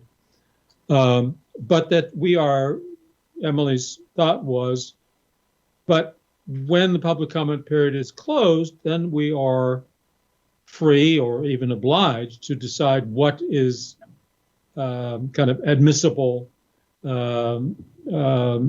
testimony and what is beyond our authority to do. So, but there's no harm in addressing this question before we have to make the decisions. In fact, it makes good sense to understand John, these this is sooner rather Emily. than later. Go ahead. John, this is Emily. I just wanted to let you know that I'm here, and I guess the comment I would add to Kim is that there should be no fear in the board in taking this question on. It sounds really big and intimidating. It's not.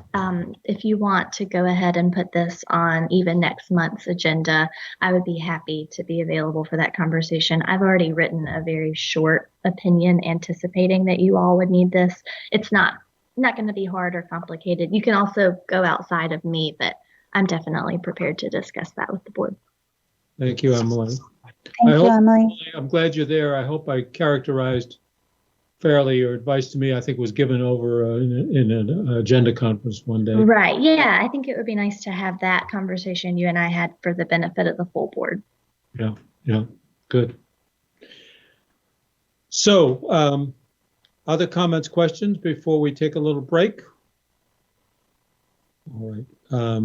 So let us all be back at 5 o'clock, please. Well, those of you who can.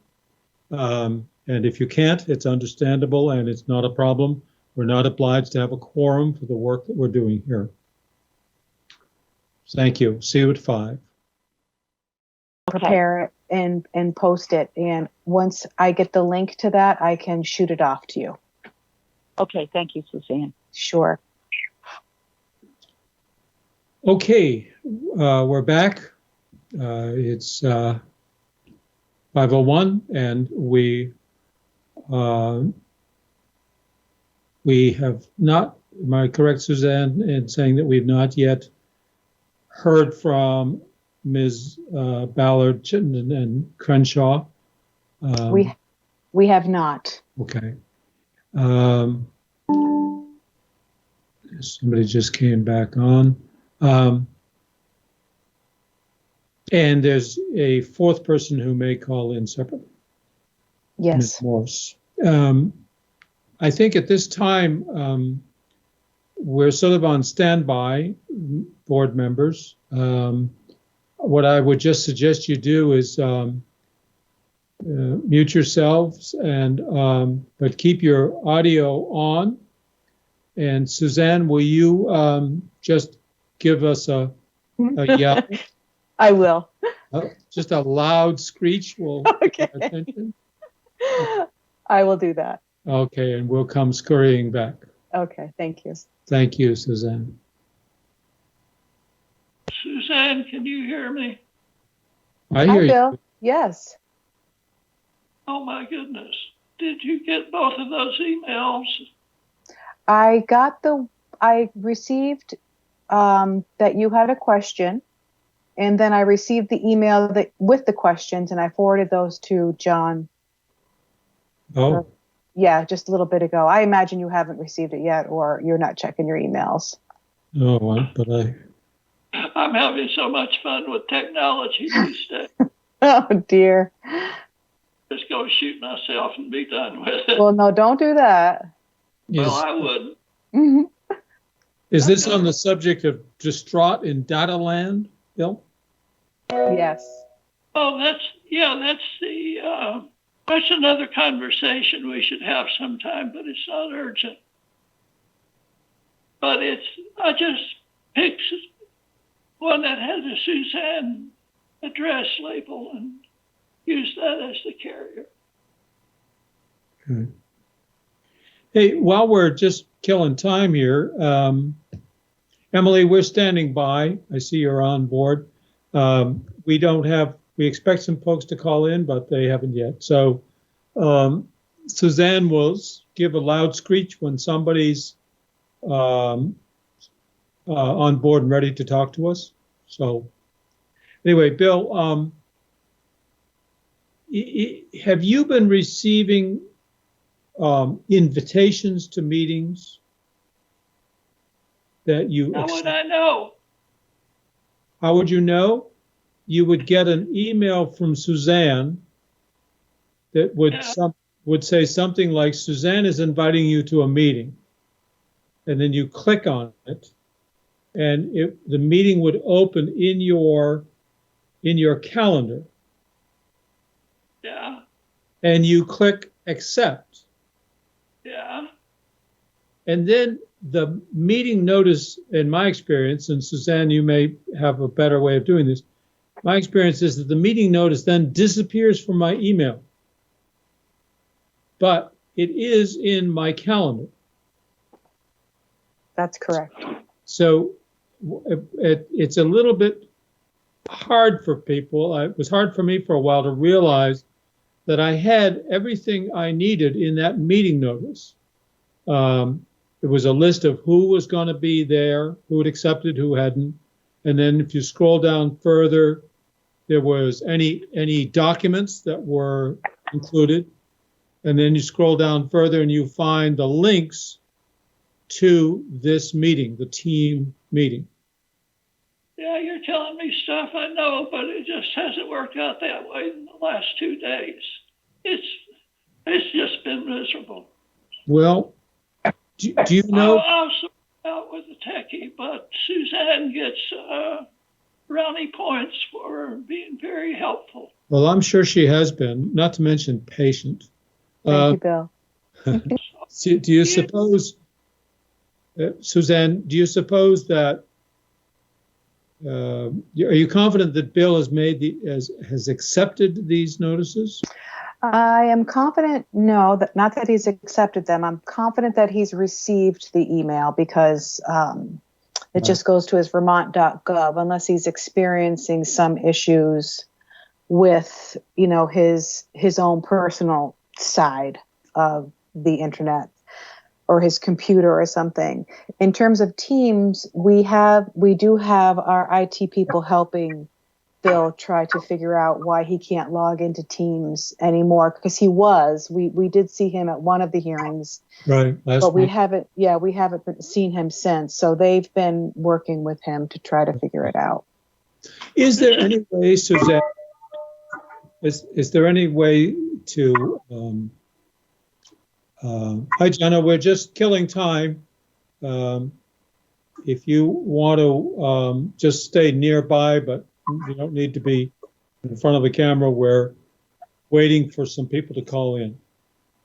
Oh, thanks. I was going to just add that I didn't get anything for this meeting unless I am impaired technology-wise as well a little bit, but it didn't come the same way it came for the last meeting. That's all. And then I have to call Kim to say, are we getting anything for this meeting? And she got me into Teams because I didn't even know how to get in here because I don't use this platform at all. But I'm getting better, but I don't know if that makes a difference on your end to have that feedback. It is helpful. Now, the initial meeting invitation went out on last Tuesday afternoon. Yeah, I don't have anything. Okay. So it appears some people received it and some people didn't, but I don't know why that would be. I think it's Suzanne? Yes, John? I noticed on the email that you sent out today. Yes. That the Jenna name that you used was not Jenna O'Farrell. Oh, dear.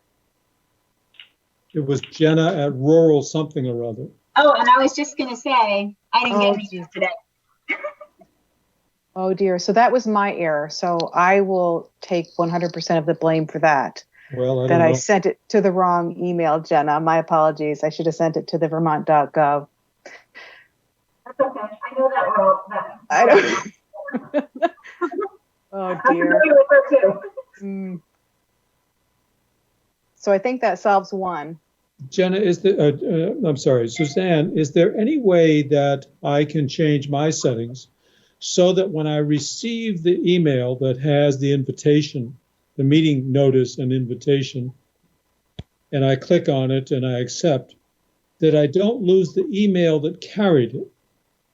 I think it might be in your deleted items. I don't think it goes away altogether. It goes out of your inbox and it sets in your deleted items until you delete it. I see. Okay. There's no way you can change your settings on the sending end, because I would think that there must be a setting that says delete after acceptance or not.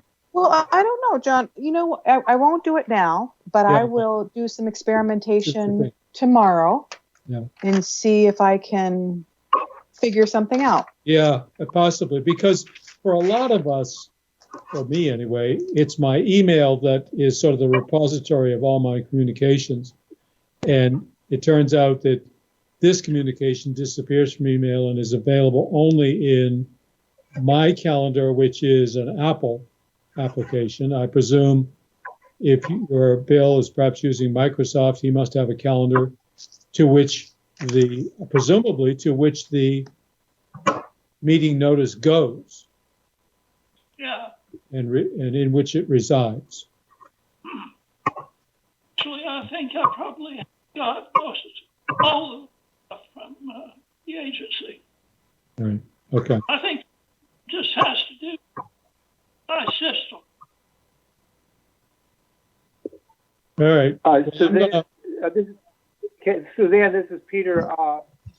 My Outlook was non-functioning, and then Harry Ruffner helped me get it back on, but now it is just miserably slow. It takes minutes, over 5 minutes to come on, and then I just put it on, and it's still not fully operational. I don't know what's going on with it. But it's very frustrating. Okay, well, what I can do is I can have Harry give you a call or reach out to you by email, one or the other. I'm not sure what what he's doing, but I'll put in a help desk ticket and ask him to reach out to you to try to rectify the problem you're having. Yeah. It's just the timing is gruesomely slow, very slow. That's frustrating. It is. Thank you. Sure. You're welcome. Suzanne, what would the three of us here, Bill and Peter and myself, if all else, doesn't work out in your career, you could always work in a nursing home. You're so funny. And you'll be attending all three of us. Yeah. John, I appreciate that. I just got a great belly laugh out of your comment, so that's a nice moment. None of this applies to you, young lady, but it certainly does to Peter, Bill, and I. Yeah, another generation. You guys are doing great. You are.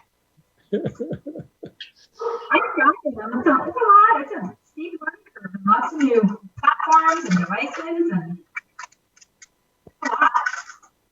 All right, I'm going to mute and stand by for the screen. Yes, Bill, I'm here.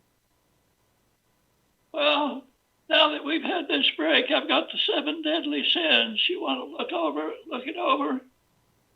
Yeah, send it home. Send it along. Okay. I'm just going to send. If we had you on video, you could pantomime them for us. Well, if I were on video, I can do all kinds of things. But Yes, thank God. yes. Thank the baby Jesus that you're not. Exactly. So, Bill, send that too, if you don't mind. Yeah, send it to everybody, Bill. It'll be part of your thoughts, which I'm just now writing an email to all of you to ask you to follow up with your thoughts about our next conversation. Okay, well, this is what this does. Good. But we'll expect more. Bill, we know you. Oh, it's a topic of great interest to me. It certainly is. It's something you speak about often. Yeah, I'm afraid I do.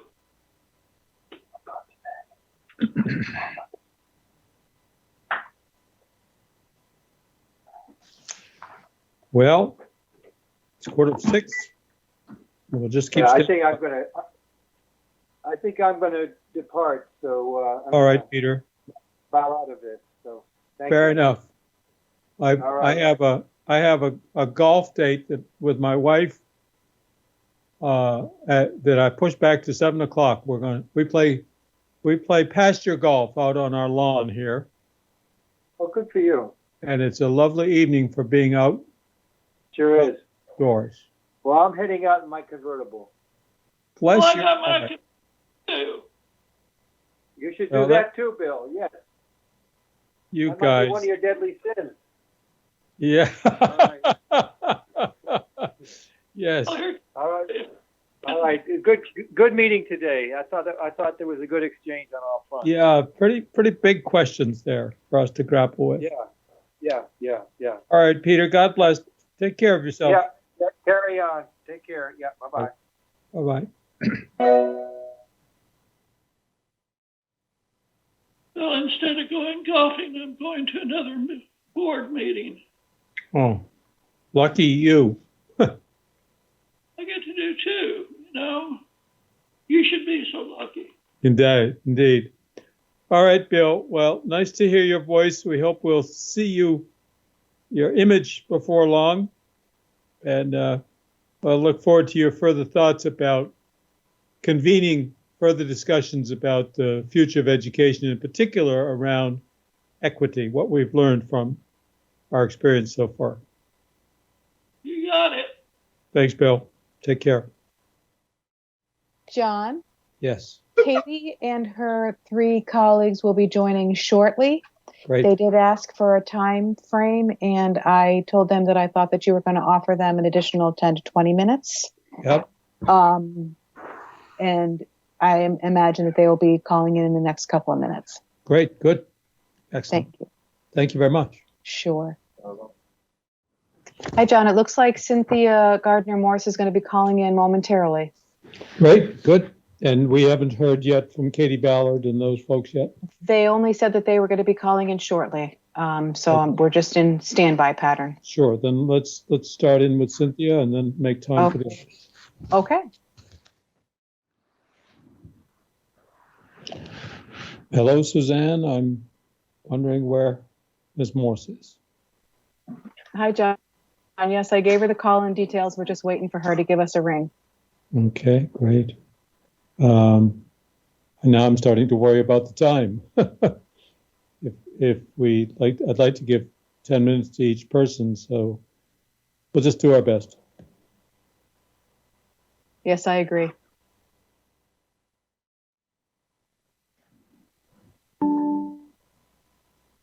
Hi, Cindy. Hello, Cindy. Hello. Hi there. Chairman Carroll, Cynthia Gardner-Morse is on the phone. Ms. Morse. Hi, I'm Cynthia Gardner-Morse. I appreciate being able to partake in this conference. So I work as a literacy tutor, and I've been doing that for a very long time. Excuse me, I don't know, before more than 15 years. Yes. Yes. Before you start, can let us talk about how long you will speak. Where this hearing closes in 30 minutes, and we think there are some more folks eager to speak to us, but we're not sure about that. So will 10 minutes suffice for your presentation? Oh, heavens, yes. All right. That's more than enough. Go right ahead, please. I work as a literacy tutor. I've been doing that for more than 15 years. My training and background are as a elementary education teacher, and I taught first and second grade and kindergarten, which meant I was teaching reading. And I got my master's in teaching reading because I wasn't happy with how the instruction was going for the students I was working with. They really needed phonics and direct instruction and phonemic awareness and that sort of thing. So I'm calling in this time right now because it's come to my attention that about 85% of SLD students are not identified until they're in 3rd, 4th, and 5th grades. These students can't read, but we're not teaching reading by the time we get to 3rd and 4th and 5th grade. Hold on. Can you get back to that other screen with the list? Thanks.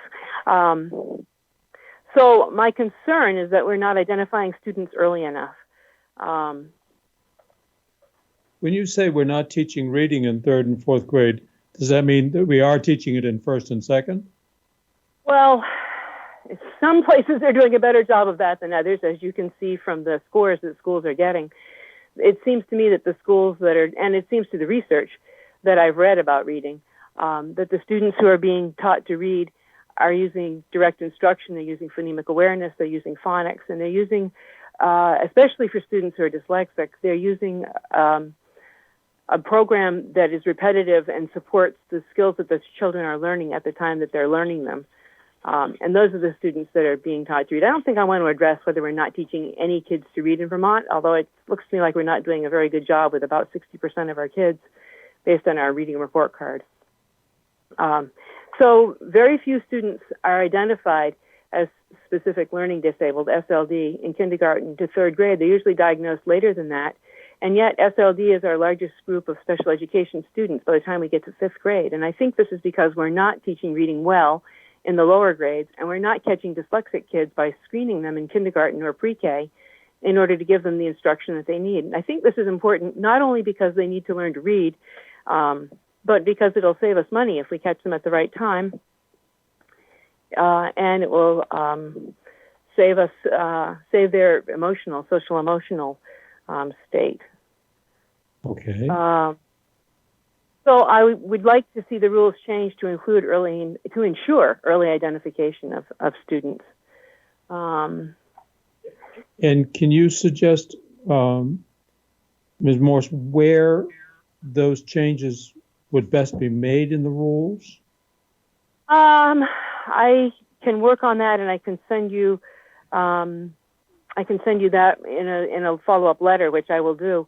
But it seems to me that under Child Find, we should be able to have a screening that will screen for the signs that a student might have dyslexia. Those are well documented, and there are a number of screeners that would work well. I have a couple of recommendations from experts in the field that would be good tools to use for that.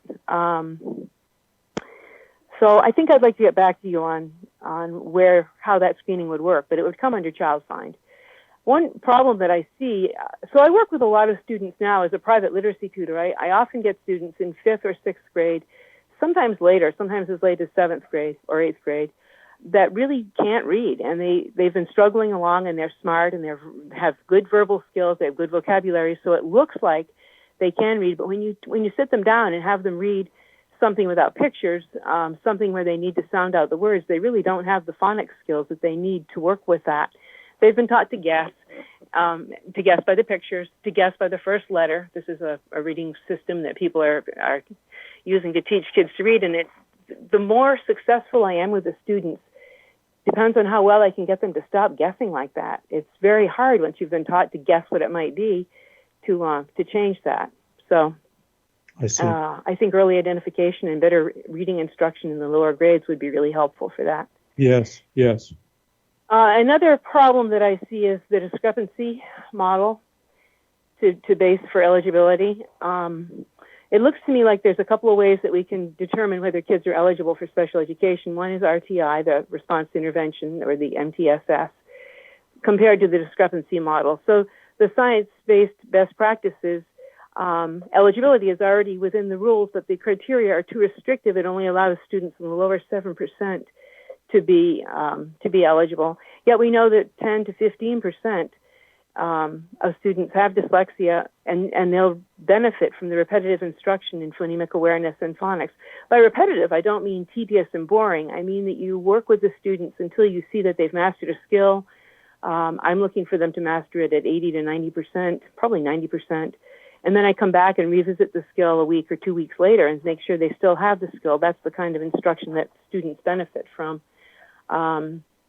We know that 32% of our 4th graders, based on the nation's reading report card, 32% of the 4th graders cannot read, and yet we're not teaching reading by 4th grade. So how are they going to get the instruction they need to catch up with their peers? That's one of my concerns. And I guess I have 2 other points that I'd like to make. Just to clarify about the discrepancy model, you say the criteria are too restrictive.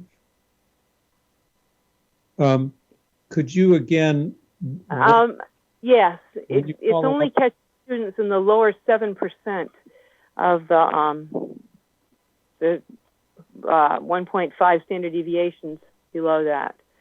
So it's that's what I mean by too restrictive. And if that's not clear, I'll put it in a follow-up letter. Yeah, again, if you're able to refer to the section in the rules that you believe needs to be different, Needs to be reworded? Yeah, I can work on that. that would be very helpful. Okay, I'd be happy to do that. And who am I talking with? This is John Carroll, and I'm Okay. chair of the state board. There are other members of the state board on the call, listening in as well. And there are staff from the Agency of Education also listening in. So you're actually talking to about 5 to 10 people. That's great. Thank you. I appreciate that opportunity. So another concern that I have is that we have something in Vermont we call adverse effect on educational performance. I believe Vermont's the only state in the country that's using this adverse effect to restrict students being eligible for special education. Some people refer to it as the wait to fail model. And really, I've been in special education meetings where people say, this child qualifies for help, meets all the criteria. We can see that they have a disability based on their WISC scores and the other scores that we're looking at, but it's not having an adverse effect on their schoolwork. We need to wait for them to fail. They use that word sometimes, those words sometimes, so that then they would be in the bottom 15% or 1 standard deviation below the mean on 3 of 6 measures. So 3 of the measures are subjective. The school grades are pretty subjective, and curriculum-based measures are also subjective, and their student work or portfolios is again subjective. And one problem with this is that because so many students aren't being taught to read, a lot of their peers aren't reading very well either. So I work with a little boy in Barrie, and when the parents went in for the meeting, he's in 7th grade now, or maybe 8th grade, and they said, well, he's reading about the same as most of his peers. And his father said, but he's not reading, so I'm worried about all of his peers. This is really not a good reason not to be giving our son the help that he needs. So schools are using these subjective measures to help deny students the support and help that they need, the instruction that they need. The other thing I wanted to say about this instruction is it's going to help all students with their spelling and with their reading skills to receive instruction in phonics and sequential instruction. It's not, I can't see that it would ever hurt anyone, and it will benefit such a large percent of our population that we can see are not reading by the nation's report card, 60% at fourth grade or behind. And the rest of the people will be able to spell better, because spelling is a big part of the instruction. You can tell that's going on with that. May I ask a question about adverse effect? So we have heard comments from others about this, and some have suggested that it is a way almost of limiting caseloads. Is that your impression? Well, it is certainly denying services to students that I work with in the upper elementary grades or in high school that should have had services earlier. And we know from the research that if we reach these children when they're younger, they make better progress, they have better self-esteem. And I don't know if you've heard of something called the Matthew effect in education, but the students who have better vocabularies tend to keep building better vocabularies. The students who are falling behind tend to keep falling behind. So it's really a socioeconomic, social justice kind of an issue, in my opinion. Mm-hmm. I wanted to also say that the reason I think this adverse effect, this wait to fail, should be addressed under Act 173 is because best practices would be RTI, would use RTI and MTSS. That's what the recommendation was, and that would help us catch a lot of students.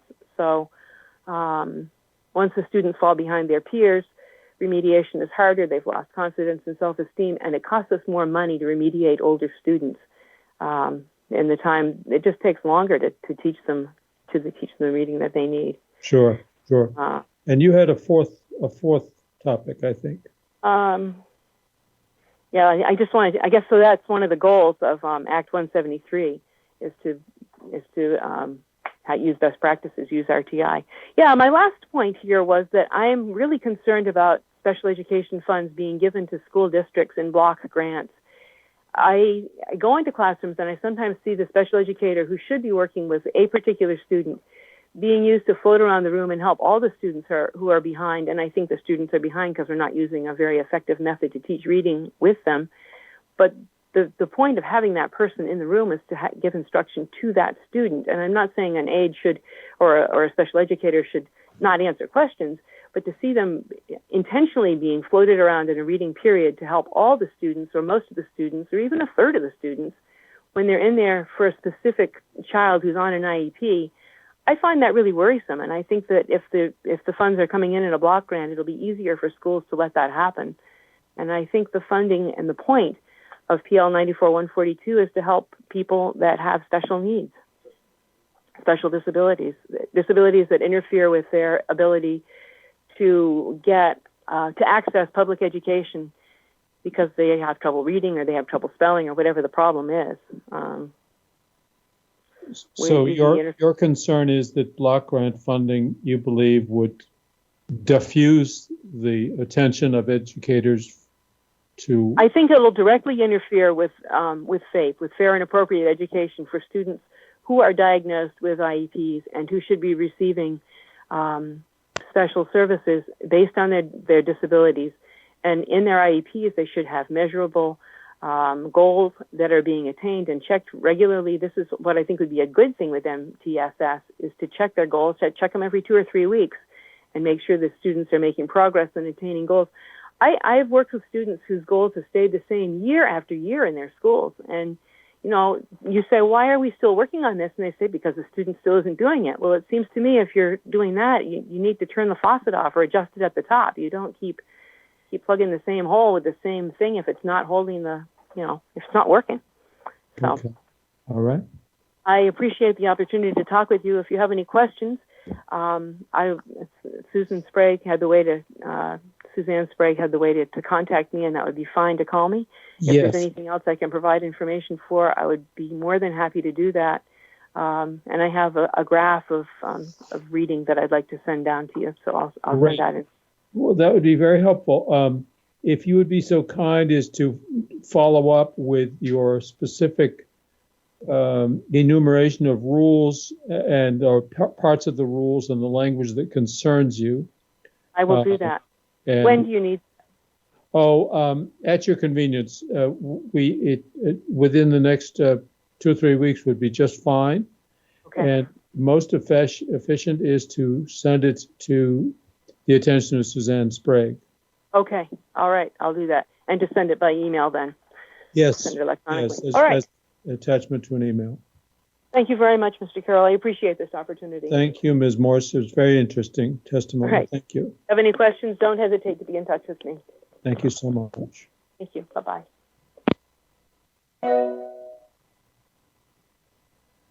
Suzanne, do we have our other friends? I think they're calling in right now, so I'm going to let them in and see. Okay. I'm sorry it's so late in the game, but go until 7. Yes, hello, is this Katie? Hello? Hello. Hi, is this Katie? Yes. I think the connection's just a little bit bad. May I ask you to repeat yourself? Hi, yes, this is Katie Ballard. Hi, Katie. This is Suzanne, and I have Chairman Carroll on the phone who will take it over from here. I also have Sandra Chittenden with me. Ms. Ballard and Ms. Chittenden, thank you both for joining us. So there's just the two of you. There was possibly a third person, but she's unavailable, I take it. Unfortunately, she is, but we'll also be providing this in writing with some additional comments from her. Great. Well, we're very happy to hear from you at last. We have, I'm sorry to say we have a hard stop at 7, but as far as I'm concerned, you have our attention undivided until then. we both really appreciate that. And given that, we're going to go as quickly as we can. And if there's any information that we can provide after or questions, we'd be happy to respond in email or writing as well. Yes, and I might say, just so you don't feel terribly rushed, this is not your last opportunity to address the board. There will be, the comment period has been extended until the end of the year. So we will make sure there are plenty of opportunities for you and others to appear before the board in future. So let's get started. And we really appreciate that. If you feel you need more time, there'll be an opportunity. Excellent. Thank you. So good evening, and thank you for taking public comment tonight on the special education rules. I'm a parent of 2 children in special education, as well as a special education parent advocate supporting families across Vermont. In addition to my direct advocacy work with families, I just finished the year-long intensive course through the Council of Parents, Attorneys, and Advocates, and am a graduate of the Vermont Leadership Series. I've also spent a lot of hours in the last several months testifying and engaging at the State House in advocacy for literacy through our work with decoding dyslexia. Hello, my name is Sandra Chittenden, and I'm the parent of 2 children in special education, as well as a parent who is a special education parent advocate supporting families in Vermont. I will be taking seat 1 for COPA, Council of Parents, Advocates, and Attorneys, and I attended the 22nd Annual COPA Conference in Baltimore, Maryland in March 2020. I completed the Vermont Leadership Series in 2020. I've also attended several Vermont Family Network conferences. I'm a person who has gone undiagnosed with dyslexia, dysgraphia, and dyscalculia and struggled all through school. I got my GED and was working towards an associate's degree and didn't finish because at that time I had no idea I had learning disabilities and was entitled to accommodations. I'm passionate about Vermont and advocating for systemic changes within our public school systems, especially special education. Thank you for giving me the time and opportunity to make public comment tonight, and look forward to collaborating with you in the future. The first rule that we'd like to talk about briefly is adverse effect. Adverse effect has been an issue for many parents in Vermont because it requires a child to fail or be a certain amount behind the standards before they're able to qualify for special education. Many states have removed the adverse effect rule completely, and that is what we will be advocating for. Not only do we feel it is often used to delay a child's special education services that they deserve and need to be successful in their education, it seems to be interpreted and applied inconsistently in many areas of our state. While the rules provide for avenues to find adverse effect in many areas, it doesn't include ways to meet adverse effect in some areas like social and emotional learning, which creates a barrier to students with certain disabilities. 34 CFR 306 of IDEA no longer requires the adverse effect as being a gate, and we see the removal of this rule in Vermont as bringing us closer to being in compliance with federal law and intention. The next area that we would like to speak about is significant discrepancy model for determining SLD in Vermont. Discrepancy requirements for SLD in Vermont rules should be removed completely to eliminate the barrier of accessing special education for children with specific learning disabilities. Current federal law 34 CFR 300.307A1 clearly states that the state must not require the use of a severe discrepancy model between intellectual ability and achievement for determining whether a child has a specific learning disability. In addition to addressing the discrepancy model in the rules, we would ask the board to review and amend several aspects of the SLD rules. We would ask the board to add a specific definition of the term dyslexia, such as dyslexia means a specific learning disability that is neurological in origin, characterized by difficulties with accurate or fluent word recognition and by poor spelling and decoding abilities that typically results from deficits in the phonological component of the language, and that is often unsuspected unexpected in relation to other cognitive abilities. Secondary consequences may include problems in reading comprehension and reduced reading experience that can impede the growth of vocabulary and background knowledge. During the session, the House Education Committee attempted to take up the literacy crisis in Vermont, and in doing so, they heard from more than 30 families, students, and professionals in a public hearing addressing the lack of appropriate identification, assessment, and benchmarks being inconsistently interpreted and applied across the state, leading to significant delays in identifying children with learning disabilities and ultimately increasing the cost of interventions necessary to remediate the deficits. We would ask the board to review the current rules related to identification, evaluations, services, or interventions being provided to children struggling to read with dyslexia or other learning disabilities, and include a mandatory screening for all students annually in K through 3, or if there is a lack of progress at any time, or an increase in behavioral issues. In our written comment, we'll include links to those public hearings and the petition that was signed by hundreds of Vermonters who believe this is an important area that needs to be addressed. Vermont has higher identification of children with emotional disturbances than many other states, and we believe this is due to the ineffective evaluation and interpretations being used related to identifying students with SLD, as well as the barriers to assessing the appropriate specialized instruction and programming due to the current interpretation of the discrepancy model that isn't in compliance with the IDEA. Many of the families that engaged in the literacy discussion this session have been impacted by late identification. Both of our older sons have been on IEPs for the majority of their education and were identified as behaviorally challenging and emotionally disturbed, in addition to having SLDs. We would ask the board to include language that would require any evaluator or educator that has concerns about a child related to a learning disability or that is identified as having an SLD to make recommendations to the IEP team and parents that would further evaluate and identify if a child has dyslexia, dyscalculia, dysgraphia, or any other learning disabilities. Both of us have provided testimony to the House Education Committee on multiple occasions this session, as well as the Senate, where we discussed the experiences of our families. Due to time limitations, we won't repeat them, but ask that the board consider reviewing some of the below information before deciding on the rule, and that will be in our written testimony.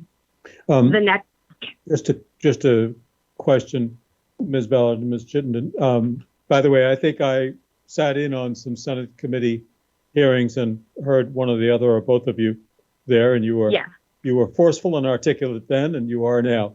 I want to just ask that in your written documentation, the more that you can suggest or point out weaknesses in language and suggest specific improvements in language in the rules, absolutely, the better. For example, this uneven performance or uneven screening around the state. I guess the question that comes up for me is, how do we fix that in rules? And if you, I mean, ordinarily, I'd be happy to provide that to you. Okay, great. That would be very helpful, because actually, of course, we're not doing guidance and we're certainly not doing supervision. So we have to rely upon rules that accomplish the objectives you have in mind. Absolutely. And one of the things that myself, Sandra, and Jamie have spent a lot of time doing as members of Decoding Dyslexia has been connecting and researching other states, what their rules are and what they have used in their rules to address this. So we will be providing ample information related to that. We just wanted to try and hit some of our bigger points and not get bogged down. That'll be very, very interesting to us. Absolutely. The next category is along the lines of emotional disturbance. While we understand that this is the language used by IDEA in the eligibility categories and aren't sure if there's even a possible way to do this, we would ask the board to consider using different language to identify this population. There are other states that use variations from the IDEA as long as they establish a definition that substantially corresponds with the national definition in IDEA. We would encourage the board to consider the use of a mental health impairment or other non-stigmatizing terminology to identify the students that are diagnosed with a mental health impairment or meet the emotional disturbance requirement in a similar manner to OHI. As a state, we are trying to destigmatize mental health and increase accessing supports and services. And it's very hard for kids to believe that's sincere and safe when they're labeled as disturbed early. The next section, we wanted to talk about placement. We would ask the board to consider reviewing and updating the language related to placement in the rules due to a large number of concerns. The challenges with the least restrictive environment are well documented, but we support any changes that provide for the most inclusion possible while understanding it isn't always best for every child. Many parents, ourselves included, feel that the current rule around continuum of alternative placements is never discussed or raised, and parents are not provided with any clear information related to the options for placement and are often not given sincere opportunity to provide meaningful input even when they try. In Vermont, there is limited access to high quality alternative settings and placements, especially for students with specific learning disabilities that require structured literacy programs and interventions from educators with expertise in remediation specifically for those with profiles consistent with dyslexia, dyscalculia, and dysgraphia. 1 in 5 students in this country have dyslexia, and the fact that many Vermont students struggle with long-term barriers due to being presented with inappropriate instruction or materials while IEP teams are trying to find the right placement. Currently, Vermont has 63% of 4th graders who are not proficient in reading. They are basic or below basic, which, as Secretary DeVoy stated, really means they can't read. Parent consent and participation is a big concern for us. We respectfully ask that you give the rules around parental participation and consent the review that it deserves, and include seeking more input from parents about what they are experiencing related to the regulations or the rules and how they impact them. As parents who are well informed of our rights and the procedural safeguards and regulations and rules, we find ourselves constantly struggling to be allowed to participate as an equal member of our children's IEP teams. When they hold meetings, they often have already drafted and developed their offer or idea of FAPE, and despite the limited opportunity to provide input or raise concerns, ultimately parent feedback is not included and often dismissed by school teams. We would like the board to change the language in the rules to allow parents to be able to engage with the IEP team as equal members, given that experience. And we often feel judged, told we aren't qualified to offer input, talked down to, or ignored because they have a different interpretation of parental participation.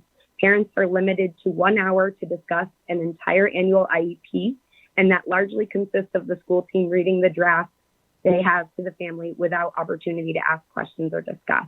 When our parent asks for another meeting, the district will often assert that they have filled the requirement of IDEA for parental participation, and if the family doesn't agree or wants more time, they can access due process.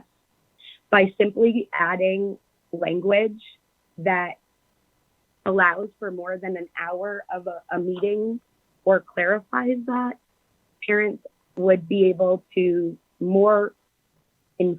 provide more informed information for their children and might not need to access the same level of dispute resolution by being able to fully engage. We would advocate for a rule that's similar to the parent signing IEP, similar to the way that New Hampshire currently addresses this. So an annual IEP currently doesn't require a parent signature. We would like the rule to change so that it does. Parents should be able to sign the IEP either in full agreement, partial agreement, or full disagreement and explain prior to implementing the IEP. This is a significant concern for parents and creates a dynamic that parents are not an equal member of the team and their consent is not necessary for further educational programming of their child. We would ask that the language to address the reality that some parents are not engaged and schools aren't able to get consent in a similar way to the identified process and initial consent. Our written testimony will also include the following areas we would ask you to consider: creating IEP facilitation training and positions at the AOE that parents and districts can access free of cost when it would benefit and eliminate the need to assess further dispute resolution avenues. Local special education parent-teacher advisory councils to support districts with providing parents with training to be informed participants and to understand the IEP process in Vermont. This is done in many states, as Massachusetts and Connecticut are models that we would support. Training for special educators on the basics of IEP regulations, smart goal writing, objective progress monitoring, procedural safeguards in conjunction with parents, and a possible avenue would be to use the state advisory panel. Lastly, we would like the board to consider the creation of a literacy task force or dyslexia-specific advisory group with balanced membership with the charge of reviewing and identifying the best practices and needs to address the growing literacy crisis in Vermont.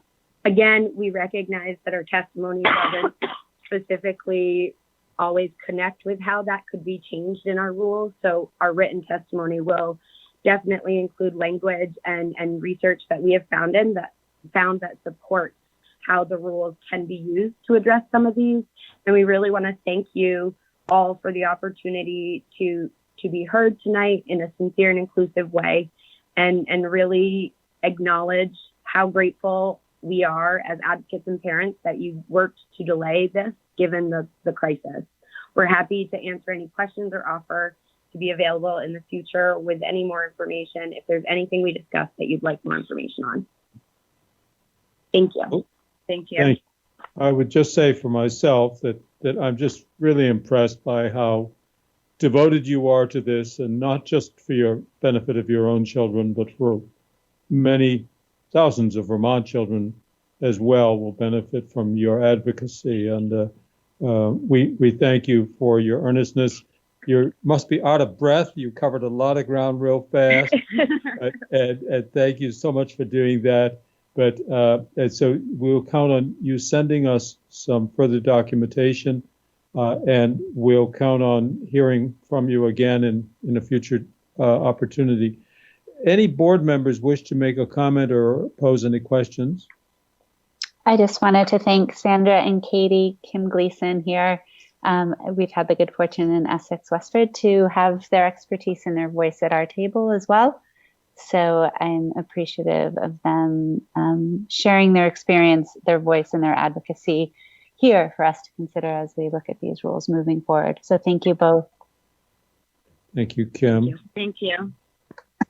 I think Yeah, that this is Jenna.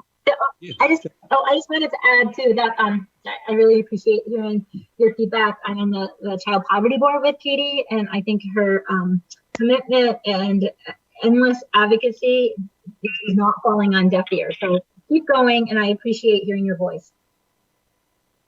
Thank you. that was Jen O'Farrell, in case you couldn't discern that. Very good then.